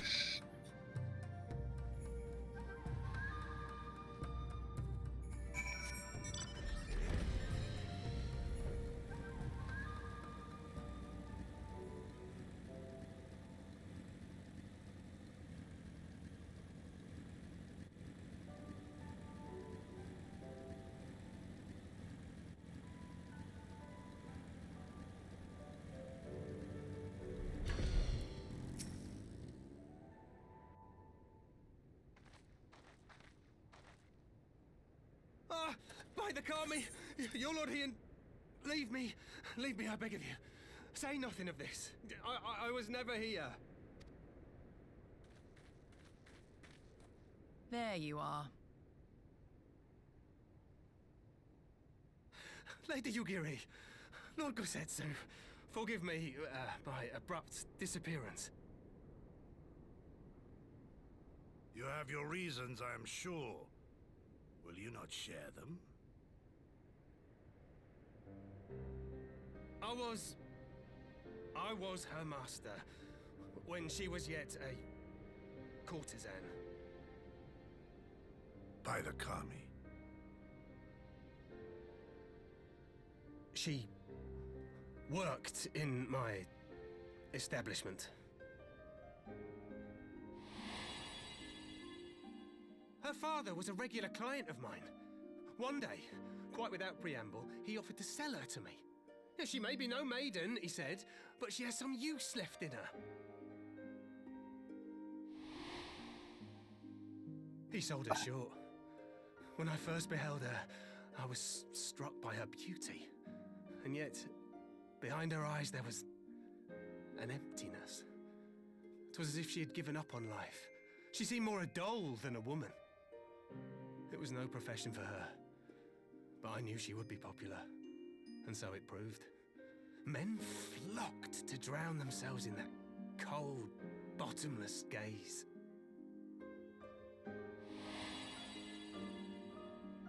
The rest you know. She became an Imperial informant, and for her loyal service won the office of acting Viceroy.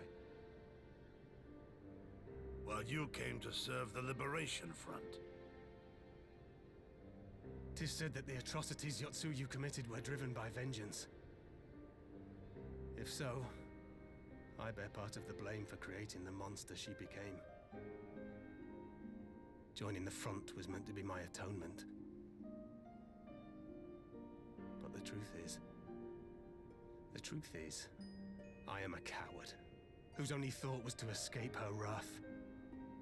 Then as now. I see. Then I shall recommend that you be assigned to a new post. I trust you have no objections, Yugiri? None. It would not do to leave Yotsuyu in his care. I am in your debt.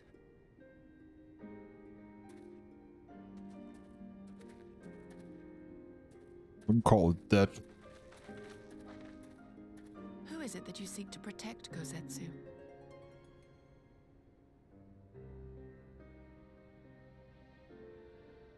Idle musings. Pray, pay me no mind.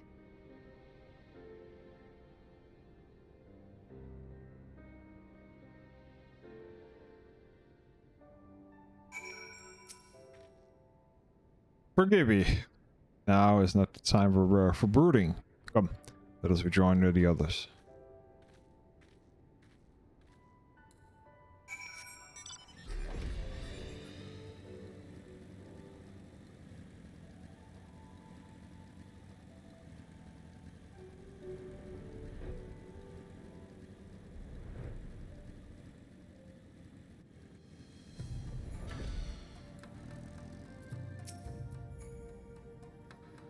Thank you for the help in search. Kozetsu has told me all about the trespass.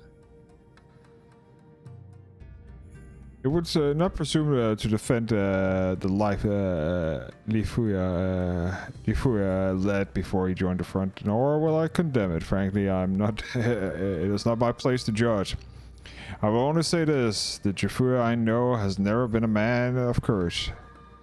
That he should feel driven to to flee bespeaks the depths of his error. Even now, Yotsuyu casts a shadow over the realm. But the question of what it is to be done with her must wait. The Empire is on the move. Move once more.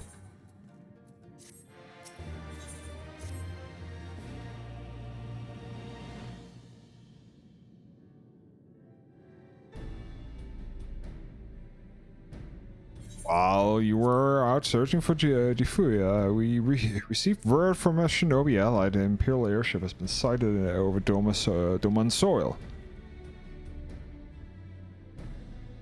Our visitor objectives remains unclear, but another attempt to recover you or its prelude to invasion. Either way, the craft reportedly advances with speed, appeared to bound for the Castrum Fluminus.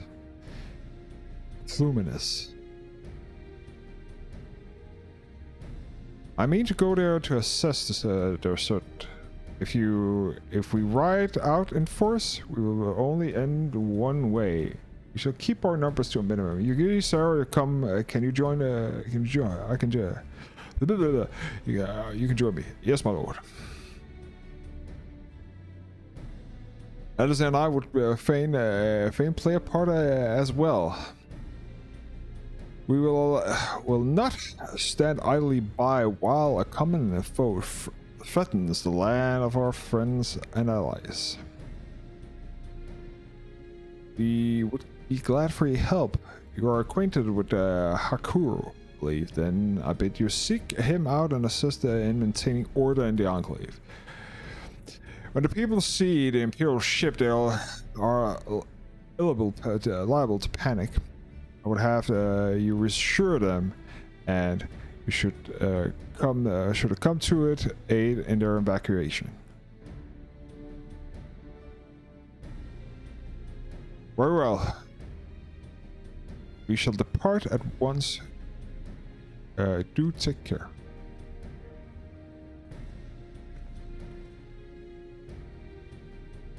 with me, my lord. The Empire may as well be after you too. You are to remain here and guard her until my return. As you wish, pray stay close to Sarah and Yugiri. Very well, guard duty for and not a breath of protest. Now I have seen it all. To Castum Fluminus. Let's find out what the Empire's game is.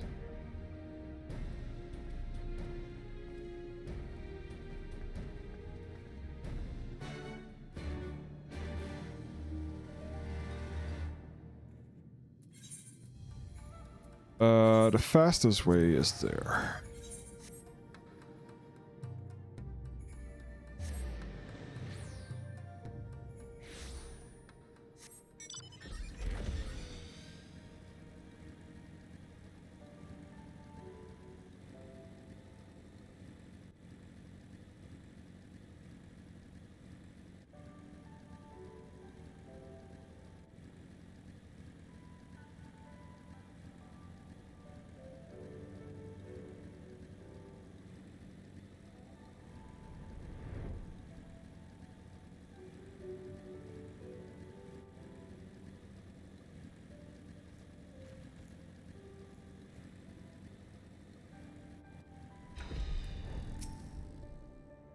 They are secure without our visitor proposers plain to believe they can achieve it alone.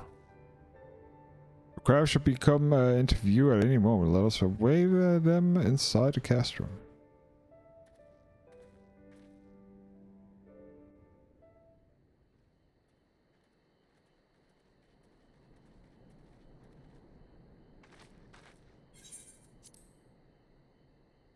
Yes, this here should be voice acted.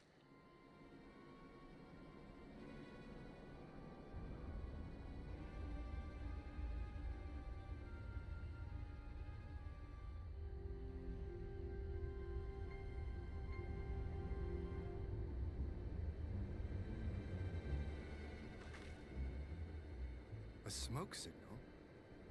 Thoughts, Yugiri? In former times, such signals were used to announce the coming of an emissary of peace. In Doma, at least. But could that truly be their intent? Who can say?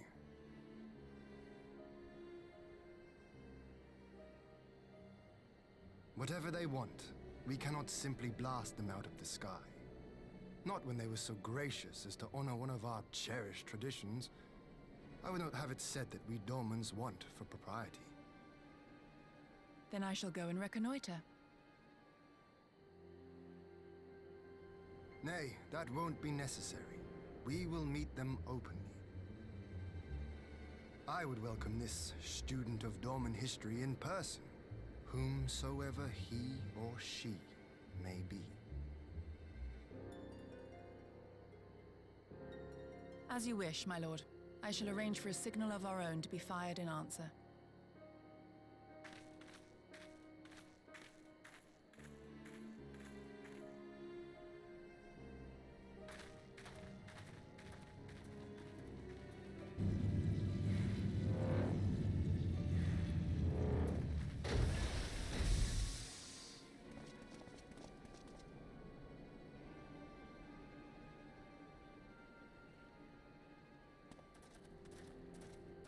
Well, that we should be received by the Lord of Doma himself.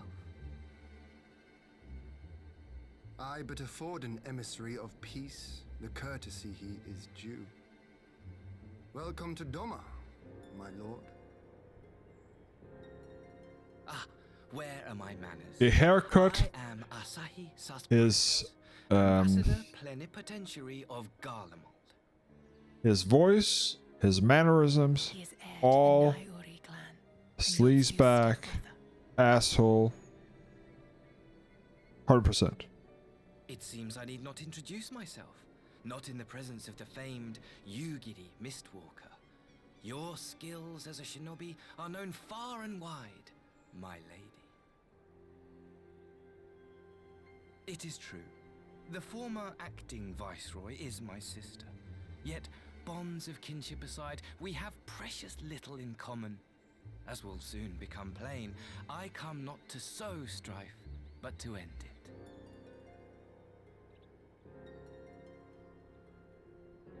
I am of the Populares, a collective which represents the interests of the common man.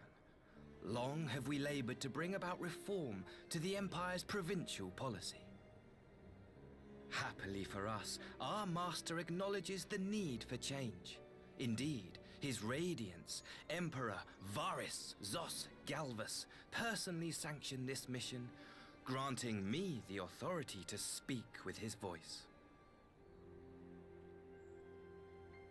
To negotiate peace with Dorma.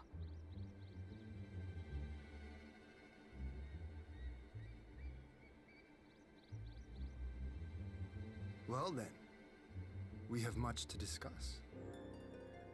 Will you accompany me to my hall? Gladly, my lord.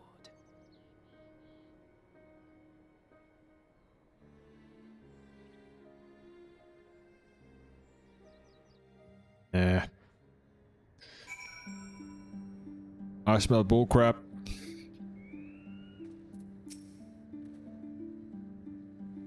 We shall escort our guests across the river to the Enclave. Igiri, pray go ahead and to Yotsuka Manor docks and see that the ferry is all ready.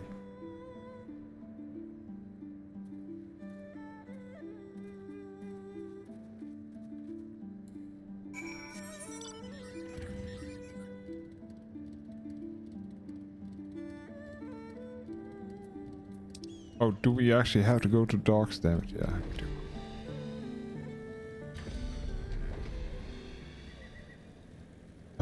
Boy, I hate that Asahi guy. Just can't stand him.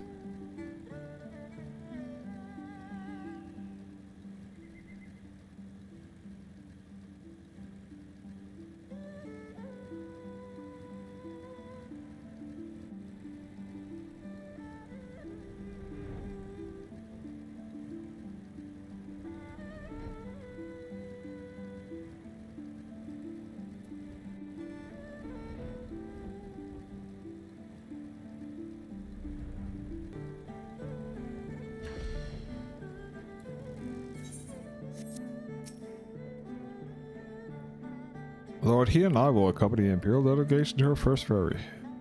When you're ready, speak with the boatman and join us on the other side.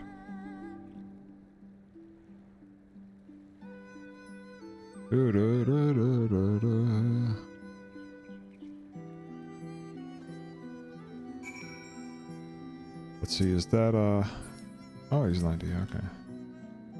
All are free to travel in the Enclave. Do you seek passage? Yes, I do.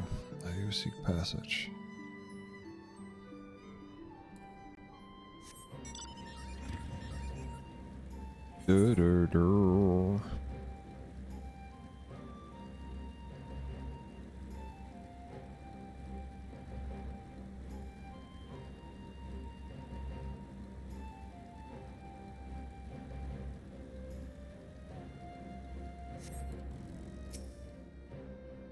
There you are, sir. So, first things first. What do we think of the Enclave? I must say I'm quite proud of the contribution that was accomplished in the time. We even have an aetheryte. Nah, aetheryte now, courtesy of the Onomushi. Unishishu. Be sure to attune to it. Would do. Once you are aware of the light seal approval, people might actually start using the thing. But on the other hand, the ambassador is retiring in the hall, thanking at ahead of the negotiation. I want you there when the talking starts. It will serve to send a message to the Empire that the Orson and Doma stand united and not normally one of hollow stirrings. But in this game of nations, such gestures carry weight. Oh, and should you feel uneasy speaking for a sign, Alphino and Elise will be there. We need only eat, drink, look imposing, say you'll come. I'll be there. I knew I could count on you. Well, are you ready? Come join me at humble abode at Kian Khan. The guardsman will see you in.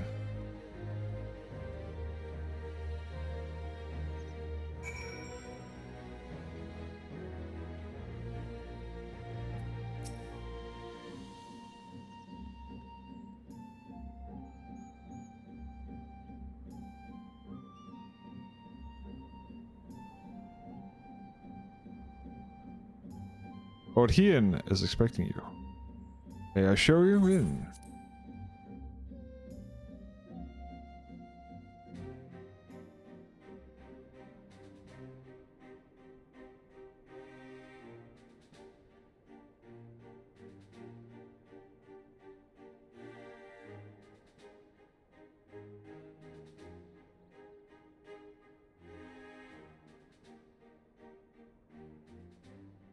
On behalf of my delegation, I offer you my humblest thanks.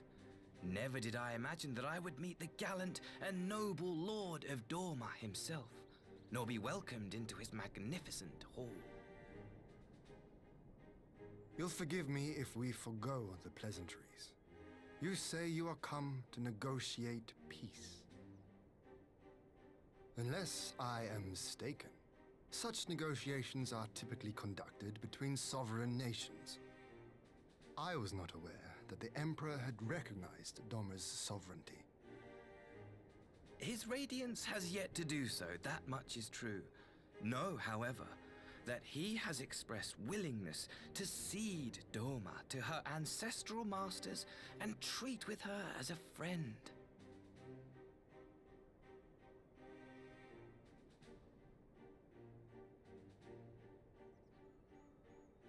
Since the days of Emperor Solus, the Empire has aggressively expanded its territory. While you may not agree with our founding father's policy of expansion, I believe there is room for discussion on the matter of his lifelong goal, to rid the world of icons.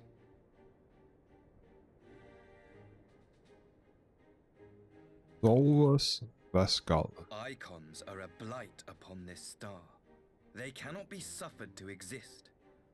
This you know as well as we. In his wisdom, Emperor Varus wishes to explore the possibility of an alliance to combat this common threat.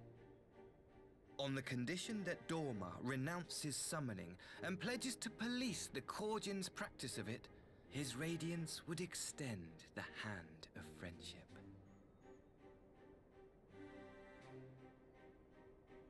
Dorma has never shown any appetite for summoning, and it should go without saying that we will address any threat to our people, icon or otherwise.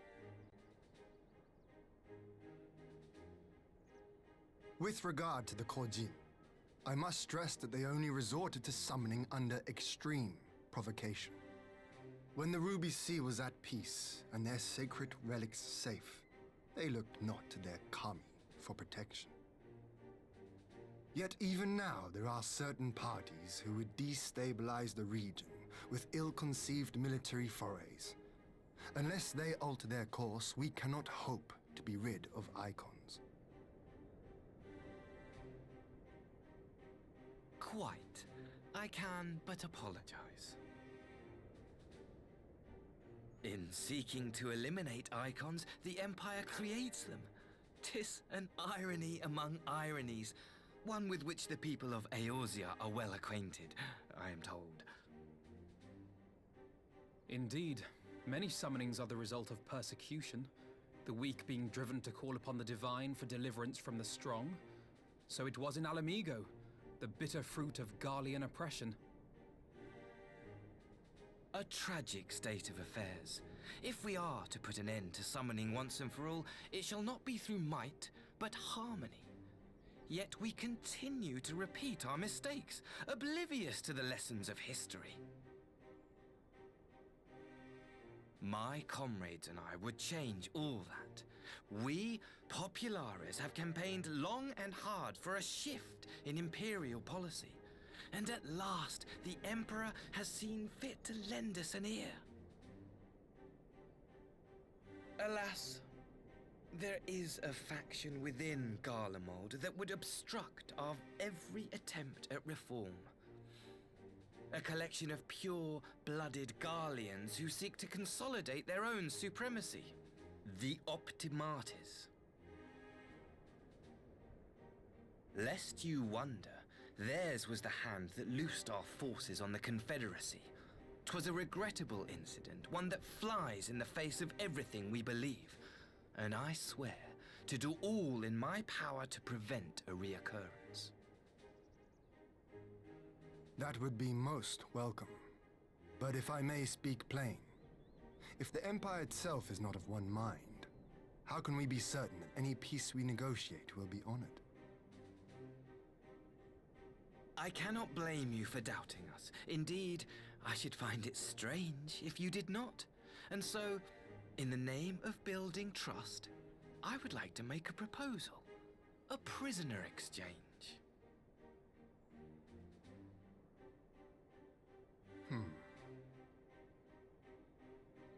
Under Garlean rule, no few Dormans were conscripted into the Imperial army.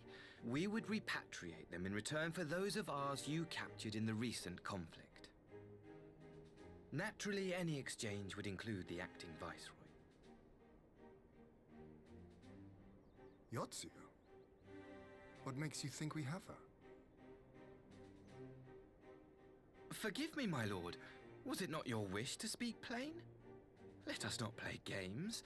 I desire only to work to our mutual benefit. The Optimates tried and failed to take my sister by force. I would succeed by peaceable means, thereby strengthening my party's hand. 'Twould be a lie to say I would not also be glad of my sister's safe return. A fellow plain speaker. Liar, liar, pants on fire. Very well. Your proposal has merit, but I will need time to consider it. Of course, my lord. May we remain in Dorma until you have come to a decision?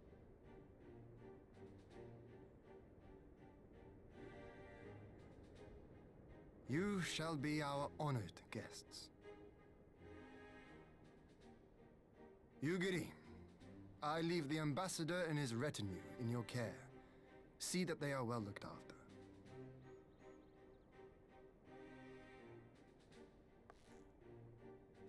You have our gratitude, Lord Hien. We shall look forward to your answer.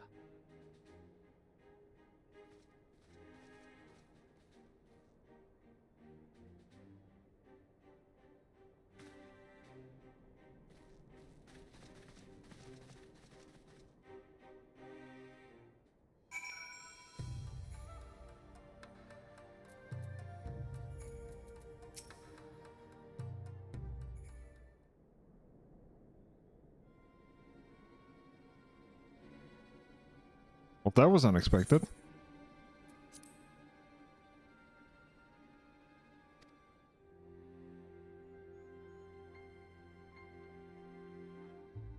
You can say that again. I still don't quite understand. I still don't know quite what to make of it all. But on the surface, the prisoner exchange does seem like a good way to begin. The question is, can it be trusted? No, probably not.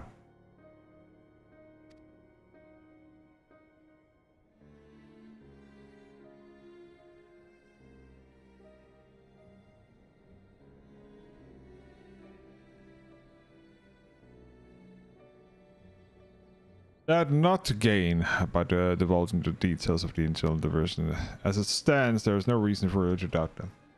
But the ambassador mention of Yusur left me a little at ease. It made his grand talk of peace seem uncannily like a lengthy preamble. to think this might be a ruse to facilitate the retrieval. Perhaps, though I cannot fathom why they would go to such lengths. Mitsu may have been acting viceroy, but she's not a Gallian, nor even a highborn. Her value must presumably lie with what she knows. Which brings us to a little matter of memory loss. In her present condition, she would not yield a worthwhile intelligence, nor is she worth much as a bargaining piece. Alphinaud, you and your acquaintance with the Empire's method, I would have your thoughts on this matter.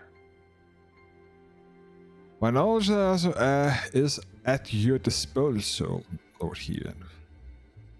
While the ambassador's proposal is appealing in principle, I would be remiss of us not to give it due scrutiny. Indeed, though it seemed to me little choice but to accept it regardless.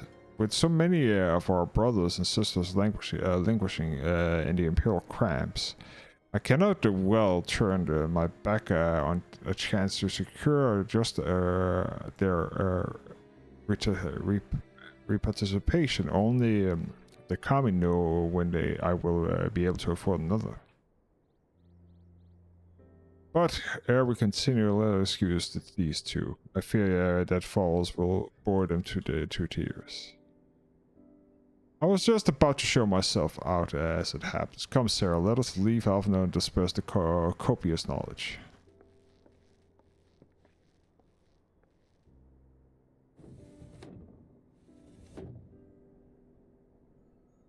Someone is still sore from being made to watch at Sakazuki. Go on and keep Alice company. We're safe enough for now.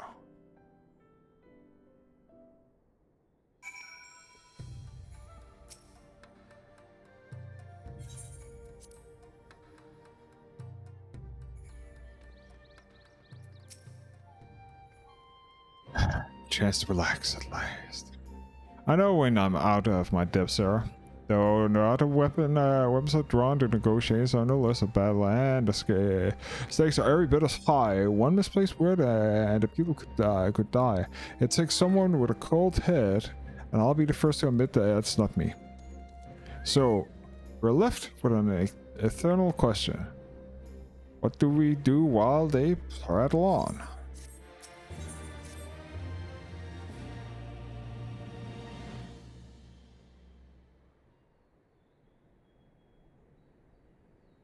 Alright, for what of the better suggestion, I would say the huge brief tour of our newly liberated Doma. I'll be interested in hearing how the other people are faring in their own words. And it's not as if we'll be missing here, or will we? Sarah, a moment if you could. Ah, Yugiri and Sashi. What was it? You have some business with Sarah? Business, no pleasure, my lady. I merely wish to exchange a few words with the famed slayer of gods and champion of yours. It is truly an honor. Such heartfelt admiration, and one could almost forget that you are envoy of the Empire. Oh, is it so strange? We have stood on the opposing sides in the past and see no contradiction in language in a woman who would do battle with a common enemy. At least I forget. This is my homeland. I would be remiss of me not to at least thank her for conveying the threat to pose to the Kojin via icon. Now, if you may continue as we speak, Lord Heathen deliberated over my proposal. I would like to take this time to see the land I once called home. Though Lady Yugiri is certain to be a enjoyable escort, the excursion would be all the more enjoyable for your company and safer besides. The ambassador has a right of it. He is not like to come to arm with you at his side. Will you join us? I'm quite sure he'll be safe with you, Yugiri. Come now, Sarah. There's not else for us to do until Lord Hien has reached his decision. And we're not at this moment discussing how best to learn more about the current state of Doma. So then, the four shall make a brief excursion through Yansha. Might we start with the town of Mosen? I would see what has become of Doman Castle. Very well, if you will follow me.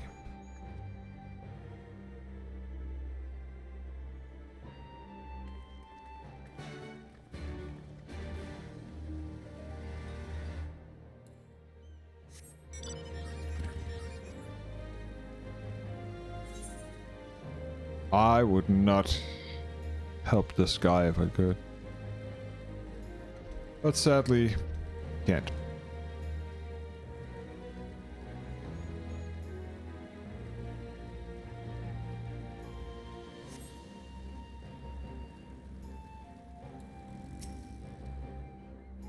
Honored hero, you seek passage to across the road to one river?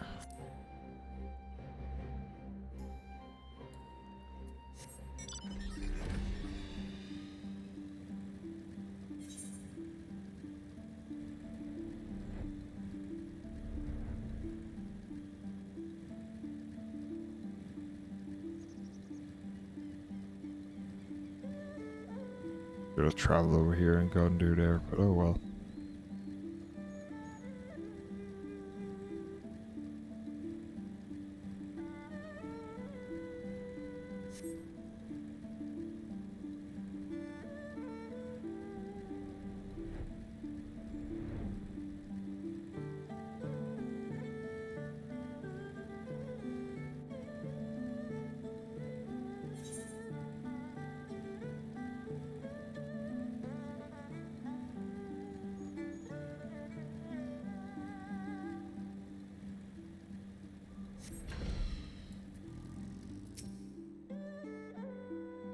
Nay, could this truly be Mosen, home of the cream of the Doma Samurai? I had heard that the Yutsu intended to send a few of our Automa here, but only by a way of warning. I should not have come to this. It should not have come to this. Indeed, the savagery served only as to intense the people, spur them to rise up and protest, and the folly to think of the methods of governance could ever prove very efficient. The sooner we can begin to amend the sinister destruction, the better. Securing the supplies in support of the reconstruction effort should not prove difficult. Once our nations are firmly at peace, of course. Yes, of course. If you would have a better view of the remains of this castle, we must proceed through the ruins.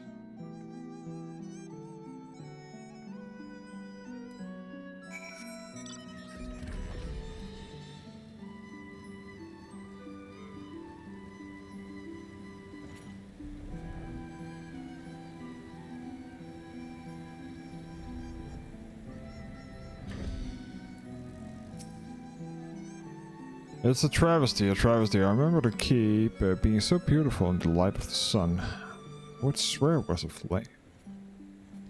It is indeed a doleful spectacle. Perhaps we will rebuild it one day when we have finished rebuilding, helping our people rebuild their lives. Spoken like a true popularis, in the need of the people must come before the first. Speaking of whom, who would oppose to me to my seeing of how they live firsthand? The village of Namai is about a short journey away here, if I'm not mistaken. By the river, yes. If you would allow me, ready to go on a boat.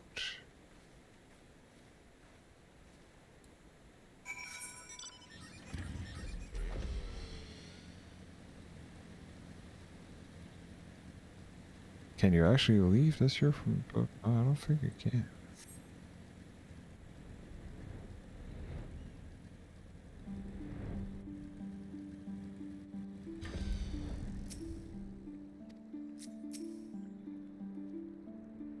Ready to cast off? Proceed.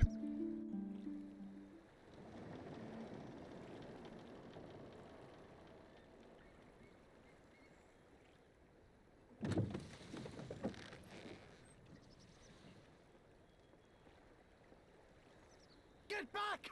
I'm warning you! Someone's in trouble.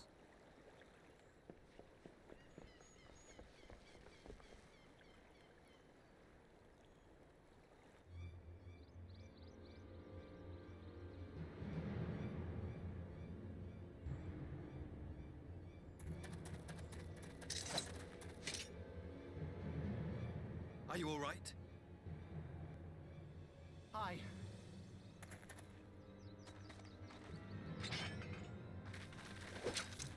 What do they want with you? Yuki, and you lot too.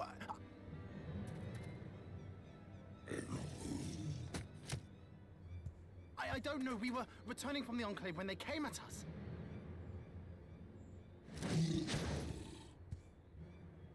It seems they won't go quietly. And neither will we.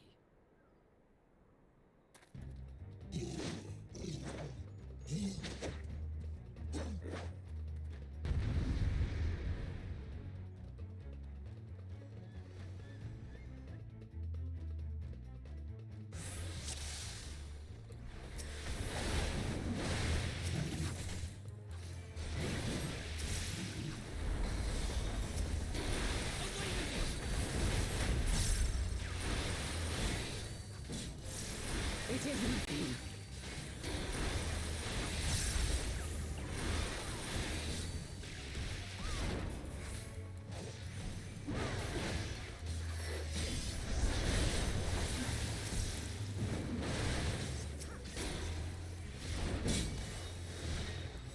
Oh, well. Let's see how fast we can do this here.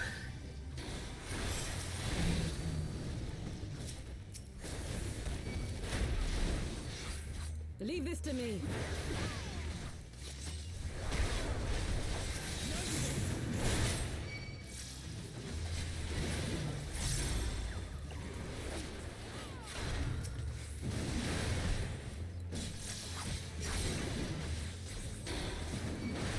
An opening.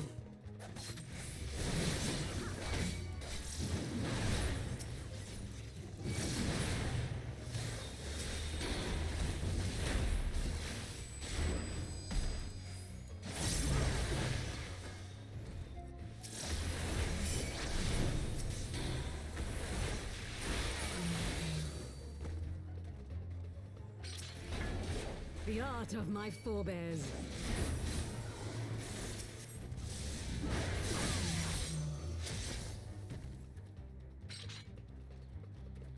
Taste my steel!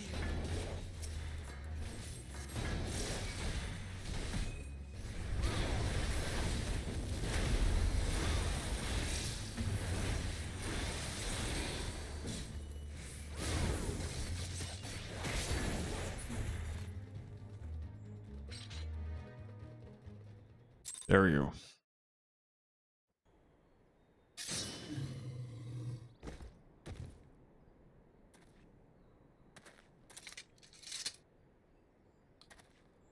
Five hours. I think we might be able to finish this here act part 3, but I don't think we will be able to finish part 4 because it will take probably 4 to 5 hours to finish. You are safe now. Because it's cutscenes and story that is the main filler of these here patches. It's not so much content. Well, at least not for the main story quest, at least.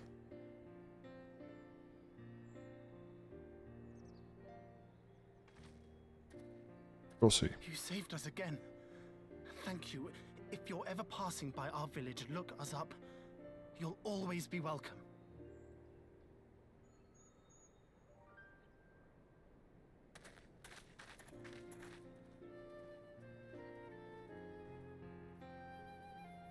Thank goodness we arrived when we did.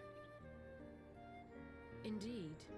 But what could have prompted the Red Kojin to stray so far from the Ruby Sea? I presume these are the sellswords hired by Yotsuyu. If so, the answer is simple. Desperation. Bereft of imperial employment, they seek other means to line their coin purses. Another sad legacy of the Empire's mismanagement. The empire to which you have sworn allegiance. Must you always be so pointed? If we are to bring about lasting change, we must look beyond narrow allegiances. You have every right to doubt me, but in time, I hope you will come to see that we share a common goal. You and yours have fought fiercely to change the Empire from without, but if we are to end the cycle of conflict, the Empire must change from within. Am I wrong?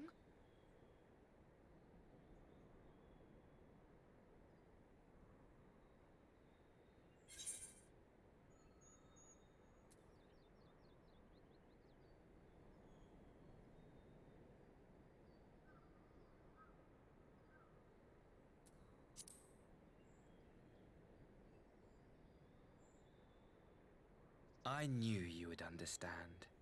You have witnessed such change firsthand, after all, during your time in Ishgard.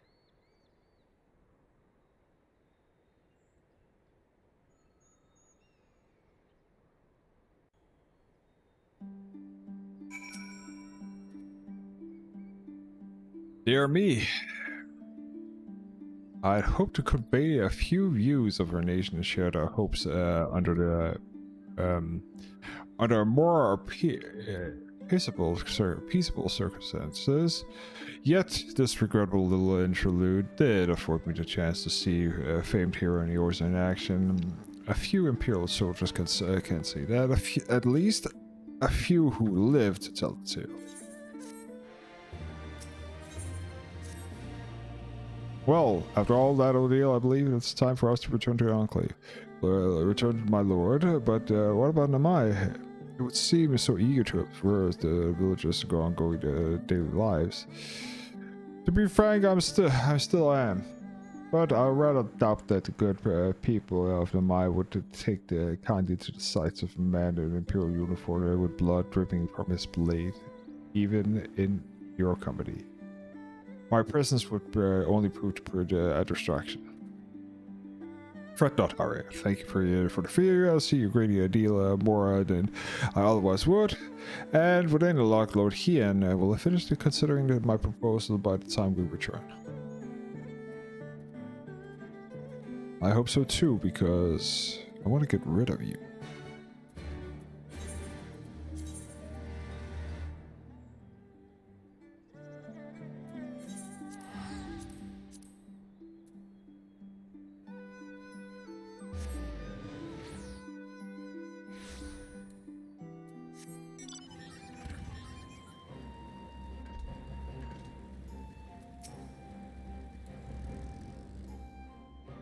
Thank you again for agreeing to join me.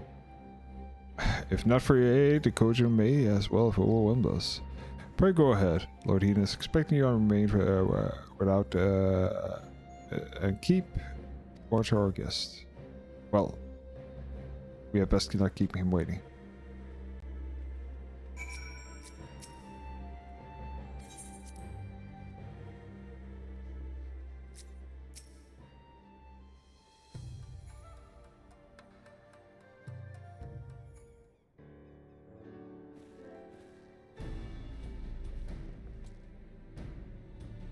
Come back, my friends. Yugiri tells me you accompanied her to Anasashi a tour of Yansha. I hoped you might take the opportunity to recover from your exertions at Sakazuki, but I gather your time was well spent. Until the ambassador afforded Yugiri a chance to make a full report, however, I must rely upon the supplied details. Please tell us how they unfolded.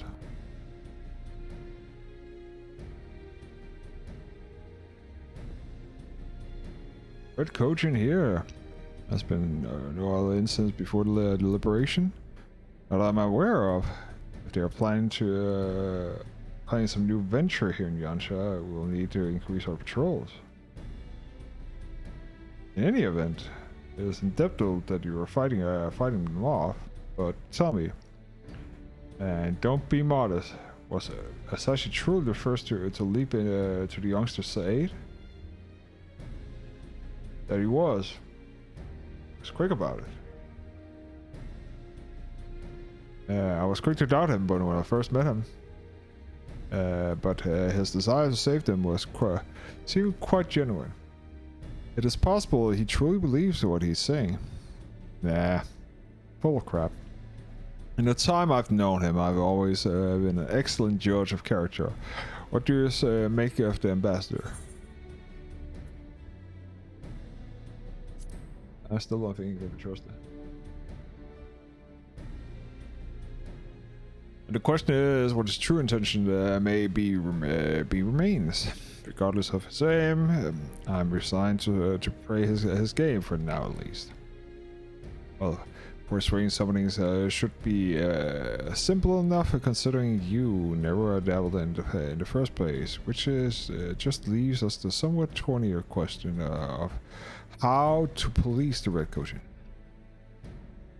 That was with the very question in mind of sorting out the Elfenose Council. Thanks to the knowledge of the icons and the rituals using our program, I believe we can identify the working solution. As you recall, the Susano was summoned forth by using the power of the relics locked away in the coach's treasure vault on the island of Seki. Those said the relics remain there for this day. It is but certain that the act of the summoning exhausted the shores of the ether, making the subsequent summonings impossible. Assuming that that's the case, preventing the prime to return rests and denying the red coaching the means to amass new stores of ether. Whenever via the acquisition of crystal or the relics they are wont to collect. For this, I plan to enlist the aid of our friends of the Blue Coach, and since the Doma's liberation, I have forged closer bonds with the Bushin and his people. And with their support, I'm quite confident we can make the Red Coaching the Red obtain what they require to call upon Susan. And what of the prisoners? They will be exchanged as agreed, and we will give them full credit to Asahi for the success of the transition. If there is not that we can do to help the populace gain their favor, I mean to see to it done.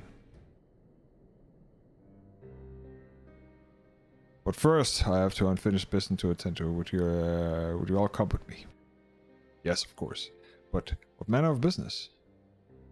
Past mistake, which I must put to right. One which has weighed my heart, had weighted heavy on my mind.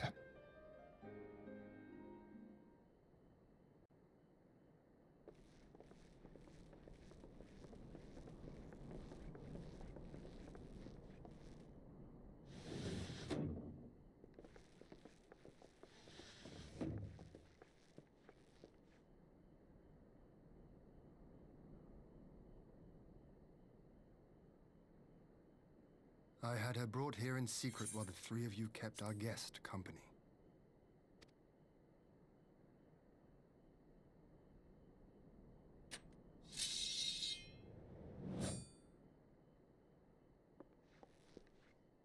The world has not been kind to you, it is true.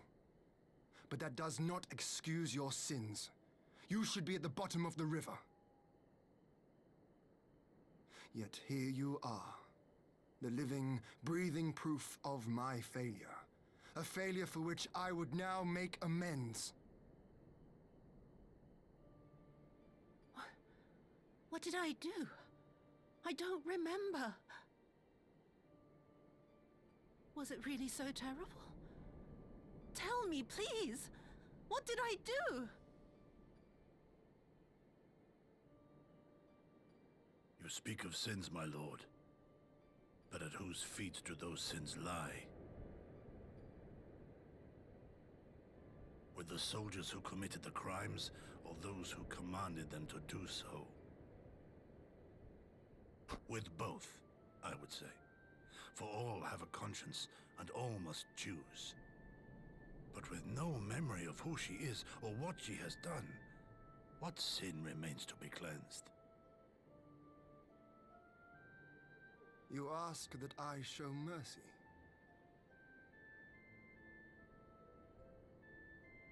ask why the heavens saw fit to deny me my rest. Why Yotsuyu was spared not only death, but the bitter memories of her life.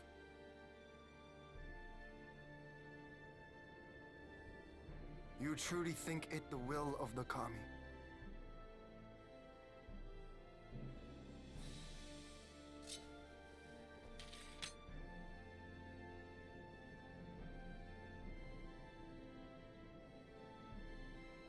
If so, her life is not mine to take. It is yours to safeguard.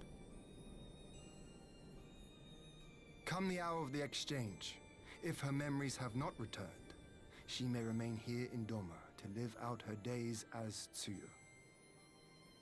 But if they do, the Guardians shall have their viceroy. Though the people will protest, they will come to accept my decision when they have been reunited with their loved ones. Thank you, my lord. Now then, I believe we have kept our guest waiting long enough.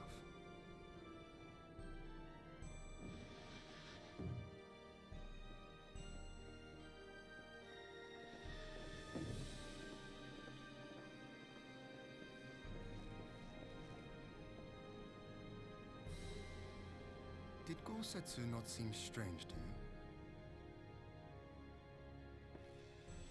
His sympathy for Yotsuyu apart, I know his powers of endurance only too well, but after all he has suffered, even he should not be on his feet. He puts on a brave face for our sakes, but it would not surprise me if he lacked the strength to raise his blade. Though I suppose if he and Yotsuyu are to enjoy a life of peace and quiet, he will have little use for it. It falls to us to shape that future, one in which he need never again set foot on the battlefield.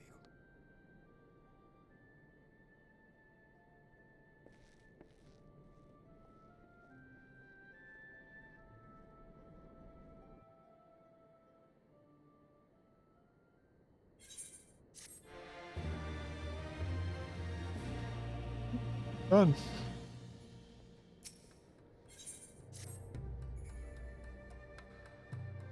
With Yotsuyu safely in Gosetsu's cowl, all that remains is the answer to Asahi. I propose I realize the matter demands your attention, but I should ask you that you stay a while longer and to see this business through.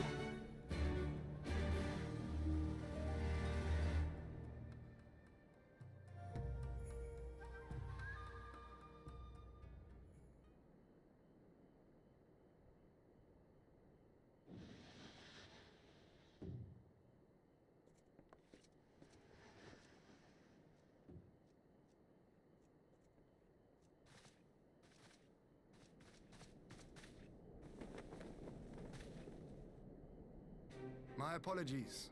Our deliberations took longer than expected. Think nothing of it. The time afforded me the opportunity to go on a rather rousing excursion through Yansha. Yeah. Reached a decision then? We are willing to cooperate with you in combating the Icon threat, and also in the exchange of prisoners. Assuming you accept our conditions, of course. As you know, your sister is in our care. Due to certain complications, however, we are hesitant to release her into your custody. Yes, we are. Complications? She was inside Doma Castle when it collapsed. Though she survived, she remembers nothing of her past life, not even her name. To clarify, she is in our care not as a prisoner, but as a vulnerable citizen of Doma. Are you saying you refuse to release her? Not at all. If her memory returns before the appointed hour. And if not, what exactly? You will accommodate her here in Doma? Well, I sincerely doubt she will be of any great strategic value to the Empire. She spends her days daydreaming of Dango. Dango. How dreadful.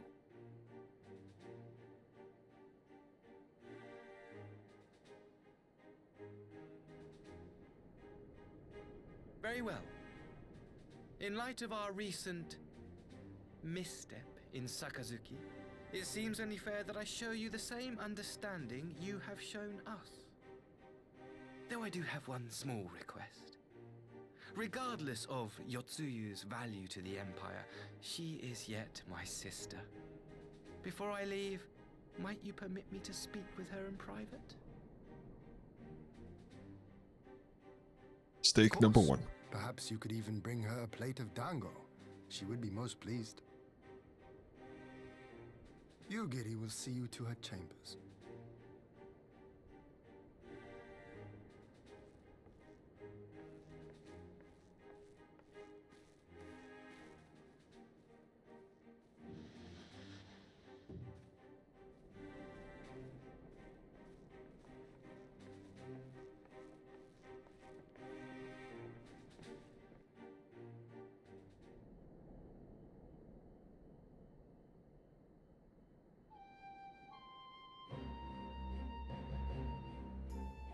Forgive him, my lord, but he is not. Calm yourself, Gosetsu. He's not to be trusted. I understand your concern, but we will have to wait. Deserved that much.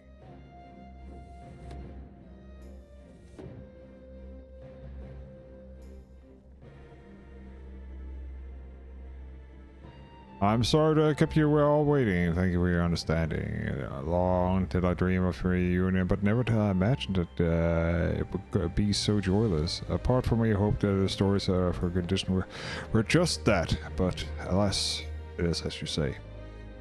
Tsuyu, do you remember anything of this man? Anything at all? No. I'm a stranger to her. That's much was clear to me. A single look. I'll leave her in your care. As you wish. Get a better haircut, you asshole. Now, if you wish to excuse me, my superiors are long overdue in a report and they will be alleviated to hear our agreement. Of that, I have no doubt. As for the exchange itself, there should be once I have obtained the relevant permission, I will arrange for your people to be relieved of their various duties and sent here to Yansa. This will take some time, of course. Of course, rest assured that the soldiers will be here will be well cared for until our return.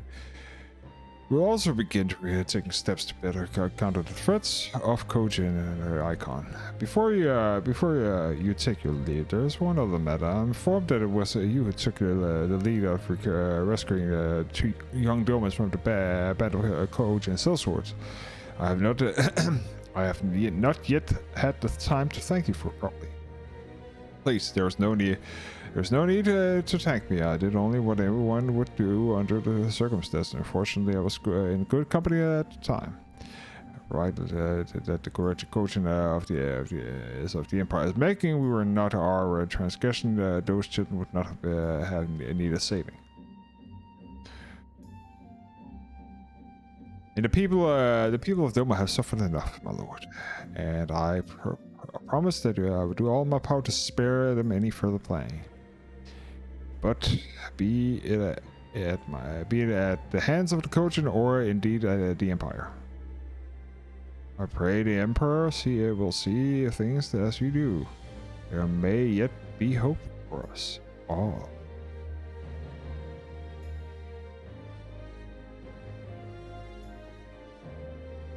Until we meet again.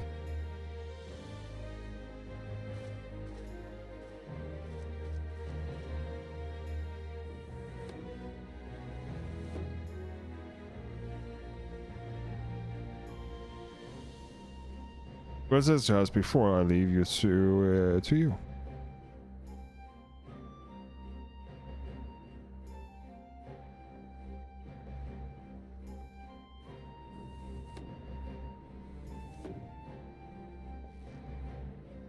I invite the rest of you to join me outside and treat the session to a proper farewell.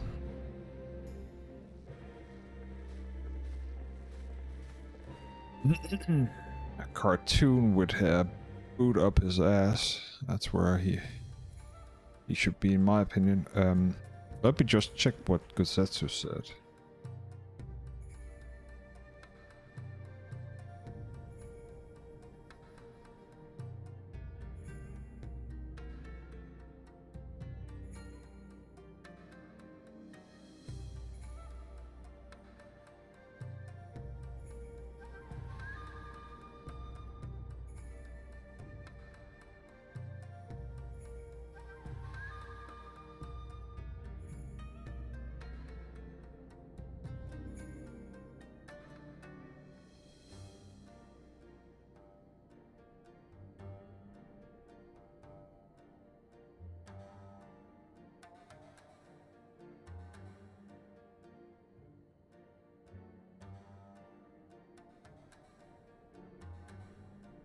With Yasuo's safety and Gozetsu's care, I remains to answer if such proposal realizes the matter of demanding attention would stay a while longer to see the business through. My apologies, our deliberation took a little bit longer as expected.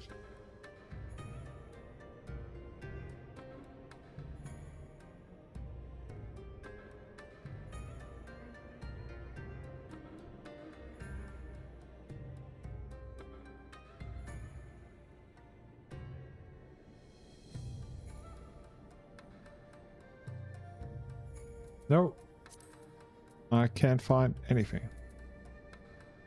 Well, let's move on. Times are wasting.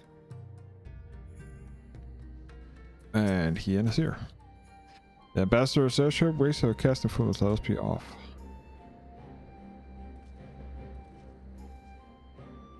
Luminous.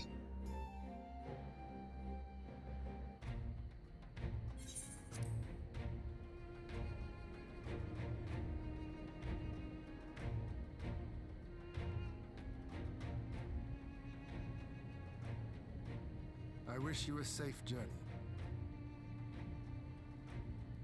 This has been a most enjoyable visit. I look forward to our next meeting. Maxima, would you take the others and see that all is ready for our departure?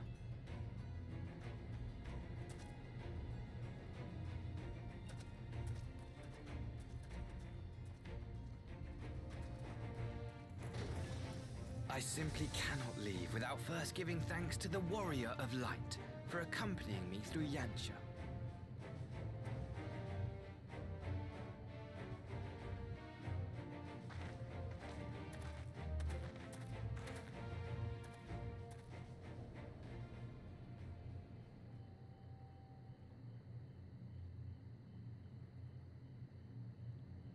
Mark me, savior of the savages. There will be a reckoning.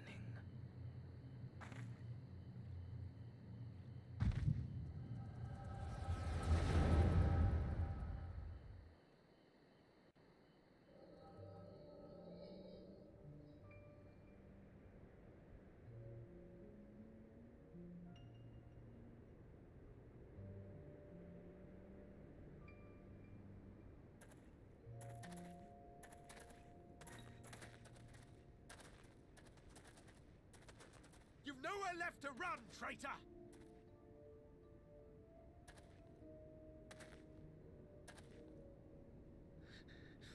Ignorant savages! Killing us will avail you naught.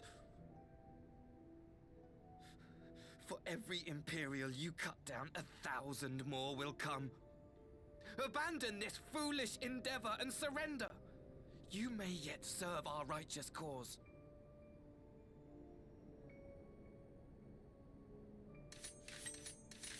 How dare you speak of righteousness? You who forsook kith and kin to serve conquerors!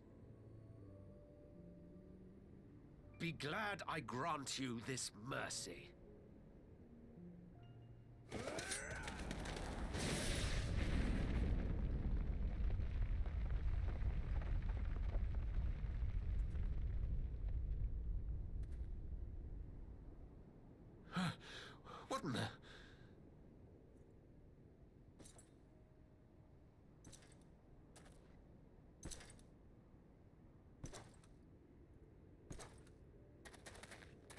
Reinforcements? No, just one! Cut him down!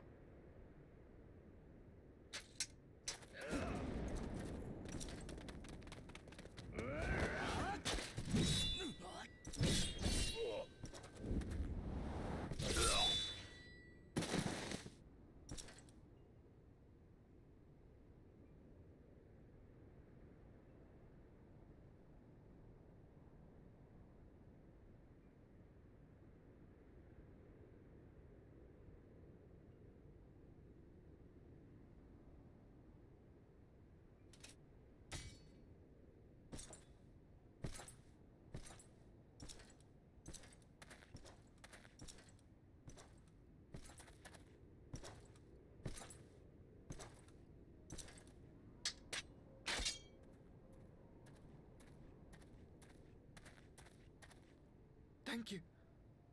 Thank you, sir.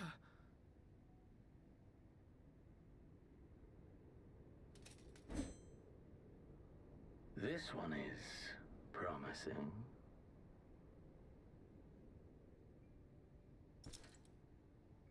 Who remains to offer us resistance? A host of rebels led by Lord Cayenne hold the Enclave across the river. Lord Cayenne? The king of the former king of Dorma, sir. They say he is one of the greatest swordsmen alive. Is that what they say?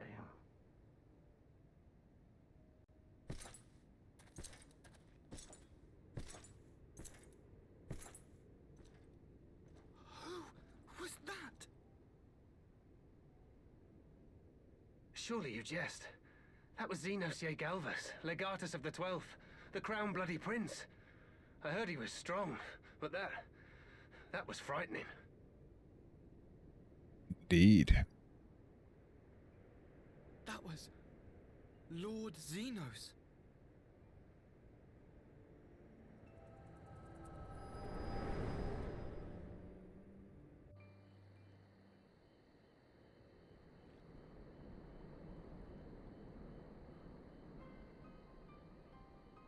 Everything you are, your power, even your face, it vexes me.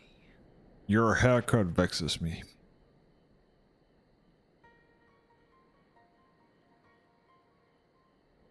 Go on.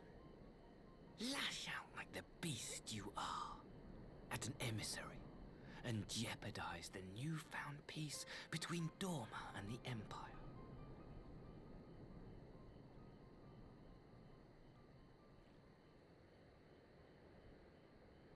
My lord was destined to lead us unto a glorious new age.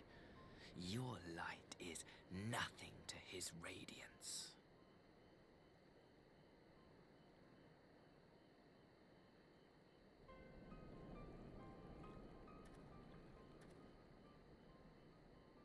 I will cherish this moment, lock it away within my heart, until the day we meet again.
You look troubled, my friend.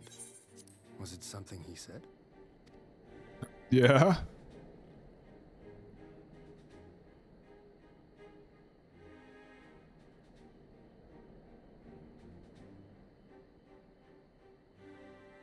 Of all the memories to witness.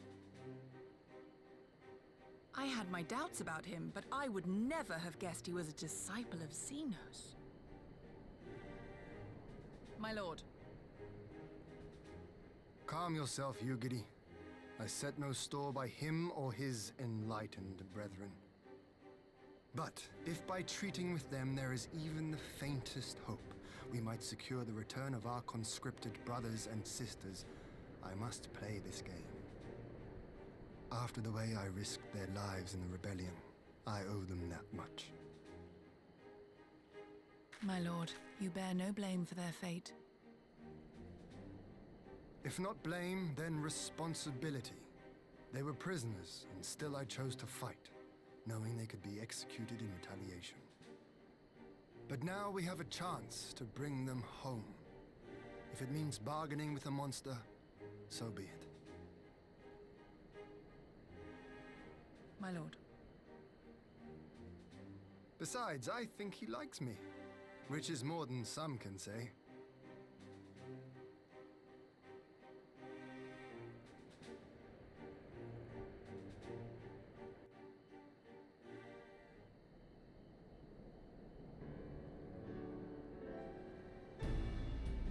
Makes no sense why he would bother to keep up the pretense for so long and only to drop it right before the very end. Perhaps he no longer thought it necessary, having secured Doma's corporation in a prisoner exchange. It is truly, if he's truly as disciple as he knows, it's possible that emotions simply got the better of him. Remaining calm around the woman who slew his lord would have taken its toll. Without the explanation, now it's not the time for hasty reprisal. We shall proceed as planned. The Red Coach must be placed under surveillance and the Guardian prisoners made ready for exchange, but you know, not concern yourself with details. Leave the affairs to us to Doma. To us, when the hour exchange draws near, we will call upon you. I should certainly hope so. Whenever the Empire's true intent is, we'll be on the hand to play our part, either to defend Doma or to help you ushering the lasting peace. I thought we might use the time to return to yours and to give the volatility of the situation. Perhaps it would be best to remain here in Kugane. I agree between Yuzuru and Amnesia and Asahi, a doubly agenda. Dubious agenda, I'd say we have an ample reason to remain in the neighborhood. If anything should happen, if anything at all, we must send for us at once. Oh, I will. On that, you have my word. Crafting a path through the sea troubles promising to be difficult enough. I'm not so proud as to attempt defeat it alone. To Kugane then. Taro and the others must know what transpires here.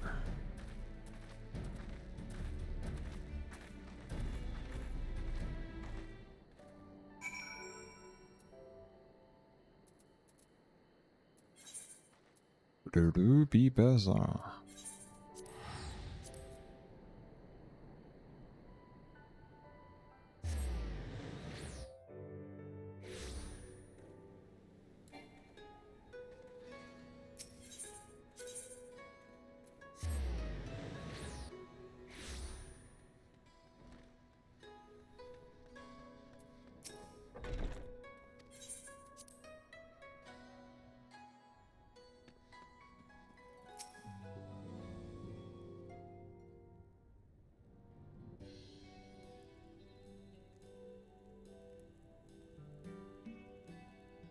Well, it seems you're all quite in quite a predicament. We will receive any urgent missive from Doma, or sure we'll be the first to know about. Yes, of course, we'll discuss the ideas to replenish our coffers as soon as possible, but I suppose that can all wait until the urgent news should come through to the office. About that, I wish to apologize to Tara and the recklessness of me making such a purchase without first consulting you. You may be certain, however, that I mean to reimburse the Scions, even if it means drawing upon my personal funds. That's very thoughtful of you, but I'm sure it won't come to that. If Sorbonne's business proposition is as promising as it sounds, Sarah should have no difficulty in weeping up the red of the ledger.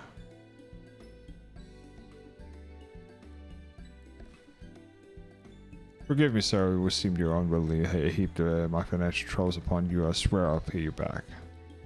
Though I fear the struggle to couple together anything at a monetary value or knowledge I can gather is gather in abundance. To start, I can plan to investigate the diversions informally within the Empire. Mayhaps Real and the associates have heard of something on the subject. Regardless, the more we know about the politics of the Gama, the better our chances of the predicament Imperial's next move. Which might yield you an advantage in the day of the prisoner exchange. You know what we know of Fettouhi, apparently resentment towards you. I cannot say what he hopes to gain from it. But if there's anything that faints a chance of everlasting peace, we could be forced between the Domain and the Empire. What choice do we have to try but to try? Lord Heen had the right of it. Sahi may very well be a monster, but we must play his game for now.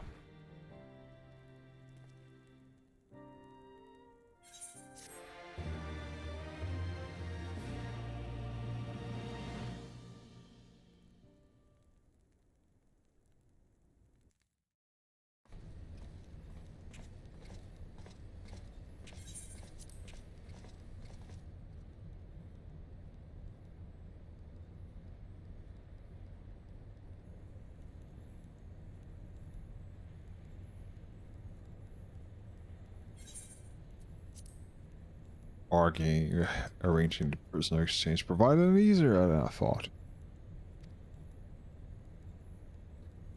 Yes, my lord will be most pleased. Everything is going according to the plan.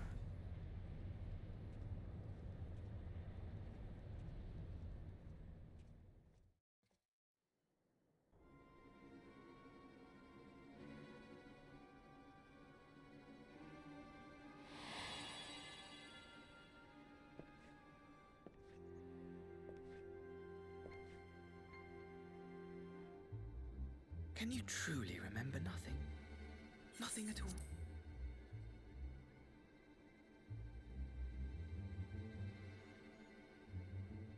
Were we friends? Yes, we were good friends, you and I. In fact, I've brought you a gift.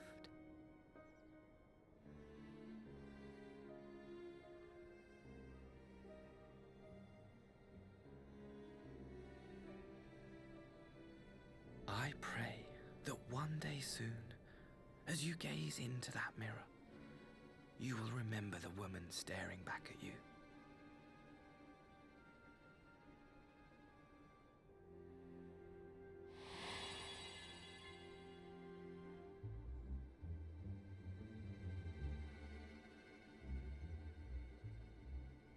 It's so pretty.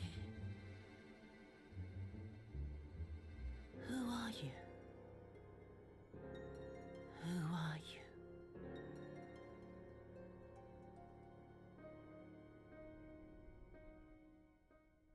Meanwhile, in the Imperial capital.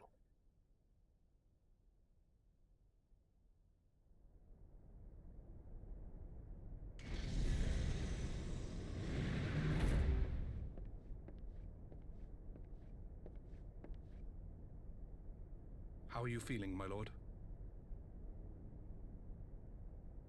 Fine, now leave me.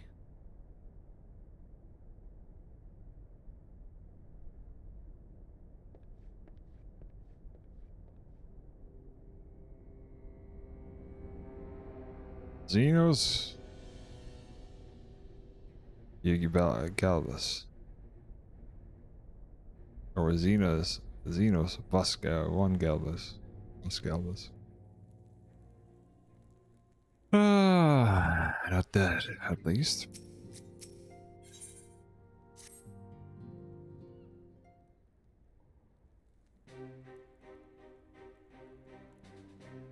Sarah. Well, impeccable timing. Just received a letter for Lord Ian. Writes that Domus are coordinating the efforts of the Blue Coach and maintain a constant watch over the red. By staying at lockout the signs of the crystals heading to the Leica, they have made to nip any summonings attempts in the bud, thereby satisfying the conditions of the peace set by the ambassador. For the Galileans' part, the Pavlas have sent word that their vessel bearing the Domus conscript will arrive soon in Yansha. It was seen that the prisoner exchange are proceeding as planned. Lord Heen has requested your presence, and I share his view that you should be on hand at this critical junction. According to the letter to Yotsu's memory has yet to return, so it looks like she'll be living out the rest of the days in Doma. I assume the ambassador means to honor the arrangement, of course. Before we get to that, however, I think we would be wise to assess the condition of the last time. If the Domas have missed any changes in the mental state, however, sight, it would be better to ask how you weren't the one to spot it. Agreed. Let us make straight forward to the Enclave then. Lord Heen will be waiting. I trust you can cope in our absence at the tower. Don't worry about me, I'll be fine. Make sure you come back safely.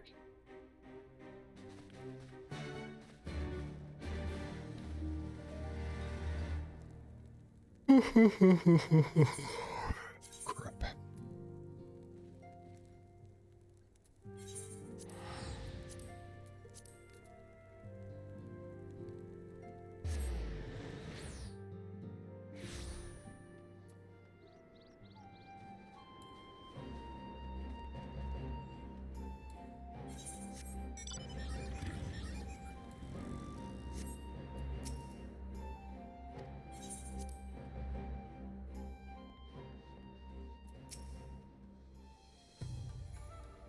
I see a letter of reach you to Ruby C. Thank you for coming swiftly. Although I wrote you a lengthy letter of subjects before coming in exchange to the other matter of neglecting to mention the Concerto Gazettu. As you may have observed, he returned from a steed rather worse than wear. Despite his best efforts to conceal his condition, or perhaps because of them, he recently collapsed. Vods, is he alright? Confirmed confined to bed and grumbling without cease, but he has shown signs of recovery. He made me promise not to tell you, at least lest you worry unduly, which was all very well when you weren't here. Now that you're here, however, I think it's time to receive some visitors. Might I spare you him a moment? Yotsu has scarce left his side, and I imagine that you are curious to see what have become of her as well. Would we visit him at once, Sarah? Lizzie, shall we?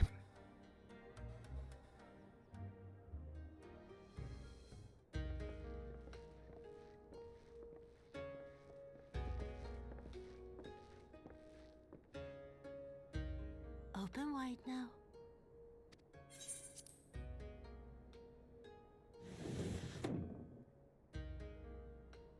Pleased to you. I'm not so frail that I cannot feed myself. I grow weary of the taste of gruel. You don't like it? Can I fetch you something else? Aye, wine. Or if that is not wholesome enough, I don't know. A sweet persimmon from Namai? I enjoyed them in my youth. A persimmon? Nay, pay me no mind. I am full. Besides, we have guests.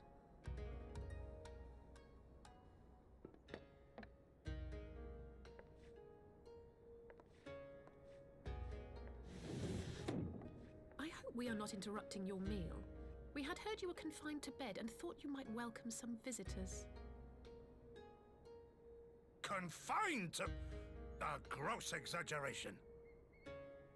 A trifle drained from my exertions, perhaps, but with a little rest, I shall be fighting fit again in no time.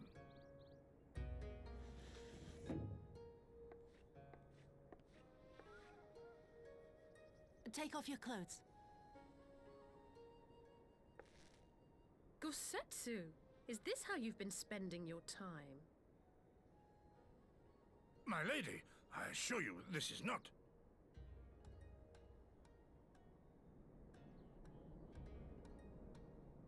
Off with them. We need to wash you. You stink.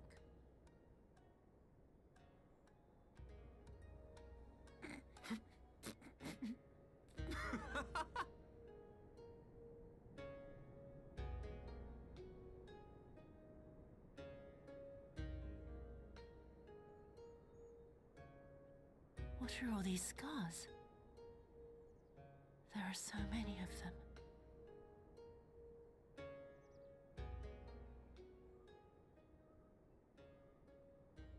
A life of battle will leave its mark upon a man.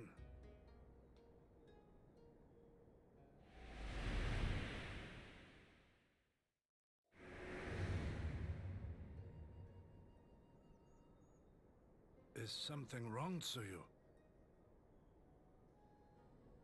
It's nothing. I'm fine.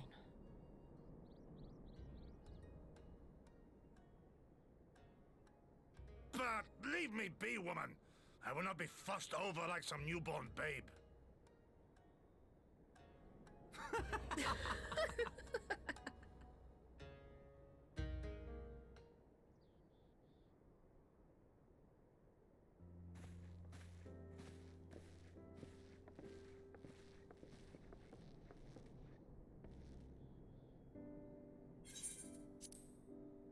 They make a good, make a convincing pair, don't they?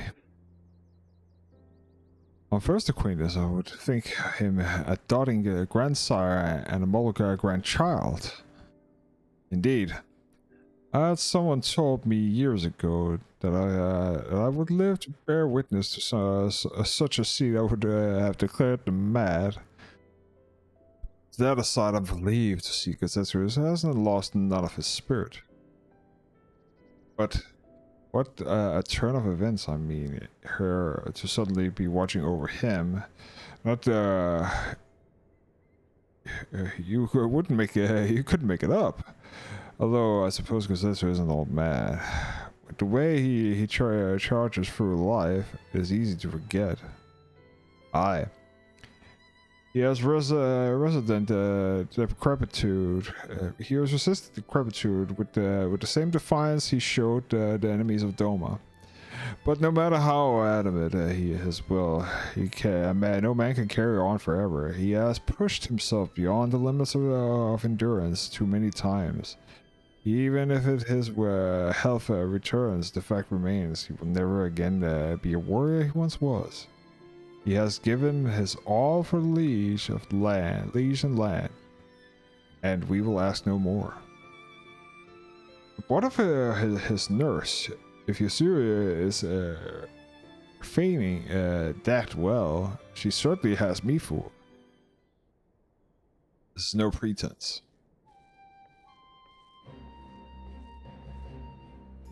You agree? Out of all of us, I would think you're the hardest to convince, so what makes you so sure? I have been spying Sue from the shadows, waiting for a misstep. Betray her charade for what it is. But that her mask has never slipped, not once.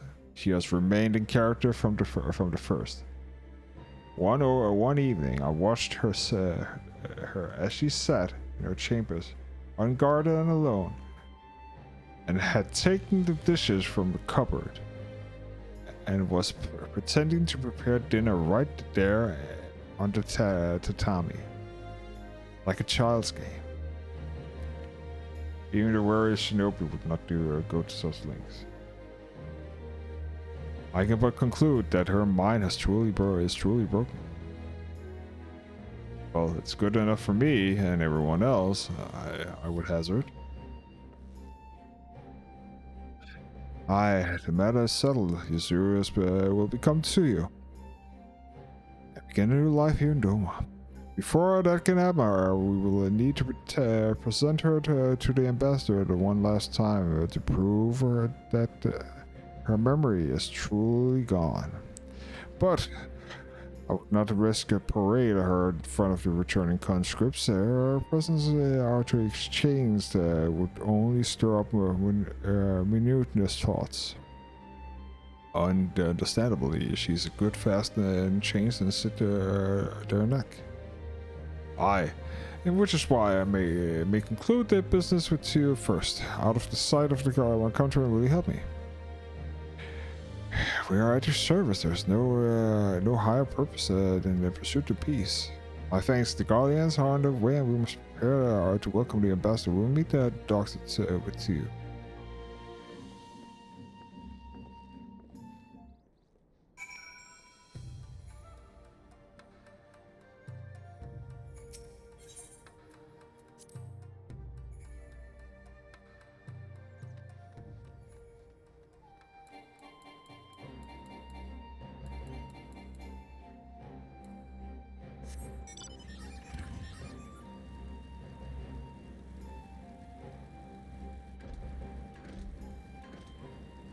Okie dokie.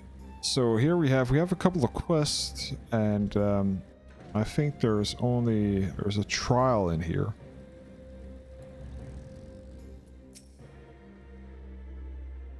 I shall wait here then. Where shall we wait here then? Lord Heen should be along. That's so long.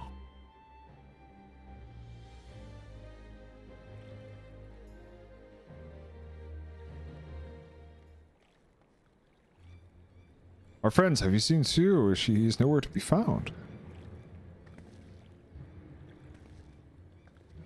But the Garleans will be landing no matter in a matter of moments.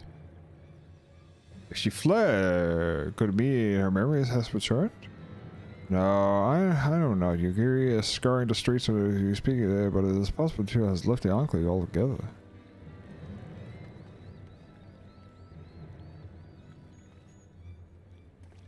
Captain, a word. Did you perchance carry a fairy-skinned woman across the river? A fairy-skinned woman?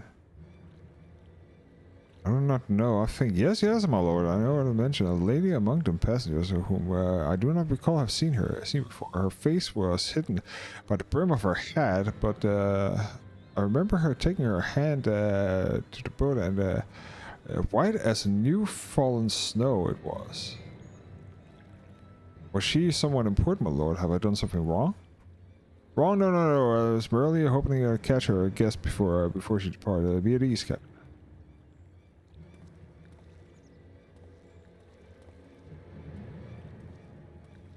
Excuse me.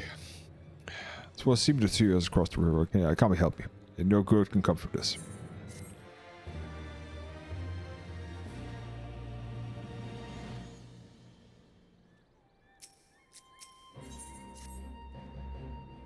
It seems to has gone on recognized us far, and Kami, Kami help us if someone catches her, clear view of her face and find out the most responsible for this disappearance. After for all of this lies with me. But I ask you for nonetheless. We are at your service, Lord Heen. Now, before let us make crossing before service. You go on ahead. Someone should let you know what we learn, and I'll join you on the other side. All like the Morrowind. We have no way of knowing where you see him. Best to divide our forces. I will make the Kusakari and the surrounding Alvnode. You would take the Castum Fluminis. Sorry, forgive me. But could you interrogate the resident of Yusuka Manor? One of the Namazu might as well our curry. If anyone is in agreement, if everyone is agreeing, let us board the skiff and hope for the common smile upon our efforts.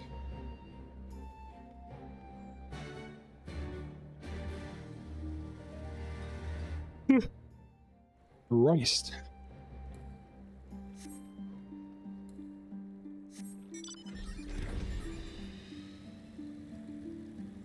Everything is still looking good. Almost 6 hours in. It is incredible how much content there is just in a patch. 6 hours of content. Oh well, this here is what's this here? This here is an arc, so that is 4 patches. Welcome to Yasuo Manor. Yes. Is there anything I can help you with? Only pale skinned woman. I haven't seen such a traveler. I'm sorry. Most sorry. Scaly skinned Namazu. On the other hand, we have abundance.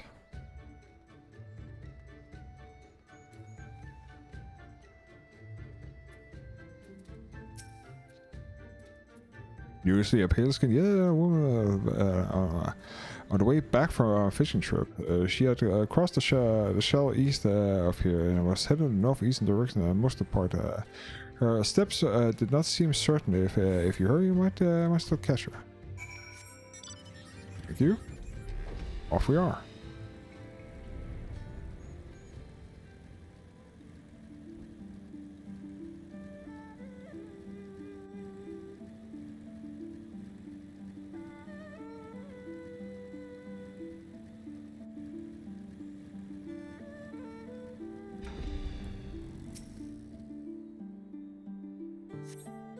There's no sign of Yasuo to north, perhaps somewhere in the further off to northeast.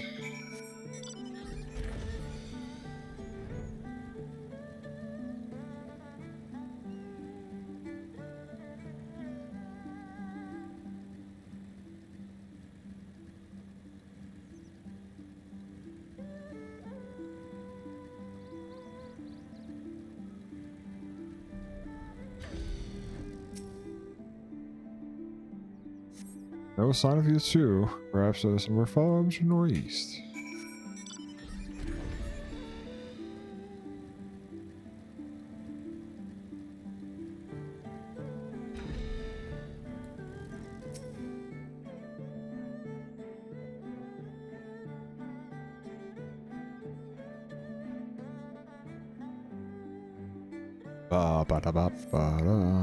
Yasuo is nowhere to be seen, but lying on the ground is a short distance to the north is a spy familiar looking widely brimmed hat.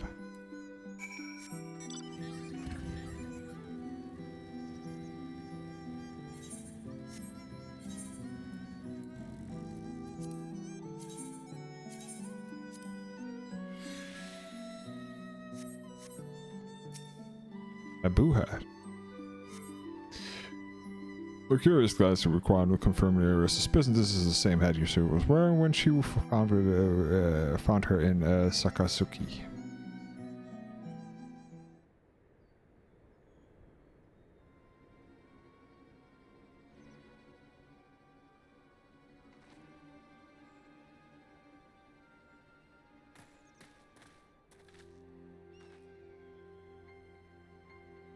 Sarah, before you ask, our search for the Fettouhi surroundings has yielded exactly naught.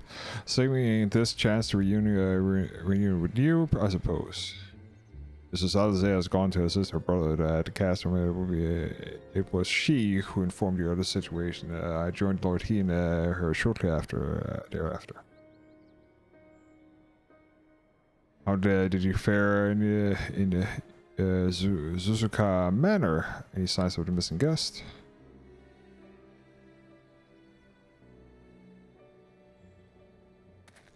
What's the Namai? By the kami, if the villagers recognize it, it will not end well. You must hurry. Yugiri and I will check the paddles, the patties, and the village's square is yours.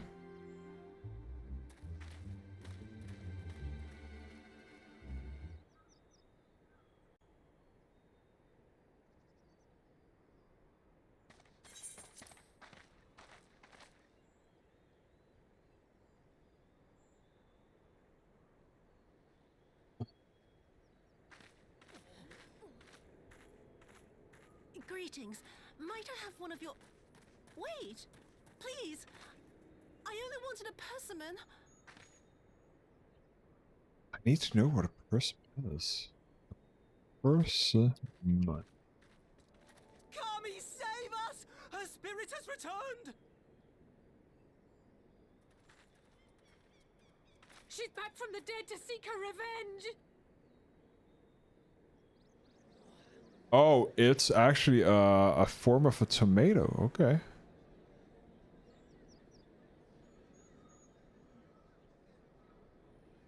Is a fruit number of species trees of genuine Dionysus. The most widely cultivated in these oriental persimmons in Dionysus kai. Dionysus is one of the... Okay. What do persimmons taste like? She couldn't have survived.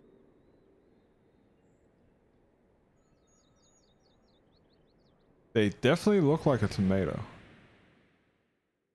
I wouldn't call it sweet. Tomato is not sweet and so.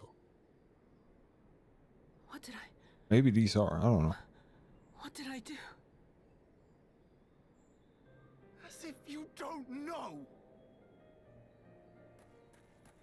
Good people of Namai, be at ease, I pray you. You have naught to fear.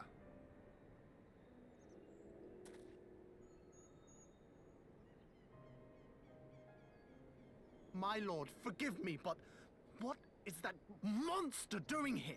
They told us she was dead. I too was surprised to learn of her survival. More even than you, I would hazard. 'Twas I who cut her down, I who left her to her fate. Indeed. But it would seem the Kami had other plans. By some miracle, both she and Gosetsu were spared when the keep collapsed, though Yotsugu's preservation came at the cost of her memory. You're saying she's forgotten? Forgotten everything she's done? Lies! Lies! My lord, she would say anything to escape punishment! What does it matter? We have not forgotten her crimes, and we demand justice! I beg of you, Lord Hien, draw your blade and rid us of this canker!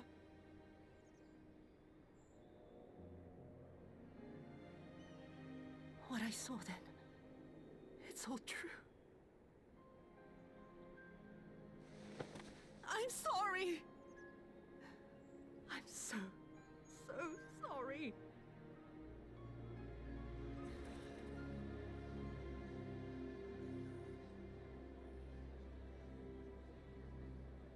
You're sorry? And what? We're supposed to forgive you?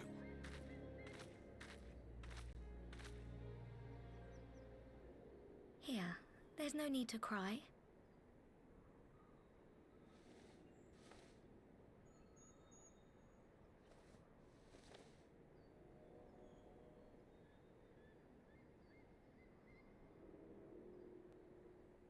Can't you see how scared she is? How can you be scared of her? She's not the same.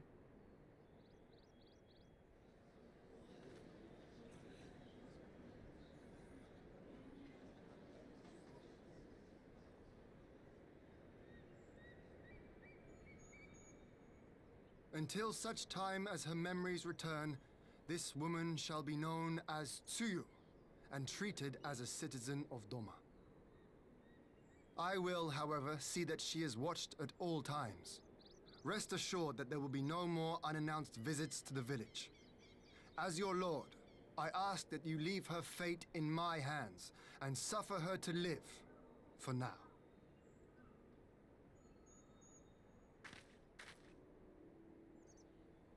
Please, Issei.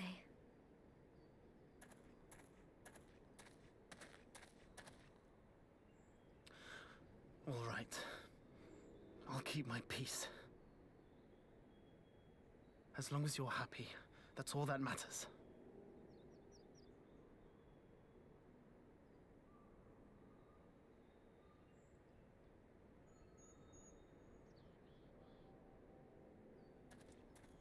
I think I've actually had those persimmons at some point. I think it was one of the...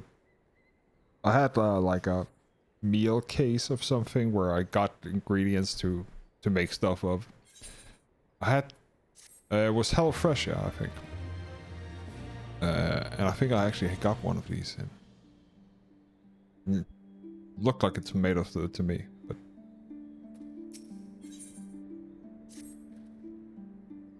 I would have better. That would have been better avoided, but at least it did not end in bloodshed. Judging by Tio's reaction, she remains oblivious to the events of the former life, and this was no escape attempt. Nay, it would seem it was an offhand request from Gazetsu which brought her to Namai. She came in search for a person. Ha! They say the fruit is good for the health. I hope Gazetsu finds the taste to his liking.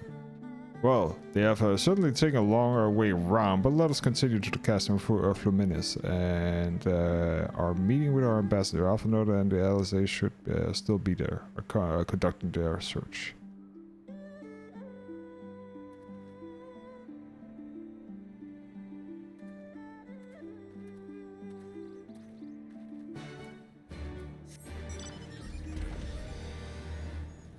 Let us make haste.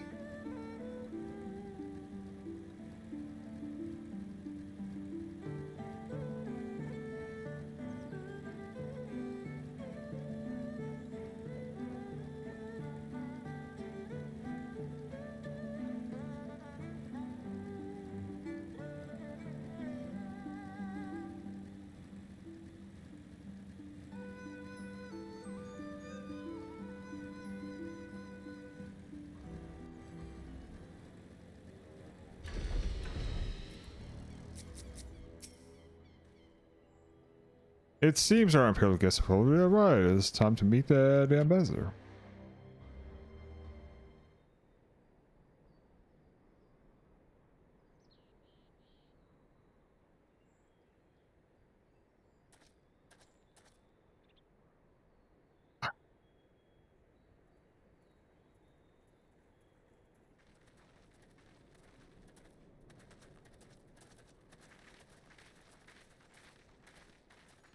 What a pleasure it is to see you once more, Lord Hien. Not to mention my dear sister.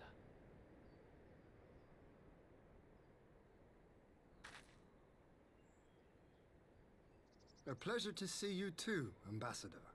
Forgive us our late arrival. You have our people aboard the airship?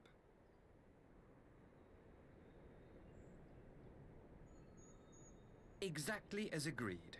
We would leave you in no doubt as to the purity of our intentions. I dare say it was the self-same spirit of cooperation which prompted you to bring Yotsuyu here today. Indeed. Before excluding her from the exchange, I thought it only fair that you see her condition for yourself. Physically, she is in fine health, but her mind is unchanged.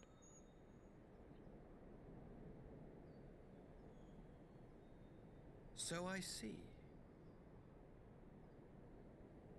But all need not necessarily be lost.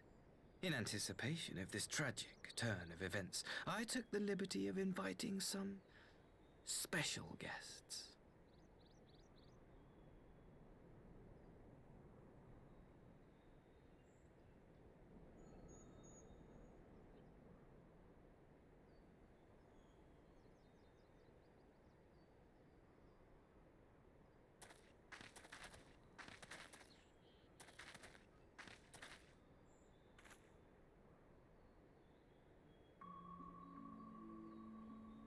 Ah, Yotsuyu.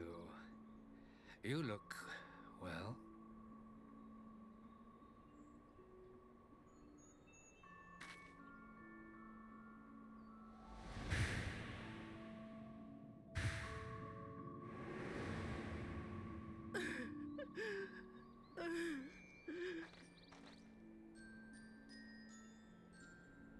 Of all the people.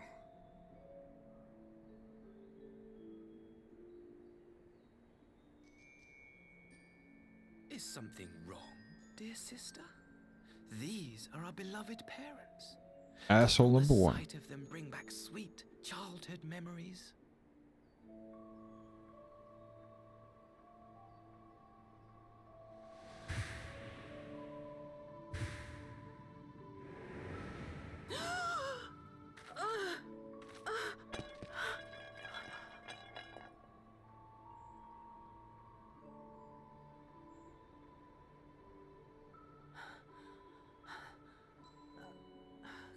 Kosetsu.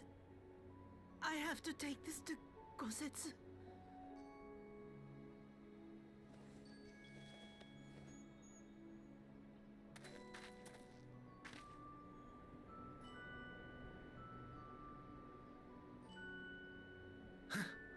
It would seem my little surprise was not sufficient.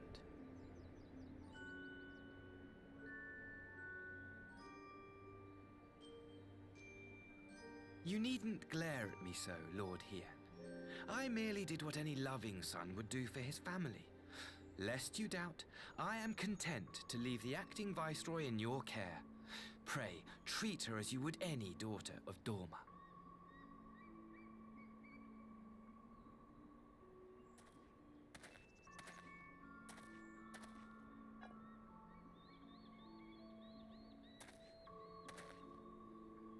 Do not grow too fond of this place, dear sister. You will come back to us ere long.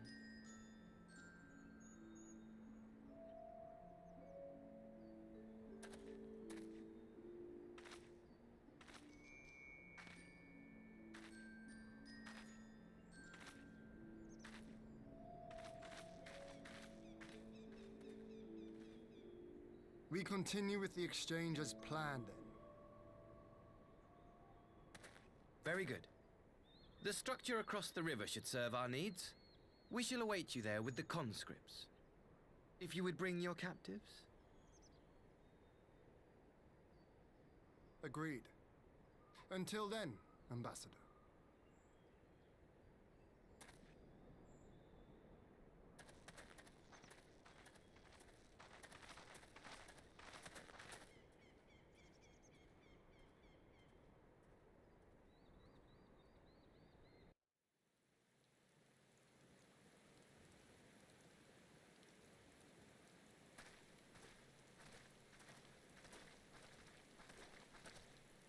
Now it's raining also.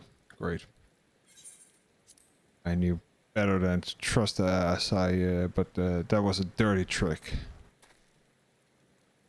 Still an unpleasant as it was, at least I put the matter to the future to rest. I've sent back to the Enclave with Iguri to give Kosetsu his precious person. Come, let us follow them.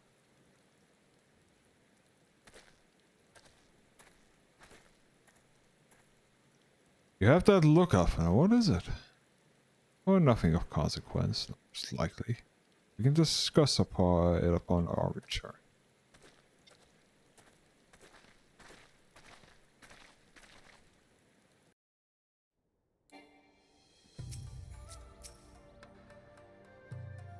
We should pay a visit to Kosetsu, reassuring him about Kotsuya's fate. He will want to know that the Empire has finally relinquished the claim of her.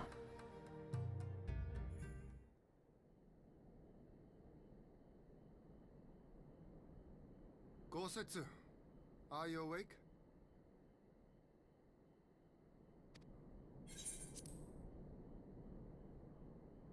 My lord, come in, come in.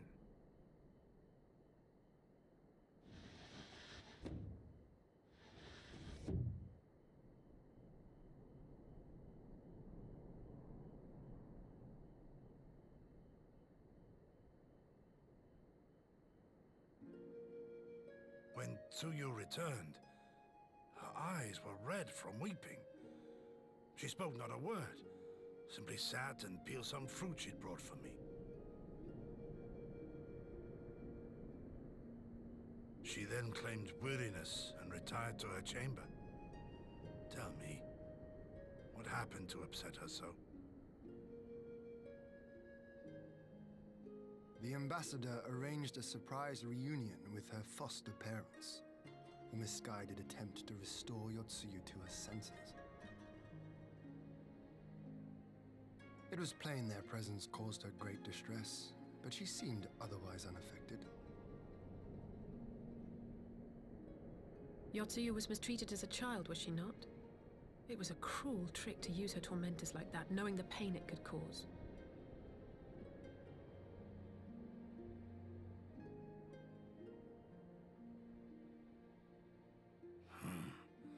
I like this Asahi less and less. Be that as it may, he has agreed to allow Yotsuyu to remain with us in Doma. Our primary concern now is to hand over the prisoners without incident and bring our people safely home. There was one other detail at the meeting which caught my attention. I assume you all noticed the rather suspect crates within the castrum. The Imperials were quick to retrieve them afterwards, but I wonder.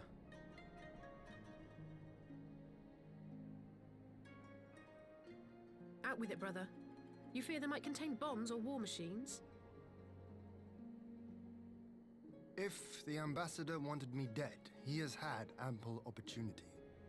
No, assassination is not his intent, but we should be on our guard for other acts of treachery.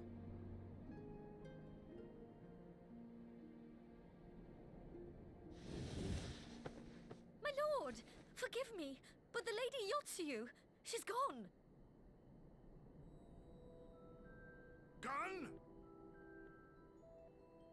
I beg your pardons, my lords. I was certain she'd fallen asleep. No, the responsibility is mine. 'Twas I who gave her a room instead of a cell. She may simply have wandered outside. We will organize search parties.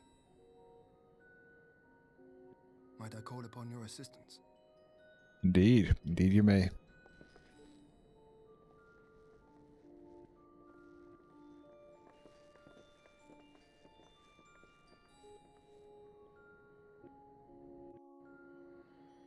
Indeed you may.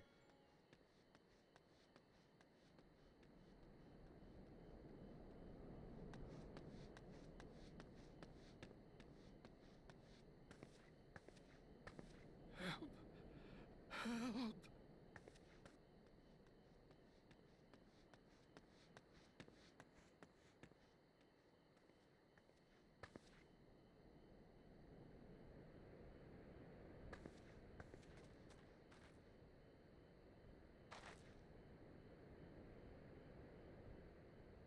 Help! Help me! I don't think so, mate. I don't think so.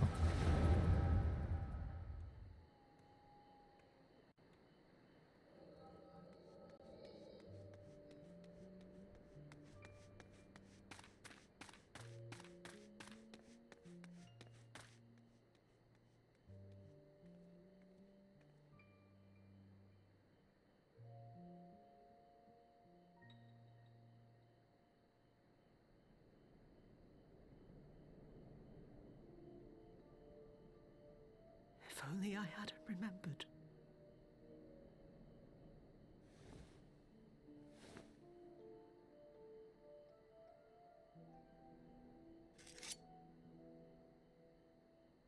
He should hate me.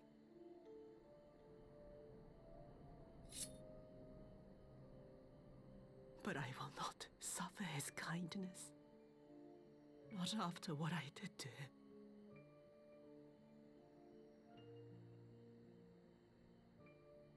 Who's there?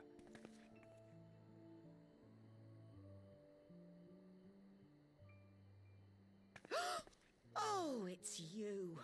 What are you doing out here in the dark?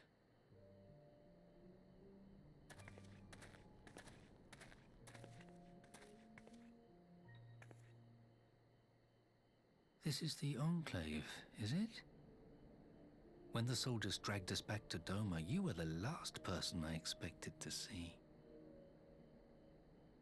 You're the bane of our existence, Yotsuyu! A font of misery! You couldn't even do us the simple courtesy of dying, could you? Oh, no. You had to live and taint us with the shame of your failure. We had a perfect life in the capital, and now they're making us wallow in this muddy ruin like common swine. I don't deserve this. Oh. Now, dear, that'll do. There seems little point in berating the girl when she scarcely remembers her own name. Our time would be better spent contemplating how we're to survive this unhappy predicament.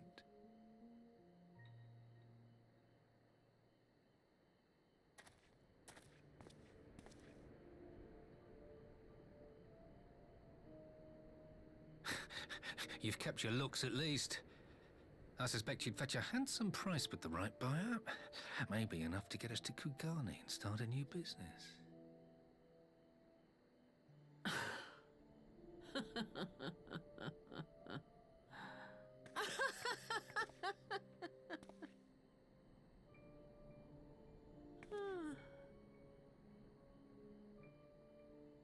Ah, my beloved parents. No sooner do I wake from gentle slumber than the world returns in all its cruelty. Yes, this is how it always was. How it was meant to be.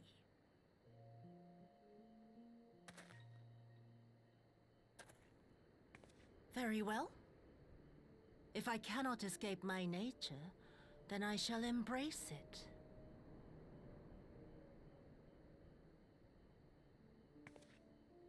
To the very depths I have sunk, my soul steeped in spite and rotten to the core. The self-righteous hide behind justice, but I need no such mask. Father, Mother, was it not you who made me into this monster? Who taught me the truth of this miserable world? For years I knew naught but the taste of pain and humiliation. But the time has come to savor my vengeance against Doma. Against all my enemies. And it begins with you!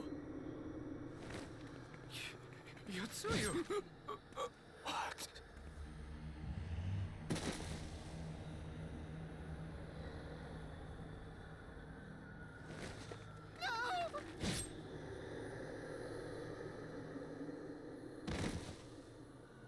The thing is, you don't have any sympathy for these two people. At all.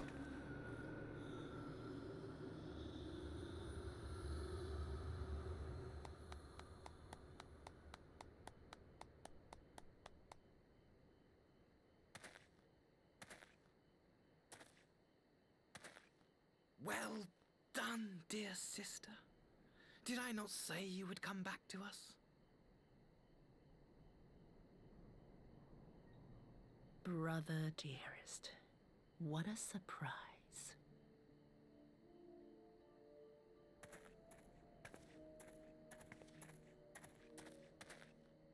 You always were a cold-blooded little worm.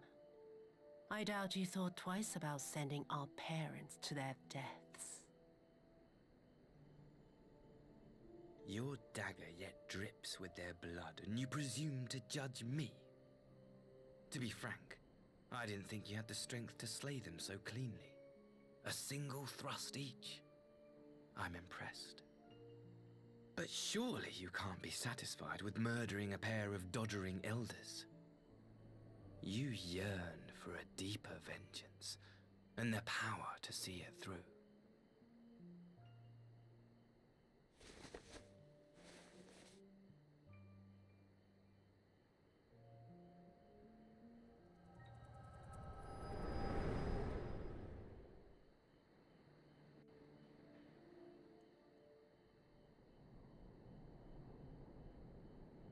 Please.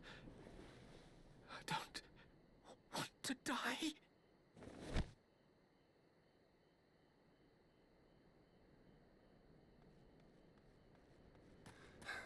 Any sign of her? What happened here?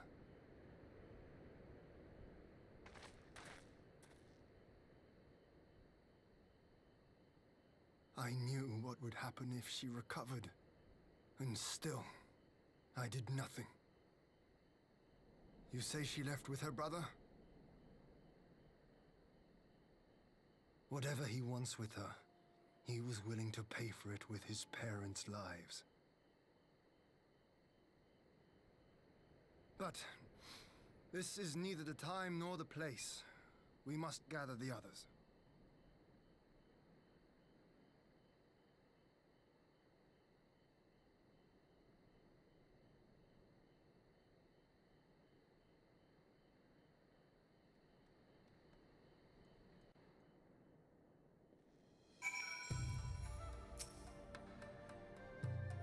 We have recovered the Noria's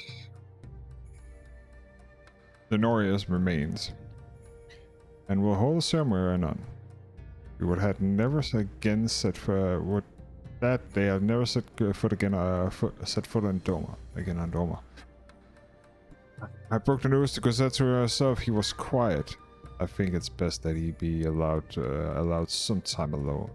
His thoughts.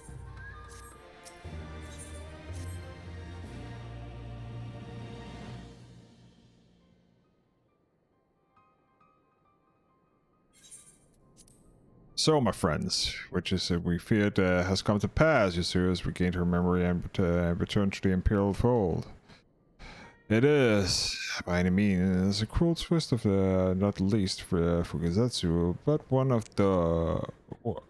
which does not invalidate the agreement. Or our agreement. According to the terms of the contract, we were bound to surrender you into the Gallian hands, and should her condition improve prior to the hour of the exchange, by the reckoning of all. The only thing I don't get, how the hell did the Enclave, the two parents get into the Enclave? And all that stuff. And then Asahi. There was definitely a security issue there. If it would be as it should be, then it must be as it must be. Then this I can accept. But what I cannot accept is the unconditional length which Asahi went to achieve his outcome. Given the recent conduct and his apparent admiration for Zeno, it is plain to see I cannot be trusted, and that is to say nothing of the unexpected containers he insists of bringing into our meeting. Whatever the ambassador is planning, I think it's unlikely that our negotiation will end peacefully. In the event of hostility, the safety of the consulate must be our first concern. As such, I would have an escape route placed before the meeting begins. A wise precaution. If the main structure of the Castrum Formilis is to be the stage for the exchange, I believe a thorough inspection is in order. The citadel has stood empty since the Imperial withdrawal. While we took steps to ensure that it could not be defended by the occupying force, it is entirely possible to the ambassador to arrange things there that is an advantage. I will slip inside and make certain that we have an unobstructed exit. Pray allow me to join you. I have some experience in the Imperial facilities, and should matter take turn for us, I will hope to at least some use. Very good. Should be enough to guarantee the ways of the Castrum. Beyond that, however, we'll need to ship and ferry the conscripts back to the Enclave, and even without the skiff we have, we should take several trips to evacuate everyone. And comfort us, Sekibu, on the other hand, would require a single run and leave us far vulnerable on the waters, assuming, of course, the Rasho is convinced to be a part of this one. Might take the lead on this. The dealings with the Rasho are advised before, and I won't be alone. I will, Sarah. You can count on me.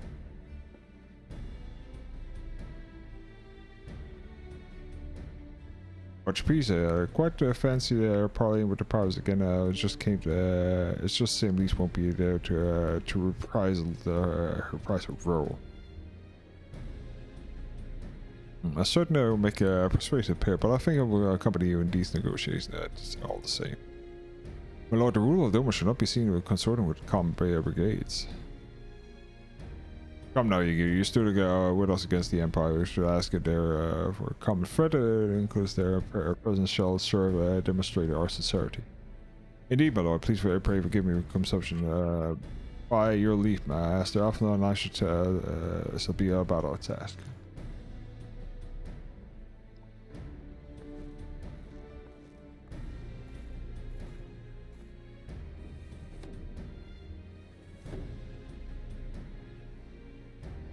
And we should be about yours way to on an coral.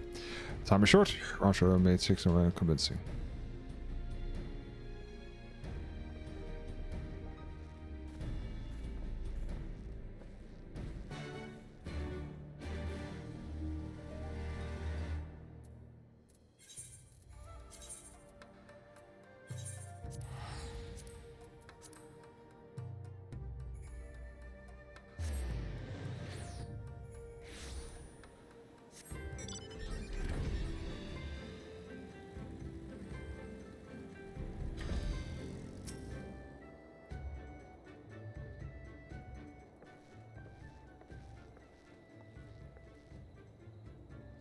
Now, this is a face I wasn't expecting to see. What brings the noble lord of Doma into the company of big vile rats such as we? If you had come to offer Doma chains in place of Guardians one day, I'm afraid you wasted your trip.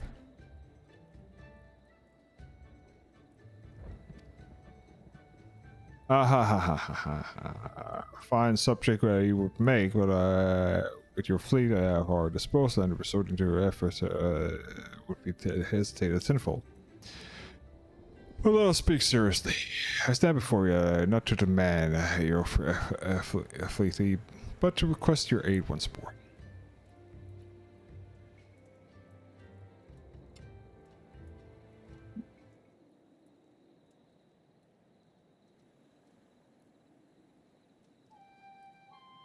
Perhaps you're confused. Doman liberation was but a means to an end. We have aided only to save ourselves. Now we have no such incentive. We have sworn no oath to you.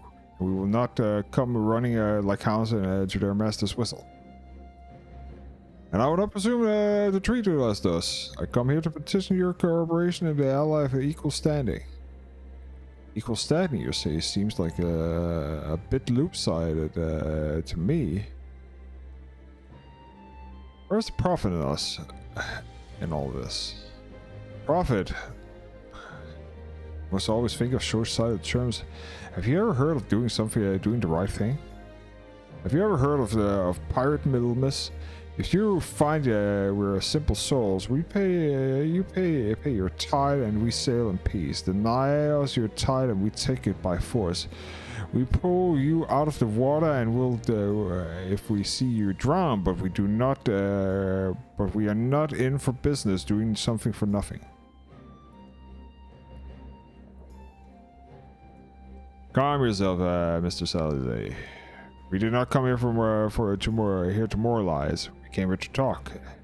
And there's more to be said. According to the records recovered at the liberation, relatives of your Doman-born brethren were among those conscripted into the imperial armies. And as you may be aware, we recently negotiated a return of said conscripts. Many, alas, will arrive and find no families waiting for them, no homes to grant them shelter. I would ask you to offer them a place in the Confederacy, if you would not be recruiting strangers, but welcoming brothers and sisters into the ranks. And has not the Confederacy been in need of new recruits?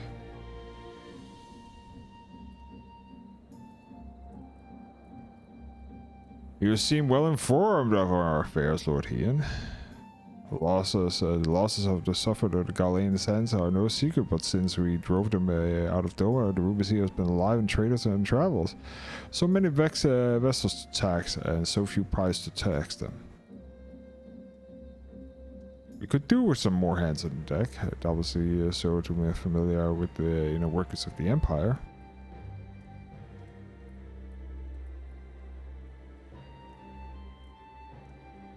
Very well, the Confederacy agrees to your request. You have your ship. But before that, you must do something for me. The vessel has a minor damage during the Battle of the Empire. Though it must have reminded her, she has yet to be declared seaworthy. She is sound enough down there below, but there is a load her up. But if you load her up, the conscript water lines rises and the upper planks at best be free of cracks. Assuming you want people to stay dry. You'll have to do me a favor of swimming around on the hull and check for weakness. That is, Domin's lords are not too averse to getting their ropes wet. Not this Domin lord. If we each inspect the third of the ship, we should be done in slice.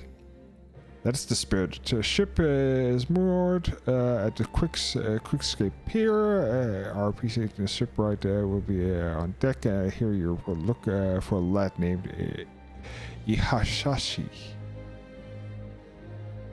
Okay. I thought it would neck of prey in the pirates. For the record, I previously attempted was an unimitable success. And yes, I should have quit while I was ahead.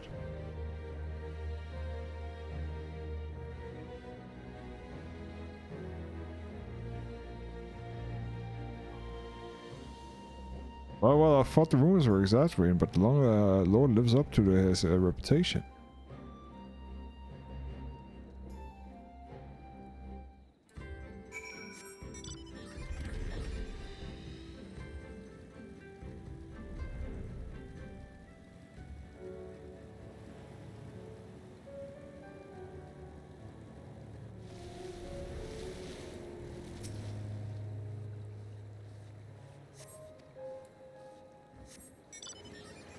Upon close to it, you find a small crack into one of the planks. Oh shit. I didn't want to dive, actually. There we go. Thank you. Okay, now it's just fucking around or what?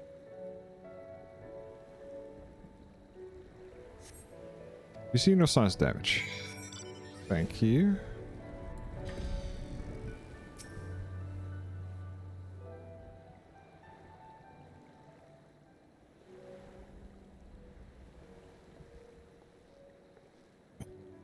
I'm a shipwright, and here apprentice shipwright. Find anything that might need attention? The section that I inspected seems solid enough. Oh, on the port side you see the bar. You say, all right, I'll have a look and see what I can do. My apologies, seems lagging behind. I could float in the gentle sea all day. Otherwise, I'm happy to report the visible cracking holes in my section of the hull. Your Lord Hean, Captain, has sent to you to inspect the hull. Come, you be have mercy. Forgive me my discourtesy, my lord. Ah, it's quite all right. In fact, I rather enjoyed it.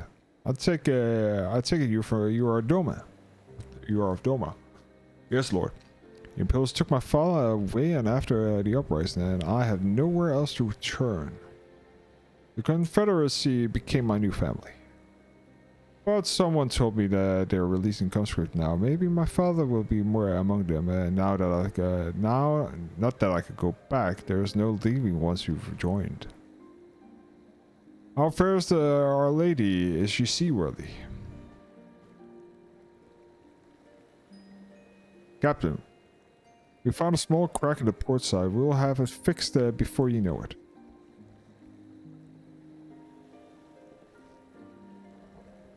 I see you have met the boy. Did he tell you your story? He blabbles when he's nervous. Should his father be among the conscripts, as he hoped, I mean to give him the choice to leave this life. If he so chooses, I expect you to see that their power are provided for. I've heard that those who join the Confederacy forswear the ties of the kin and homeland. This is the oath so easily put aside. If I allow it, I see in him a lad I was 25 years ago. You say the word, you mean them, but your yearning for home still lingers. My family is long dead. I know this life is my lot, but he has scarce dipped his toe with us. If there is a life for him in Doma, I would have the chance to. I would have. He should have the chance to live it. Well said. The Empire's conquest has uprooted many and more. But it be in Yansha or out of the Cerubi Sea, we have a duty to ensure that Ahanashi and others like him are free to dwell where they desire. Then the battle is settled.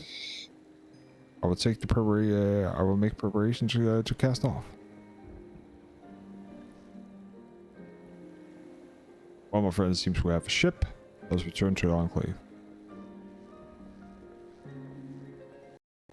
Could we teleport there? No, we couldn't.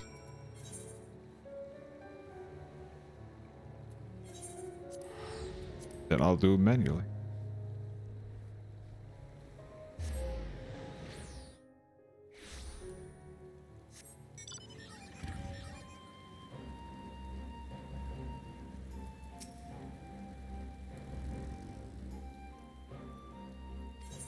Ah, Lord Hewn is expecting you.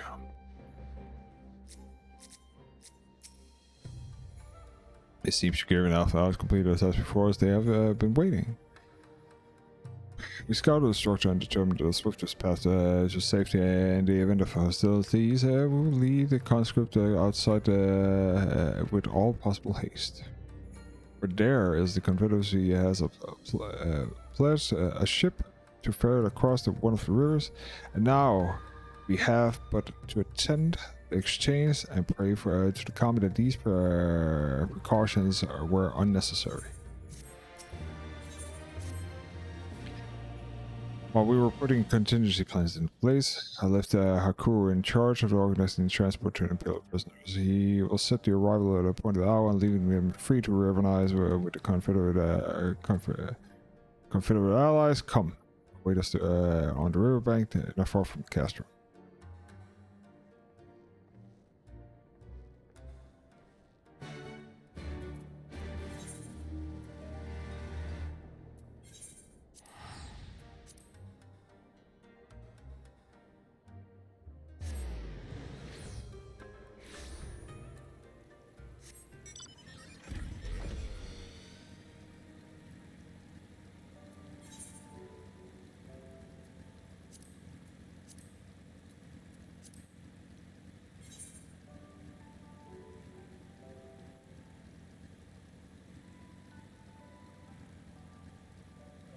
Oh, almost done.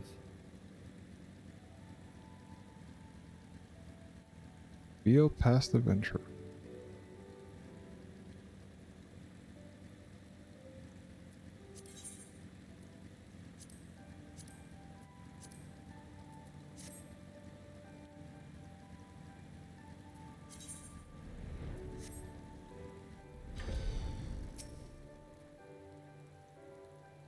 Your party is assembled then.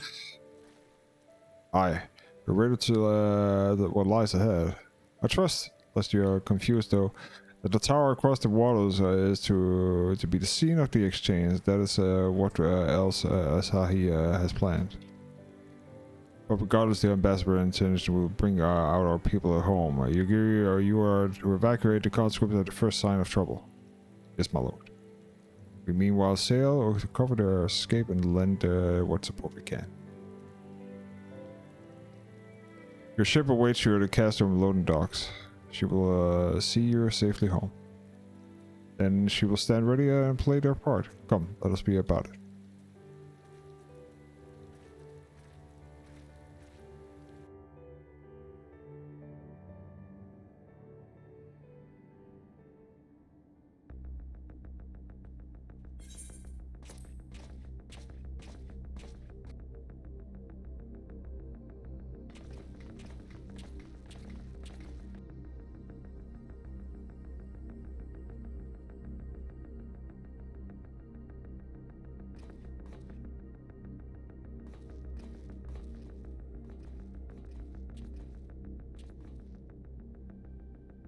At last, the hour has come. The conclusion to these negotiations will mark a new beginning for Dorma and the Empire. A first step on the road to peaceful coexistence. Fuck you and the horse you rode in on, Asahi. We are ready to proceed with the exchange when you are. Forgive my curiosity, Ambassador, but is there a purpose to these containers you bring with you? Oh, the supply crates. They are filled with materials we hoped might be of use in Dorma's restoration.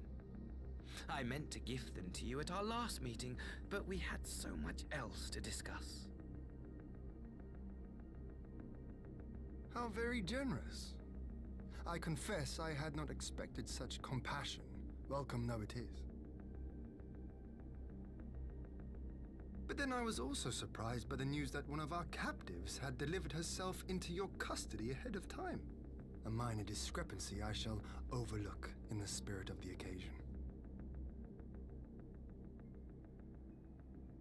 Are you perhaps referring to me, Lord Hien?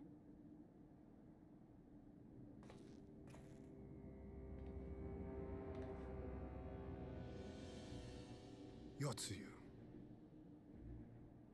Orphan of the Nairi, widow of Sashihai, and acting Viceroy of Dorma.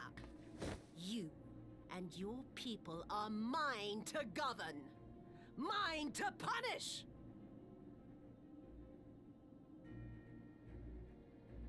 Well, well. It would seem your shattered mind is mended. As per our agreement with the Ambassador, you are free to return with him to the Empire. Your authority as acting Viceroy, however, is no longer recognized here.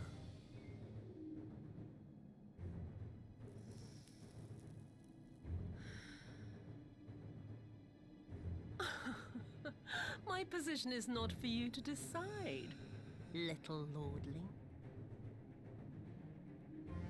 All who resist the rule of the Empire must be purged. Such was the order given to me by Lord Xenos himself.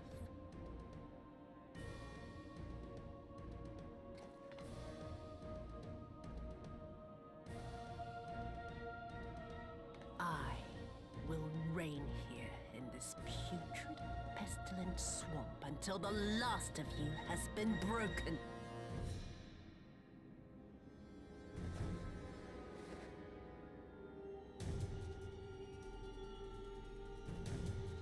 This land shall know no dawn. I will spew forth darkness and drown all in eternal night. And high above you I shall shine, uncaring, cold and distant as the moon!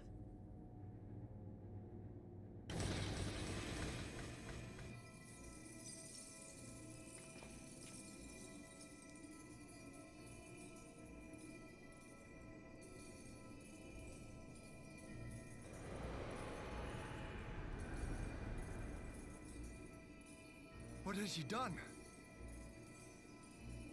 Oh gods, this is a summoning.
A dormant citizen has called forth an icon in direct violation of our primary agreement.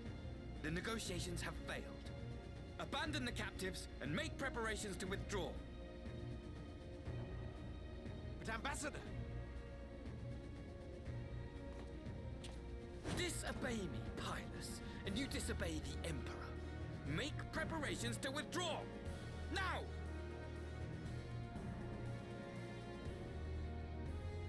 As you command.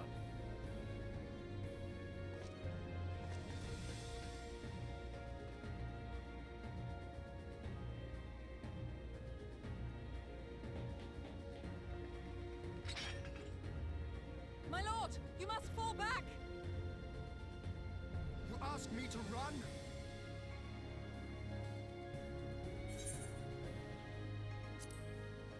Leave us to me. Ah, against such a foe, I would be more hindrance than help. The field is yours.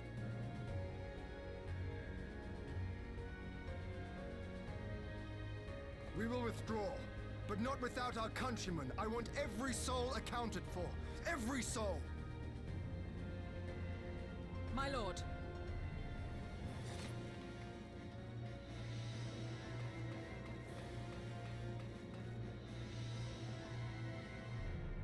I knew you would not flee. I see now the strength which flows from that baleful light of yours.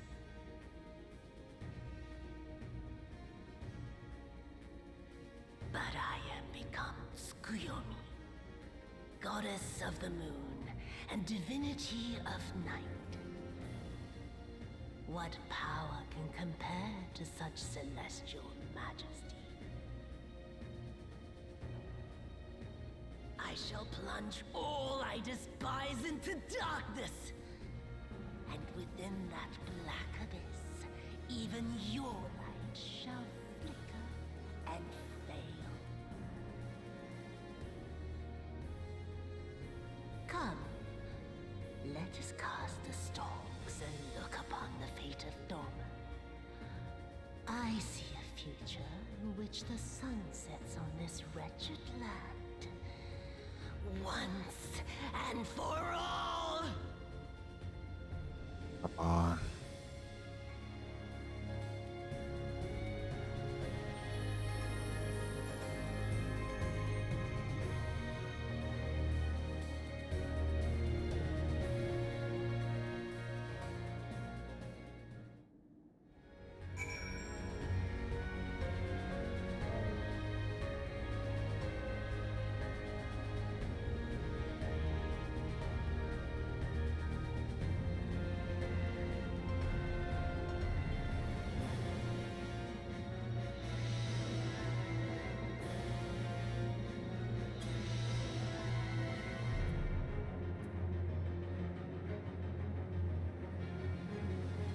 Asking in the FC if somebody can quickly help doing this here unsynced.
Clear. There.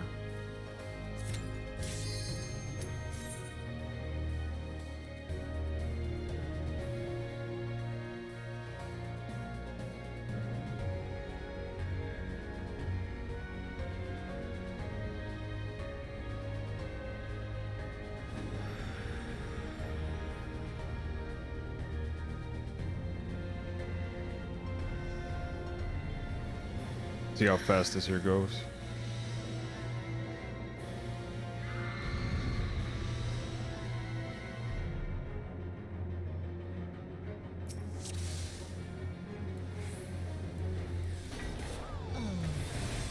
It's going to be a long night.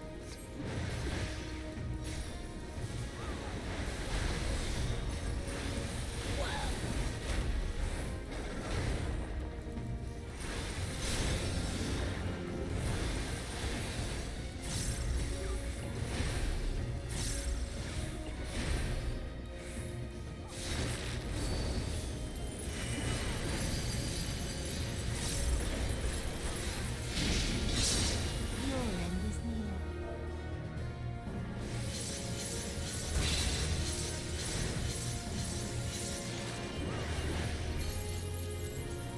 Your death will be all the sweeter.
In darkness lies the spider lily. I rise anew.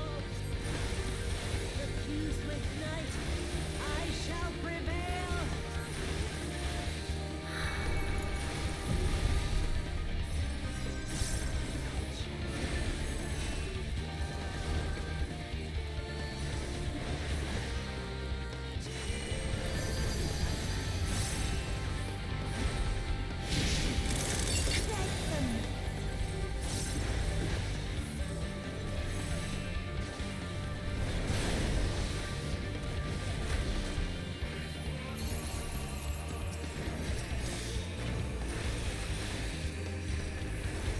Moonlight's chill shine heaven's veil.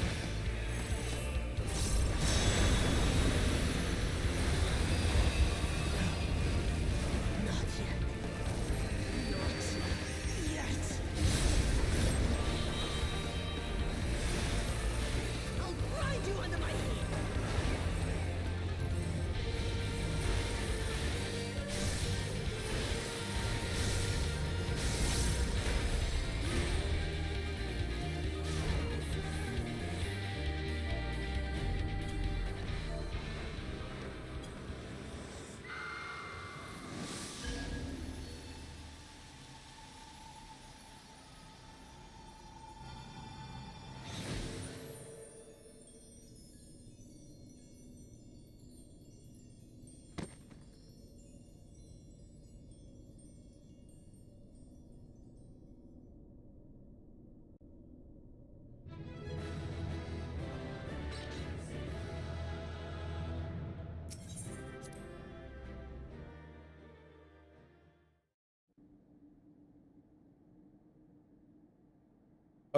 There we go. it's a great fight, but since I'm doing this here for the second time, and it's normal, which is not as fun. Well, it's fun, but when you do it the first time. But if you want to do it the second time, extreme is actually more fun. And I actually want to do it extreme at some point, but not anytime soon. But anyways, regardless of this, we're here for the story, because that's just the nature of it. Until we hit Shadowbring again. We're almost done with this here chapter, and then tomorrow we will do this here. It's actually midnight almost, so I want to get to bed because we also have raid tomorrow. Why can't I just cut this fucker down? 'Tis true that a gaudy mirror and a handful of crystals make for a feeble summoning. But even the weakest icon is a god of souls.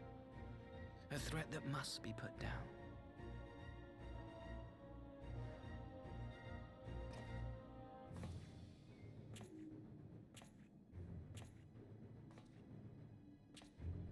My, such hostility! These beings are the sworn enemies of the Empire. I merely did my duty as an Imperial officer. Will you surrender to anger then? Slay an anointed emissary to avenge a fallen foe? Ha! You cannot, of course! To do so would burn the bridges we have labored so hard to build. Well, nobody would be wiser that you're a piece of shit and cut you down. This Dorman woman has seen to that. The Empire cannot ally itself with any nation that refuses to renounce summoning. I believe I was most clear on that point.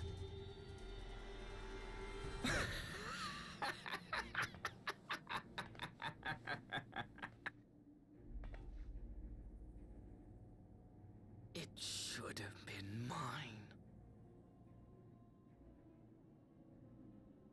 The power he bestowed upon her. I should have been the one to govern Dorma. I would have repaid his faith. No one alive loves him more than I! You're nuts. Instead, this harlot betrayed his trust. Useless piece of filth! Worthless whore!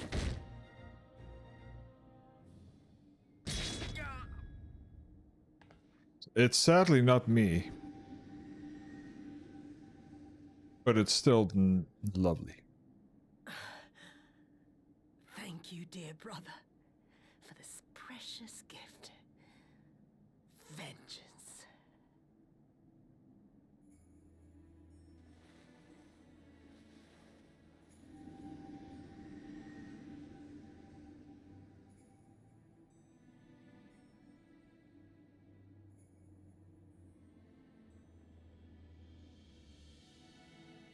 These people, our people, they ignore the corruption which festers beneath the surface. Cast aside that which is dirty and broken. Speak not of things which would disrupt their dreary little lives.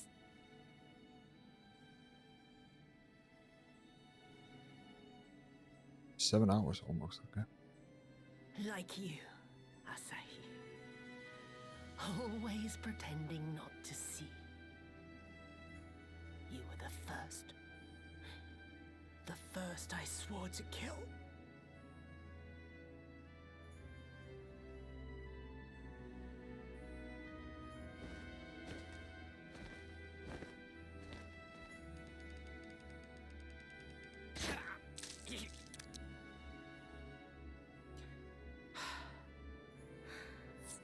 Such bliss. I had thought my hunger insatiable. But now I am satisfied.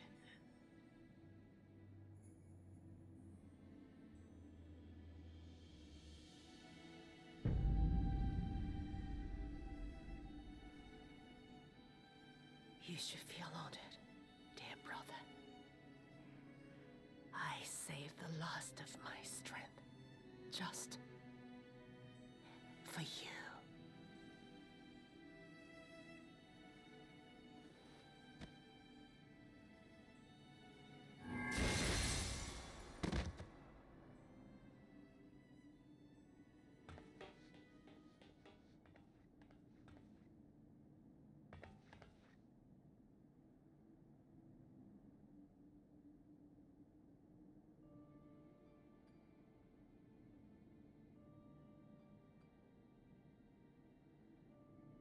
What's the matter? The Witch of Doma will soon be dead.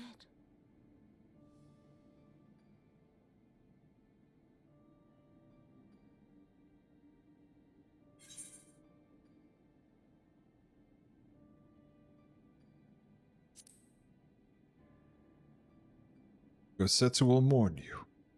He will mourn to you, perhaps.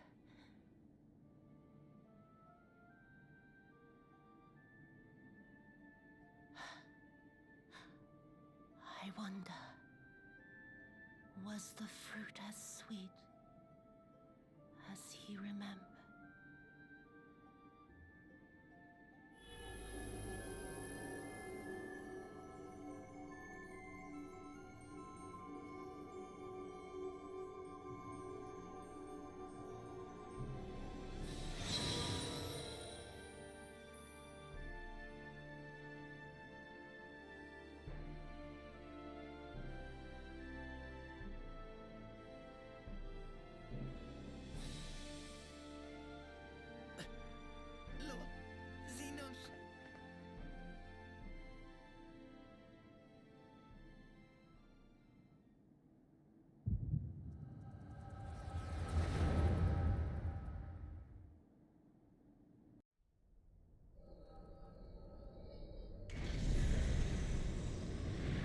Lord Xenos.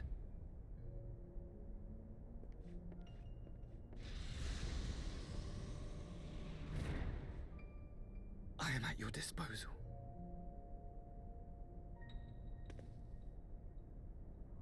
Asai, you were born of Doma, yes? Yes, my lord. I am honored that you would remember me. How may I serve? You are hereby appointed Ambassador Plenipotentiary, and empowered to speak with the voice of the Emperor. Return to your native land of Doma, and announce your intention to sue for peace. For peace? Once negotiations are underway, you are to locate the acting Viceroy. She lives? That is to say, I will, my lord. When you have found her, you will initiate a ritual to call forth an icon.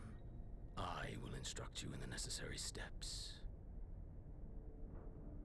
Yotsuyu's faith is unreliable, but as a child raised to believe in the Kami, she will serve as a vessel for one of the Kojin's gods. She need only wish it to be so.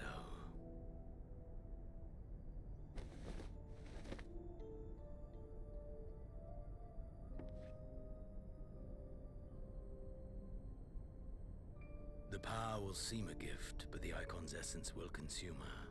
She will be no more than a husk, a slave to whim and desire.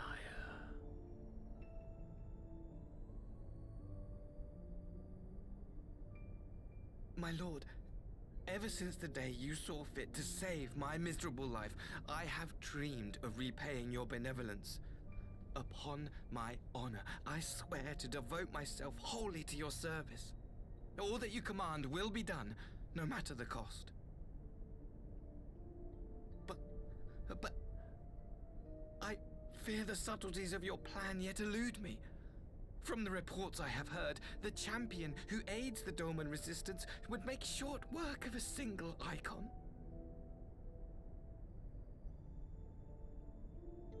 The icon is merely a message. The pacifist teachings of the Populares spread through this city like a plague. And I would remind the people of the threat we face. You will be my chosen agent. The hand which tolls the warning bell. The salvation of this world will not be won through the signing. Ah, yeah, that's why his voice is a little bit different, because he is emulating that he got cut because he cut his throat. So his voice cord is probably damaged.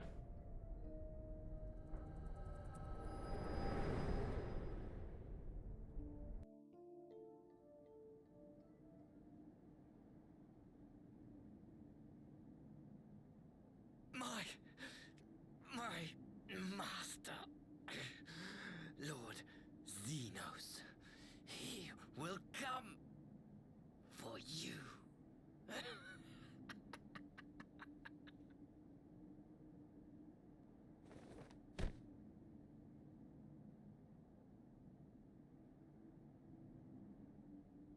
You have prevailed, I see. Yes, I have.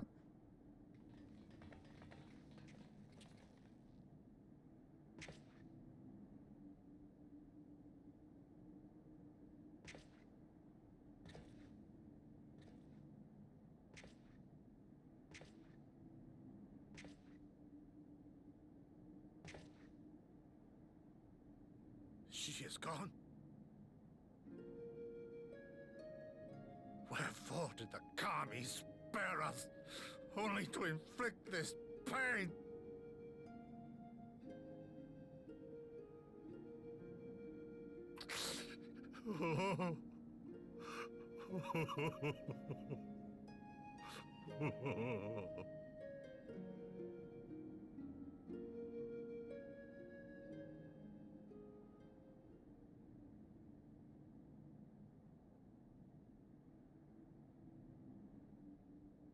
Death shall not want for company this day. You spared us a worse disaster, but I fear our fledgling peace with the Empire was beyond saving.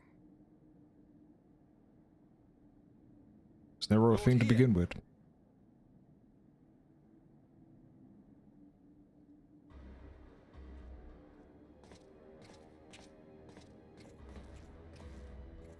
Maxima, is it not?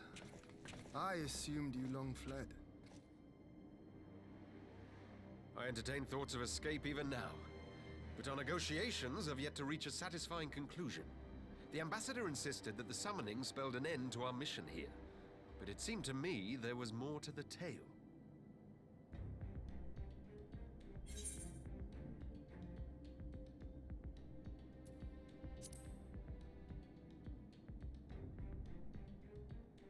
I have heard tell of this power you wield.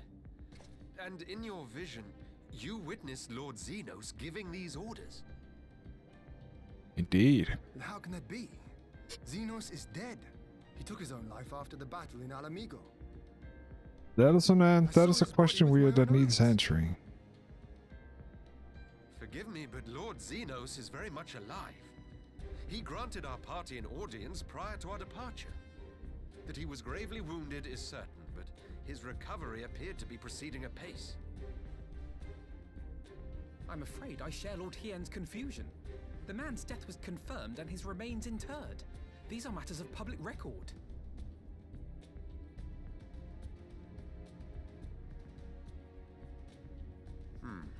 I have no doubt you believe what you say. But what then is the explanation? That an imposter has infiltrated the innermost circle of the Imperial Court? The idea is inconceivable, absurd. But worthy of investigation nonetheless. Our movement can ill afford to have a highly placed pretender undermining our efforts. Your efforts may yet bear fruit. Tell me, what is to become of our prisoner exchange? Though we have already taken custody of our conscripts, we have yet to release your Imperial comrades. Do you still intend to collect them? Yes. As the late Ambassador's second in command, it falls to me to speak on the Empire's behalf. And I'm happy to confirm our intent to proceed according to the original agreement. Then let us be about it. 'Twould be a pity to abandon such a promising beginning. Indeed. You have my thanks, Lord Hien. As soon as our people are secure aboard our airship, we shall depart straightways for Garlemald. Tread lightly, Pilus. I sense treachery awaits you there.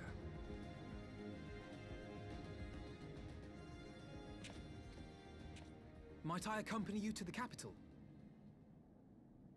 Alphino, have you gone mad? Impostor or no, if Xenos was instructing Asahi on the finer points of ritual summoning, then experience tells us there is an Ascian waiting in the wings. Without our knowledge and expertise, our new friends will be hard-pressed to contend with a foe for whom death is but a minor inconvenience. They need our help. Were you indeed willing to share your knowledge of this enemy, we would not shun your counsel. You truly mean to do this? In full knowledge of the danger? I have seen the Warrior of Light risk her life on countless occasions. Next to her, I'm scarce more than a distraction on the battlefield.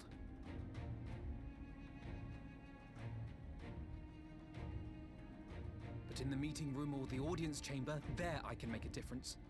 I can strike bargains, forge ties, and change minds. And where better to do these things than in the home of our old enemy?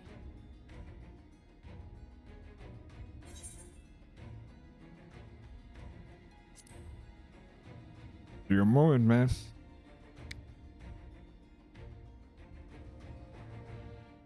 Tis not for me to stop you, but I would have you consider an alternative arrangement. Rather than braving the Empire as a simple traveler, go forth as an emissary of Doma. Such a position should offer you some measure of protection. I don't. So this here is where I'm just saying, if it's an emissary doesn't do jack shit. Like, okay, like technically by rules of engagement, if the party chooses to uphold the rules of engagement, an emissary you cannot do anything with, or kill or captivate and all that.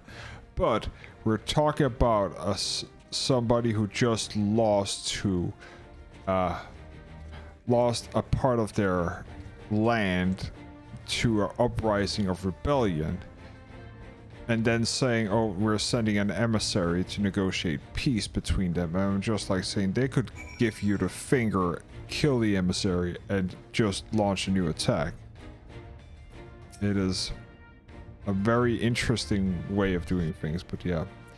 I knew Asahi was planning some manner of tragedy, but a summoning and thank the kami you were here, my friend. None of us would have escaped Yotsu's vengeful had you not intervened. She was a pawn, but still, she had a choice, and she chose to submit to the ambassador's plan. This little wonder Jisitru parted in silence. I gather he left the same way he came, alone aboard a rowing boat.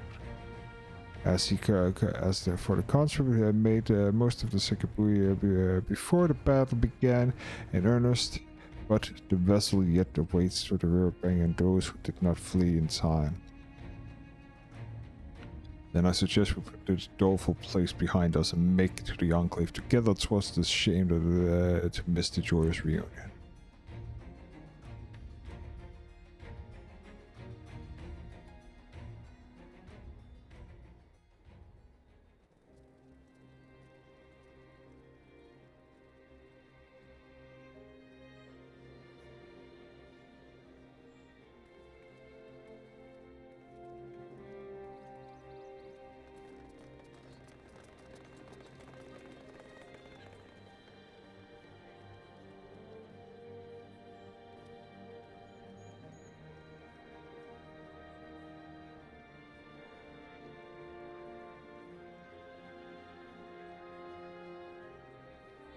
How often have I imagined this moment?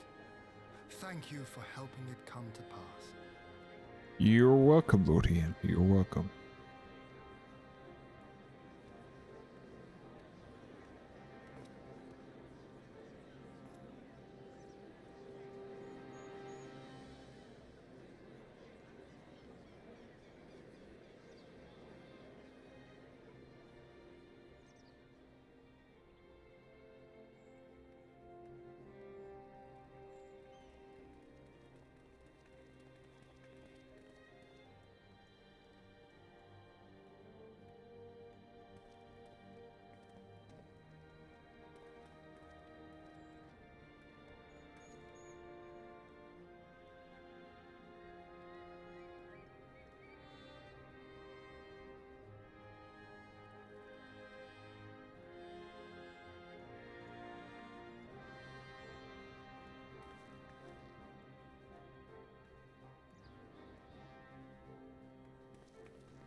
Ah, there you are.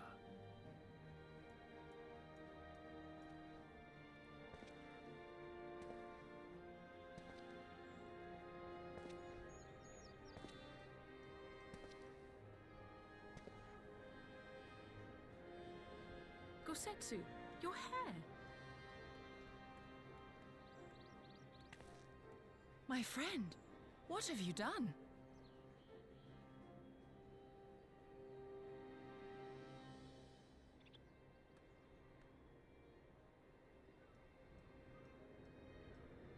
An old man who cannot raise his blade has no place in the service of a young lord. Thus did I decide to devote my remaining days to pilgrimage. I will walk this land, offering prayers of repose for all the souls who left this life in suffering.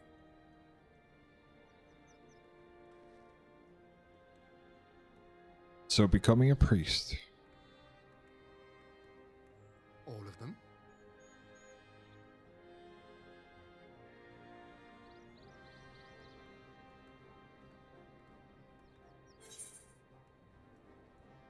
Safe travels, my friend. Safe travels. A fulsome farewell makes for an enjoyable journey. Scarcely have we said our goodbyes to Alphino, and you leave us too. But 'tis well that my companions find their own way forward. I must endeavor to do the same. I have faith that you will find the best path for Dorma without me, my lord. Pray forgive me this last act of selfishness, and grant me your blessing. You have earned it 1,000 times over. Go in peace, my friend. I shall make of Dorma a land where children laugh and none need live in fear. There is no better way to honor those who went before.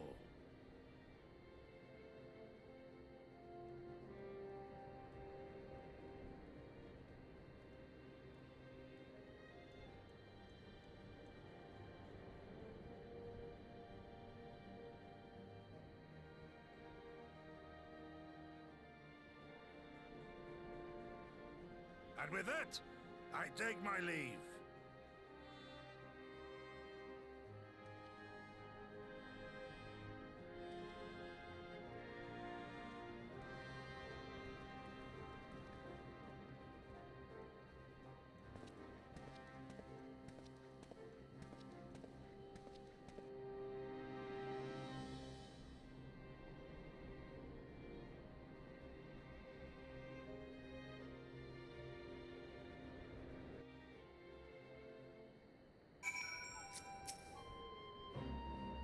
Ah, Gosetsu, a fair journey to you, my friend. Bittersweet occasion, but there is yet ample cause to be grateful. Pray joy us in the King Khan, and I will thank you properly.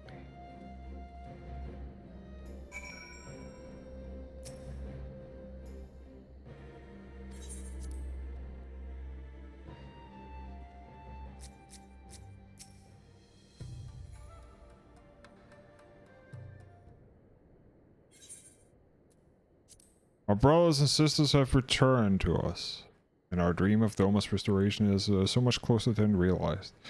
It is a day that is willing in long memory, and one would never have dawned upon the courageous action of the Scions. On behalf of the Doman people, we can give you our deepest thanks.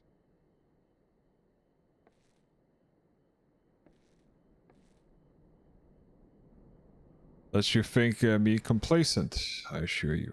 I have not forgotten the dark cloud that on the horizon. That Xenos lives is a source of grave concern, and mayhaps the gravest, yet there's little to be done. But wait for Alphino to send a word. Until then, I plan to devote myself to the fulfilling of the promise I made to you, made to Gazetsu, by building a nation in which none need live in fear. I confess, I miss him already.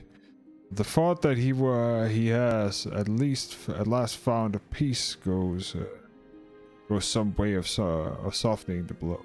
I wonder how did he ever stop to ask himself yourself why he showed Yotsuyu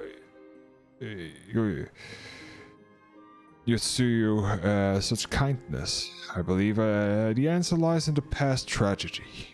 Specifically, the death of his wife and daughter during the invasion. Though he hid it well, they were never far from his thoughts. And Yotsuyu, a child like me, I believe saw not a fallen time, but a little girl who was lost to him. After the loss of his family, Yotsuyu devoted himself wholly to the service of his country. He suffered any hardship, strove beyond the limits of endurance, and without hesitation and complaints. Yotsuyu could never truly replace his daughter, but I hope that with her at his side, he might have lived out the remaining days in relative contentment. Kami had been so minded. Even now, I labor to discern any meaning of Yotsuyu's fate, to deliver her from certain death with no memory of her sins, only to leave her at the mercy of her stepbrother. Can that truly have been their will? That I cannot tell you. The will of the Kami is not for us to know. But what I do know is that the brief moments a girl known to lived among us. And she brought her with her own whisper of surprise and grief for a green heart.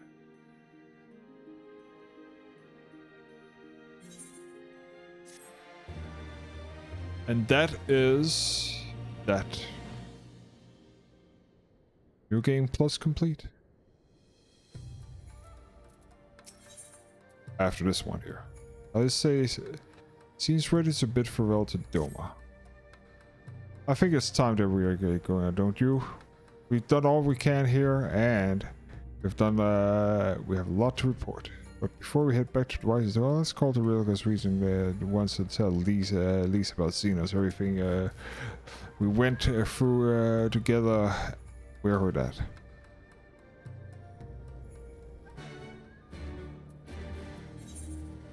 To FFXIV.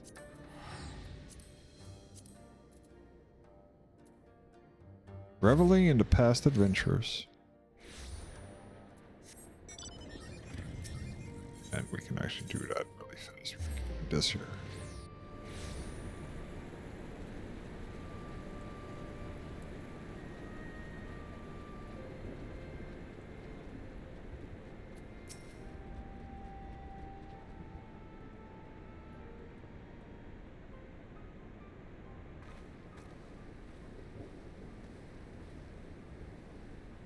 Sarah, you're back. No Alpha now?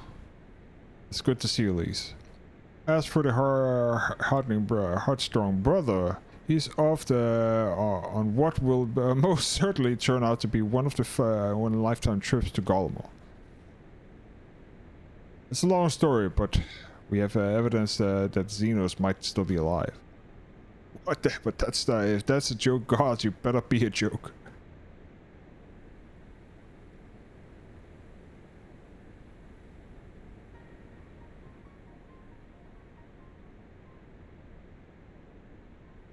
Look, I know what a sorrow, all right. We saw it all. And here you're saying he's alive, well and living in a high life back in the Golomor? I don't know how ludicrous this sounds, but still, I'm still having difficulty believing it myself. While I might doubt the words of the Imperial envoy, I'm inclined to trust Zara. You saw a crown prince through the echo and a meeting that could only have taken place in the recent past. Xenos is alive.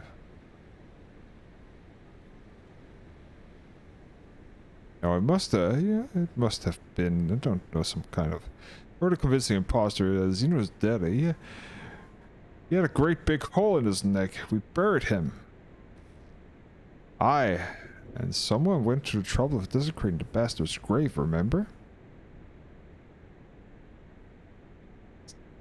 Charles Gillett Halls. Whatever are you talking about?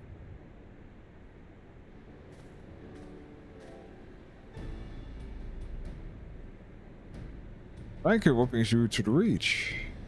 Alphanote had me lending a hand to the Sultran and keeping the eye on the rebuilding of the work and so on. Just until the operations were up and running, and now they are, and I thought I might look upon you before wending my weary way back to the headquarters. Forgive me for if I misheard, but are you suggesting that the late Crown Prince could have gotten better? If so, I might suggest a quick look inside his coffin as our first order of business. As much as I hate the man, it doesn't feel right to defile a grave, but if it must be put to the rumor to rest, I suppose that we have to. And when there is no curious eye about, if we can manage it.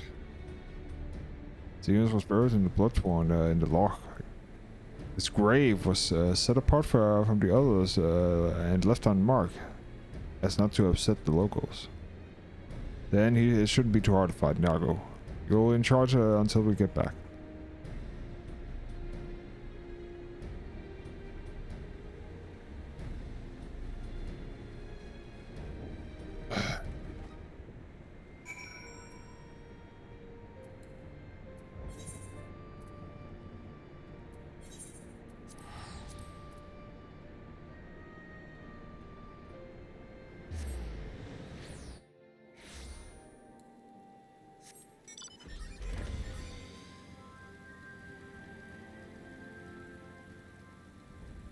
Seven and a half hours, and it's 2 minutes past midnight, so it's Sunday now. Happy first Advent, people.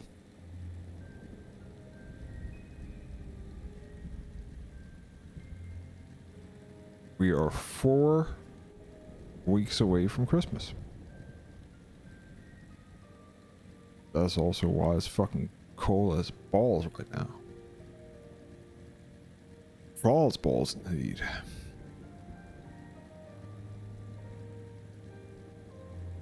Let us be about it. We are just about to close chapter 3.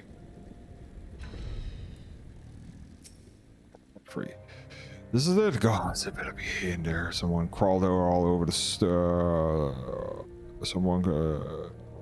all over the stove a while ago, but I had it scrubbed off. Let's throw no more about it. So no one thought to check the coffin, or was it still occupied? Well then, we are president with but one course of action. I would be best if surety not obsessed about doing. Shall we begin?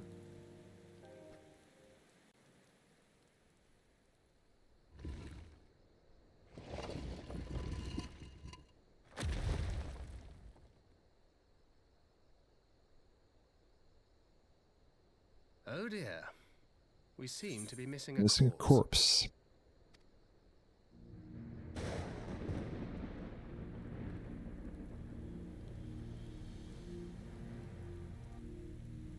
Well, it must be somewhere. I only hope it isn't walking around.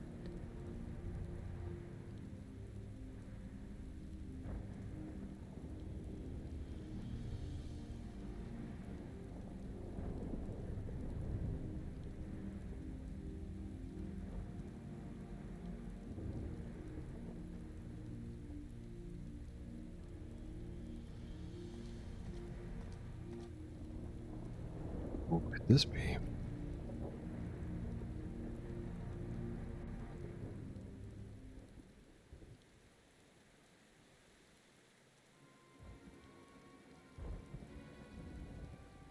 There's no corpse then. We are concluded the rumors are true. Not necessarily, might still be dealing with a doppelganger of some kind, or an agent could be have been sent to dispose of the body and bid to lend the credence of the tale of Xenos insurrection. More and more, however, I find myself sliding over to Atheno's view of the Asian's possessions. Speaking of from experience, I can tell you that they have no qualms about taking a living host, let alone a dead one. You're saying an Asian is walking around in Xenos' dead body. It seems distinguished possibilities. Once I have put this grave back in the way where we found it, I shall pay a visit to the people responsible for interrogating the Crown's Prince. Before leaping to any conclusion, I want you to know for sure if the body was ever buried here, and how certain we are that Xenos probably was properly buried, or probably dead. If he wasn't, that was some trick. He has a good as cut his own head off anyways. Raban needs to hear about this. If I find anything out, I'll send a word for her to meet in Rocco's reach.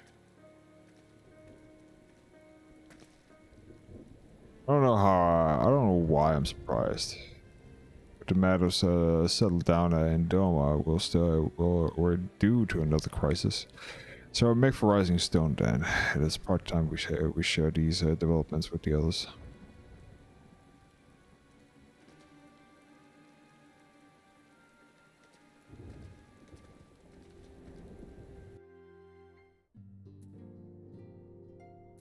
The Rising Stone. While I was waiting for your arrival, I spoke with Uranja and Lower Link Pearl, and I gave him a full report. You stole us on her way, and we should be here by any...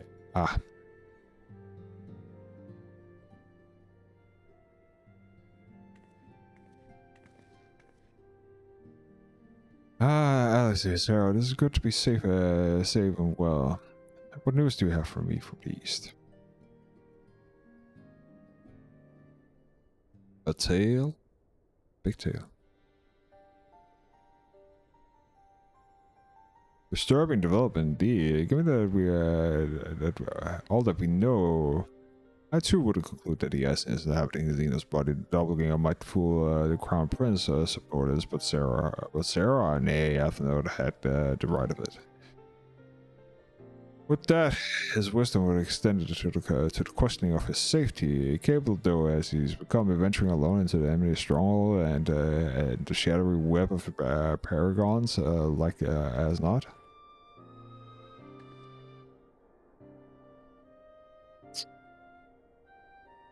Well, when it comes to making rash decisions, I am hardly in a position to criticize, but I'm worried. I wish there was something I could do for him besides pray.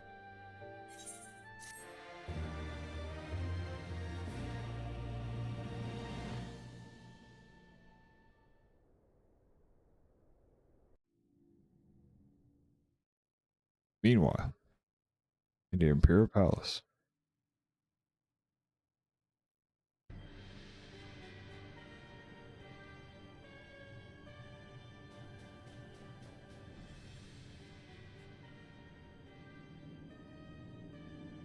We cannot suffer icons to exist. Was I not clear on this point?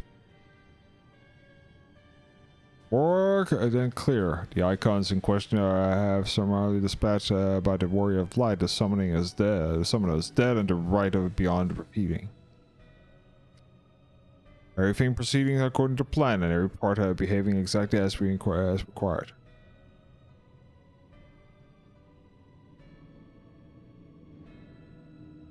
Methods may seem extreme, but there is no cause for concern. I work only to ensure the salvation of this star. Just that thing means an ASEAN. The star.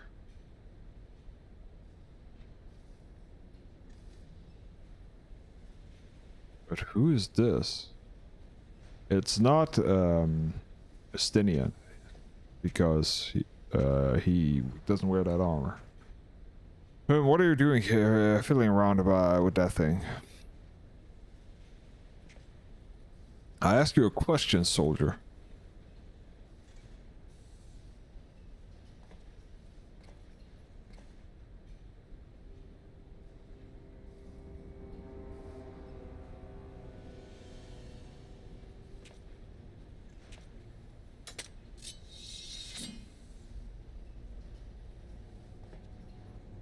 What are you? What, have you lost your mind?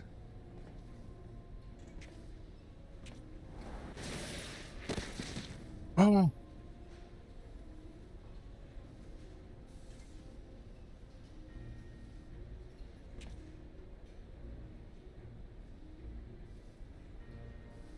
I've lost many things, but my mind is yet my own.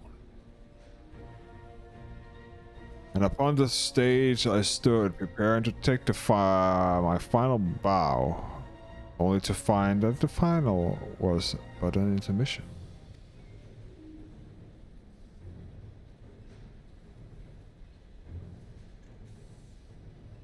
As I use this chance to repent for my sins, embrace the goodness and mediocre nay, and I think not.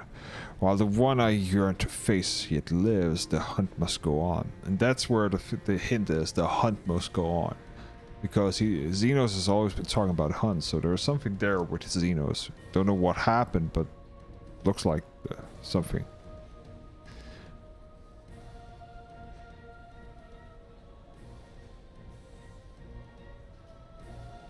Everything is connected, at least.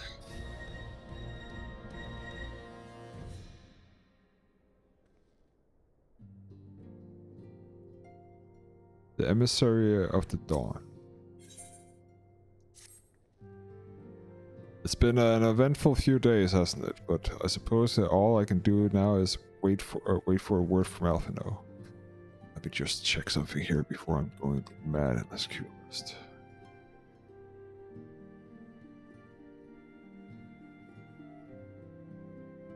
Because I need sleep, for God's sake.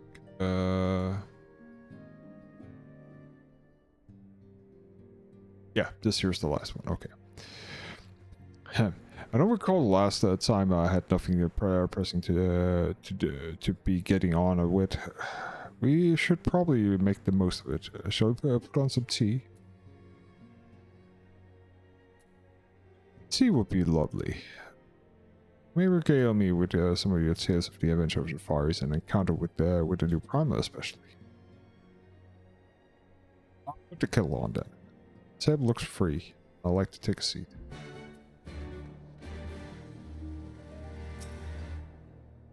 Upon the same several customers to see what's up. Consider setting aside left sufficient time. Yes, thank you.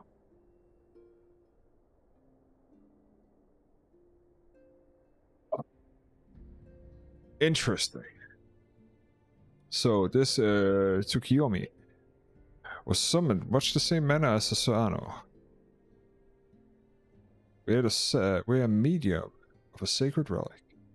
That's right. They believe that a god or a kami resides in the physical object. Given the danger of the representative, it is behooving us to begin cataloging these such wretched relics. But if we are to contain the threat, we will require a better understanding of the summoning method. So I believe I shall pay a visit to Doma and learn what I can on the subject. A fine idea, and I know the fact how the friend in Doma would be grateful for your information, which could help you prevent further summonings in the region. I'll pen you a letter introduction. Lord Hine will wish you welcome in resident expert of etherology. Greetings. Could be I'm in time for tea? Certainly looks that way. Come on, sit down and tell us how your investigation went.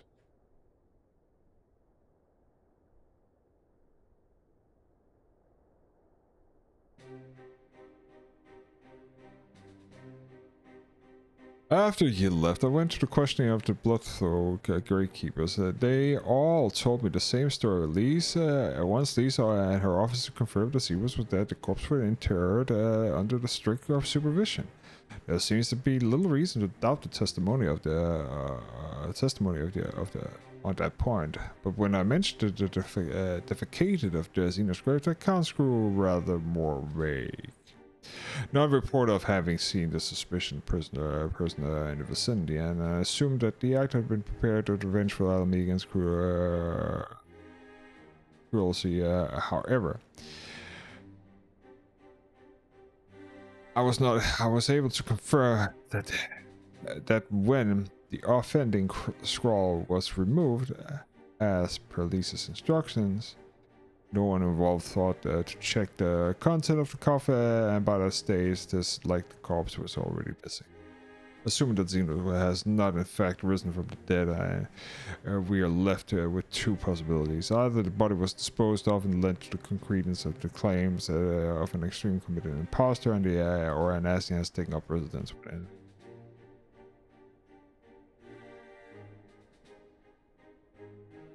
Benasius was a fervent devoted, as you believe. He would not have been fooled by an impersonation. However, committed, we must assume we are dealing with an Asian and proceed accordingly.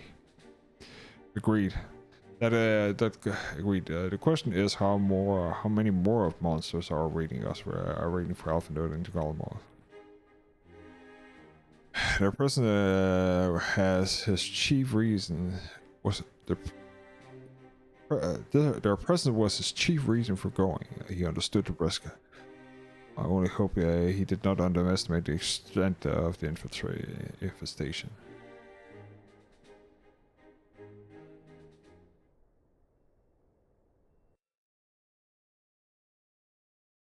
Meanwhile, the Imperial Hypersonic Assault Craft LXX5, which is also number 25. Or no, L is 50, XX is 10, meaning is 75.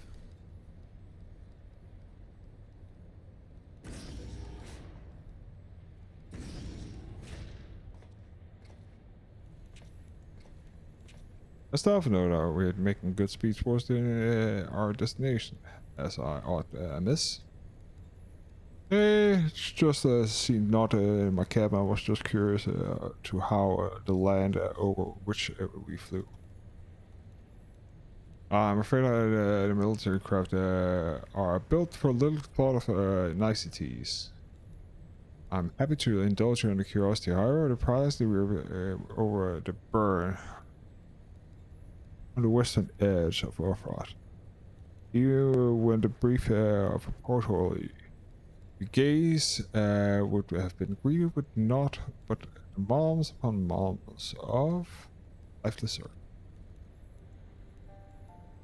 However, it's unheard of burn, described in the desolate wasteland, bled dry of every last drop of heat. I believe that succession of icon summoning is responsible. The Emperor Solus first came to Orphas. He beheld this blight. He said that the have reeled the scale of the devastation and declared that the icon's threat was to our very star's existence, and he issued the Empire-wide decree ordering the eradication of all such entities.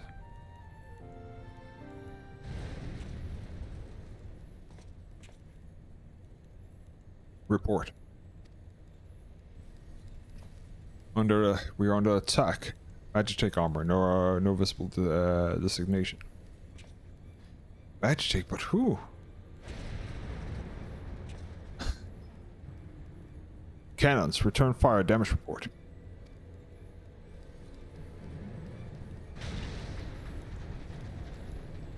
Main reactor has been hit. I'm unresponsive. We're going down, sir. Damn it.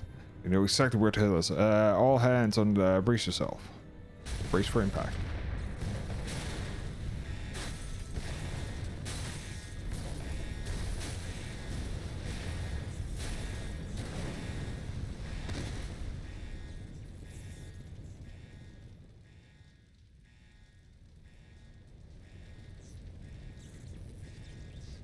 Glad to have you back, Master Alpha. We have landed in one piece, more or less.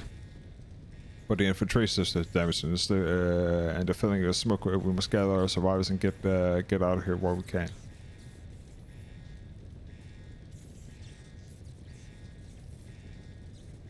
Aye.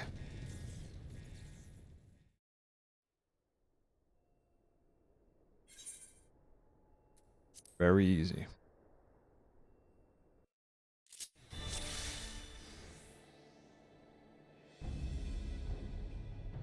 In the common battle, you will fight as Alpha Node.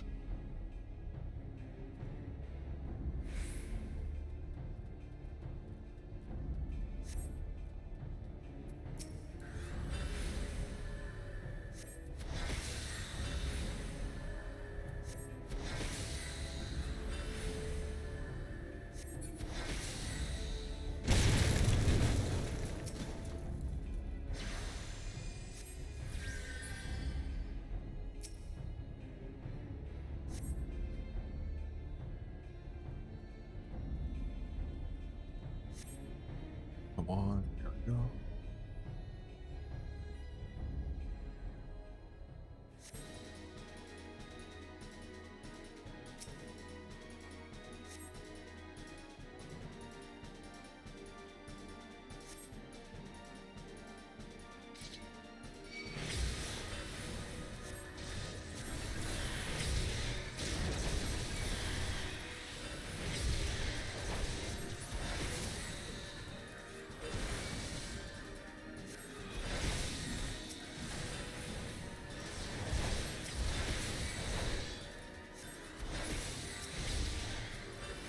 Da, da, da, da.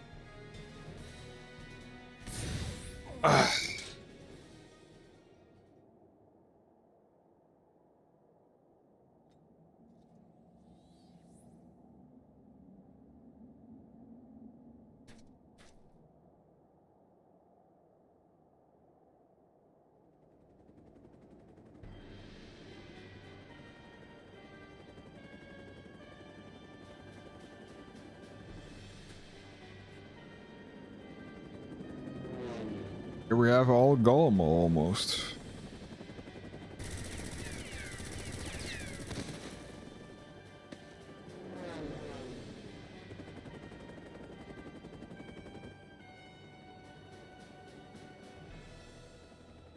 My father, not here, not like this.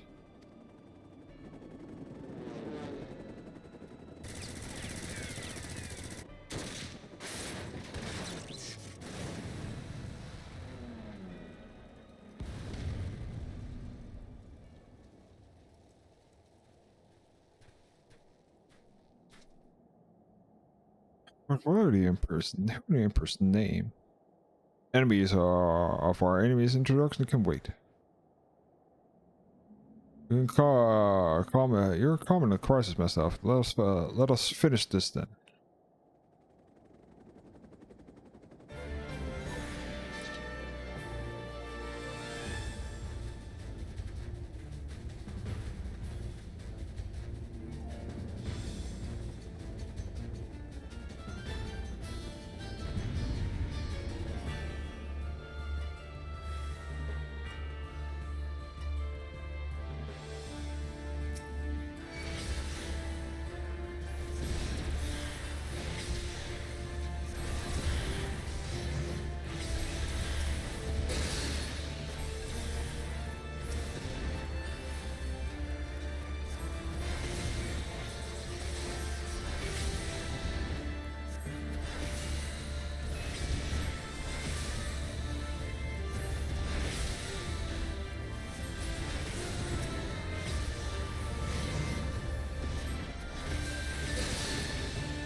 Duty complete. Perfect.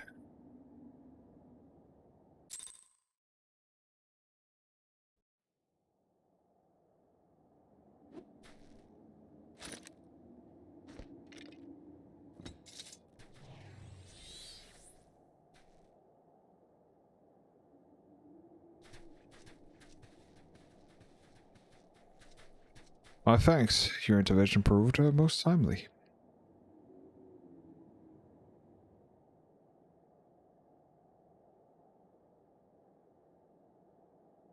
Well, I do not think to meet any wars in this place, let alone a scion. You know of me, sir?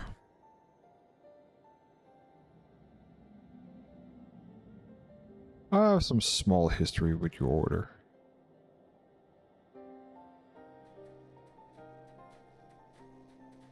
But I would speak of the present. Know you or your assailants, and the severity of your predicament? The soldiers bore the insignia of the Emperor Personal Guard. And I could venture a guess of their motives, but you are yet to have us on a disadvantage, sir. Would you not be telling us who you are?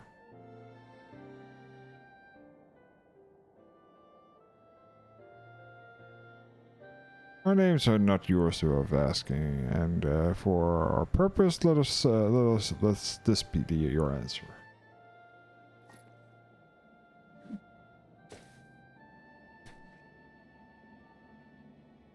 Asian mask.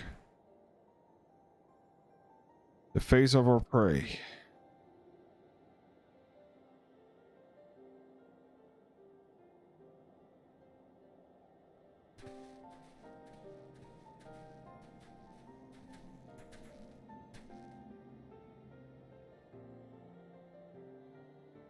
Must be way before the more arrive. Come with us or stay, but make your choice now.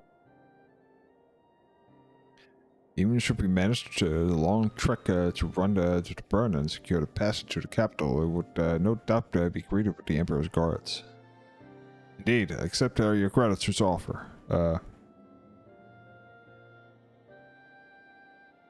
Shadow Hunter will suffice for this.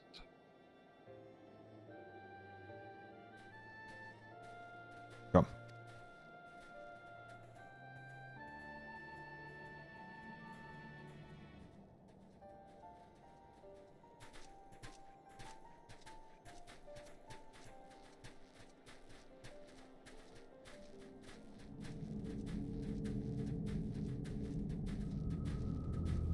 Five masks. 1 white, 2 red, 5 black. And black got the lowest tier if I remember correctly.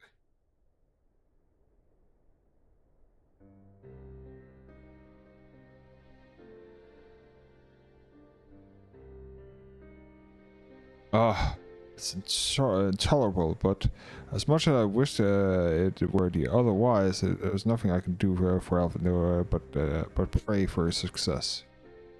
Well, that's not entirely true. On the borders of a journey to Galmos, for these I could make my way to the Alamigo and find out what there is to be learned of this here Empire's western province. Then I'm coming with you. I can't be very well be here sipping tea if you're in action to be taken. Forgive me, I'll say, but the province are hostile territories. As stuff is all important. The safer I go alone. I can sneak well enough when the situation demands it. Don't patronize me. We should leave this to Thancred. Not you too. I understand your frustration, I'll say, but Zara is right of it. We must defer to Thancred's expertise in this matter. Fine. Just promise me you'll be careful.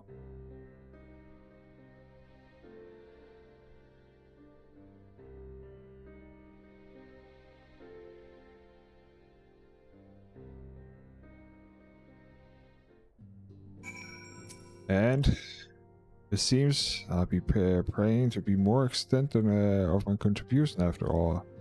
But I will stay behind as I've always been. I've been a bit. We all have our talents. Mine is just having to involve the silver tongue of soft souls. I just promised her to send word for a moment and learn no odd consequences.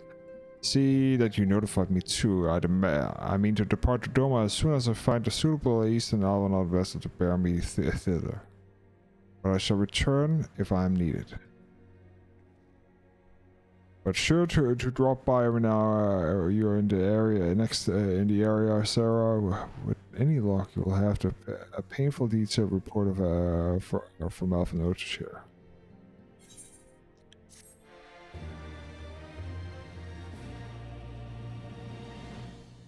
You have learned the email ponder. You have completed the Stormblood Part 3 extended new. There we are. It is 8 hours concert we've gone for today. Plus the, sadly, Racket stream this morning. So what I'm gonna do is I'm gonna take a break. I don't know if I'll be on tomorrow. We'll have to see. But this here is what we're doing until that. So the next part will be done in one go or as many goes as it takes. And after that we go into the next MSQ, which is this here up here. But that is for another time. It is 1 AM almost, so I will bid you adieu, everybody. Good night. Have a great evening. Bye.